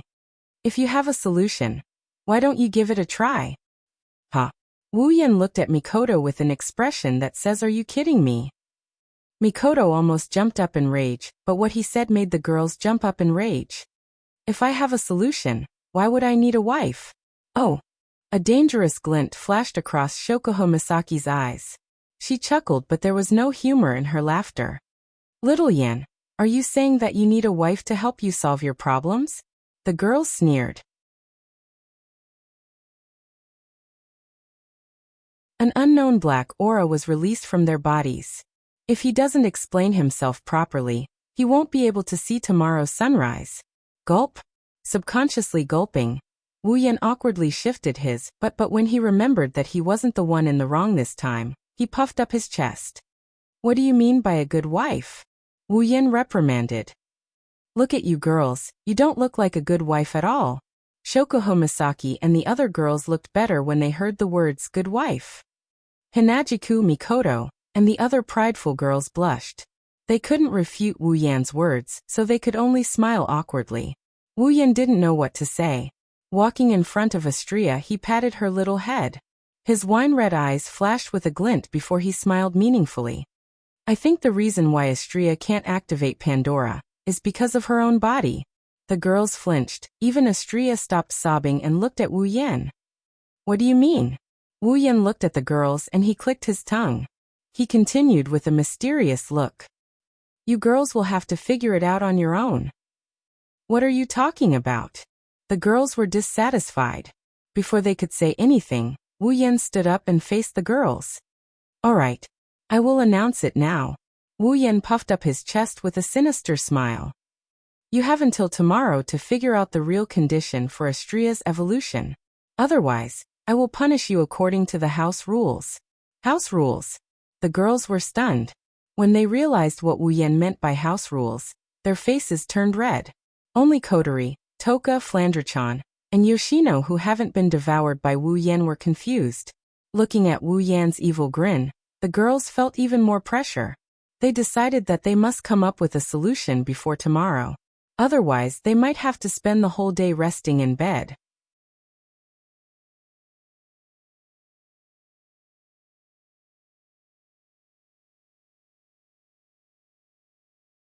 Chapter 855. At the southeastern end of the camp, there is a mountain range that is neither big nor small. There were many natural caves in the mountain range, surrounded by rocks, so it was impossible to set up tents here and provide a resting place for the garrison in the camp. In the past, the caves in the mountain range were only used to store some resources and act as a small base for warehouses. However, a few days ago, the nature of one of the caves here changed. From a warehouse of supplies and provisions, it had turned into a prison. The person imprisoned in the cage was none other than Marcus, who was awaiting the council's verdict.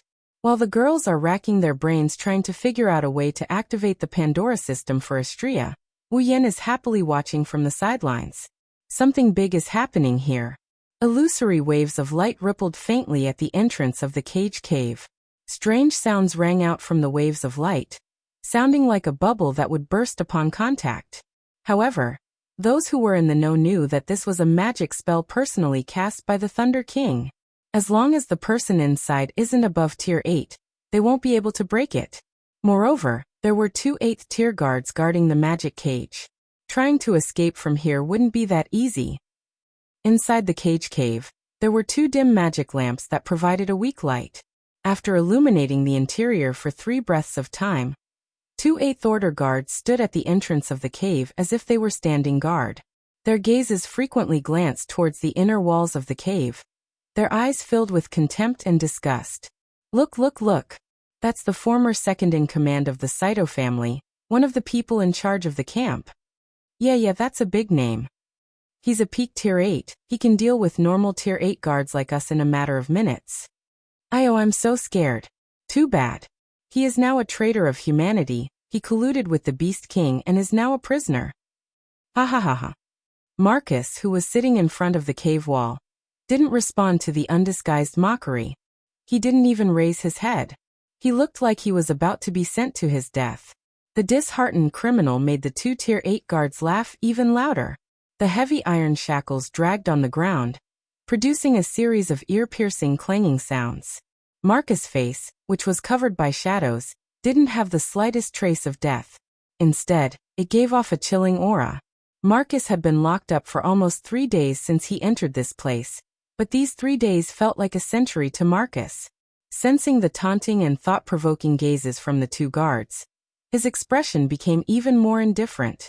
His heart, however, was filled with hatred. He wished he could immediately kill them, destroy their corpses, and leave this damned place.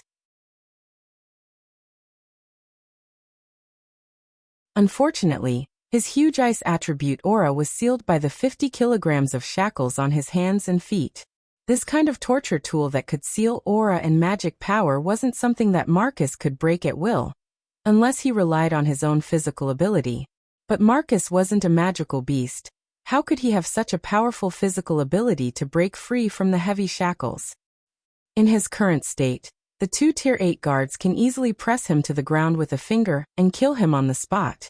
In addition to the layer of magic cage, let alone a peak of the 8th tier, even 10 peak of the 8th tier wouldn't be able to escape.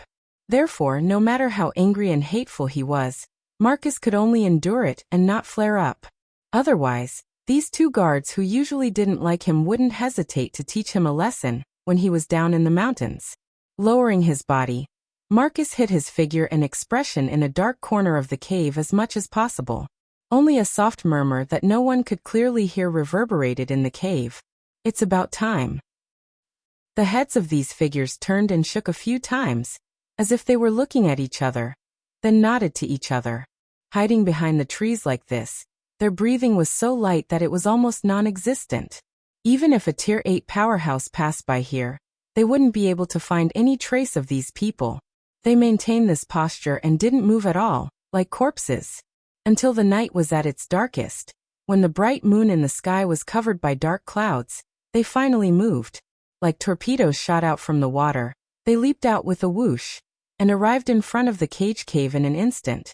2 of the figures at the front gathered their do-chi, and used their battle skills to heavily smash the magic cage that enveloped the entrance of the cave. Looking at the level of their do-chi and the power of their battle skills, these 2 were at least 8th order intermediate powerhouses. Bang! With a muffled sound, the magic cage shook violently. Without any suspense, it was broken, and several figures flew into the cave at the same time. By the time the 2 Tier 8 guards realized what was happening, several figures had already arrived in front of them. Combat skills that contain the sound of breaking air landed on the two guards who were caught off guard. Bang! Bang! Ah!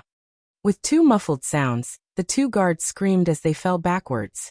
Before they could even react, their necks were grabbed by two pale white hands. Crack! Crack! A teeth-numbing kacha sound rang out in the next second. Two Tier 8 guards were killed by a sneak attack just like that. They could no longer make any sound. Whoosh! Whoosh! With the sound of flying, a black figure flashed in front of Marcus. A total of 4 people lined up in front of Marcus. Boss! Low and powerful voices sounded from the 4 figures. Judging from the aura emitted from their bodies, they were all powerhouses of the 8th Order, and all of them were at the high level of the 8th Order. When the 4 of them appeared, Marcus' expression improved a lot. He nodded silently.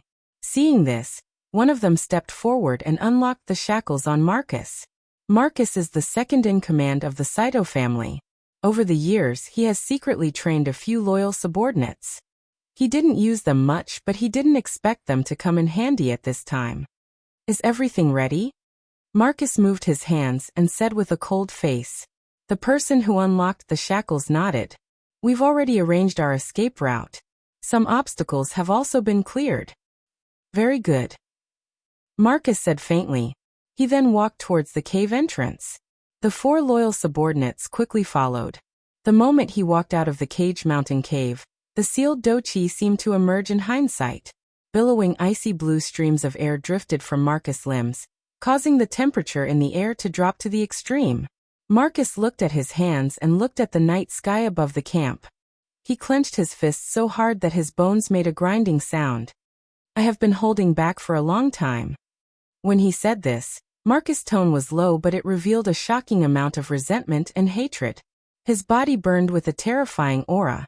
Behind him, the 4 loyal subordinates lowered their heads, not daring to look at him directly.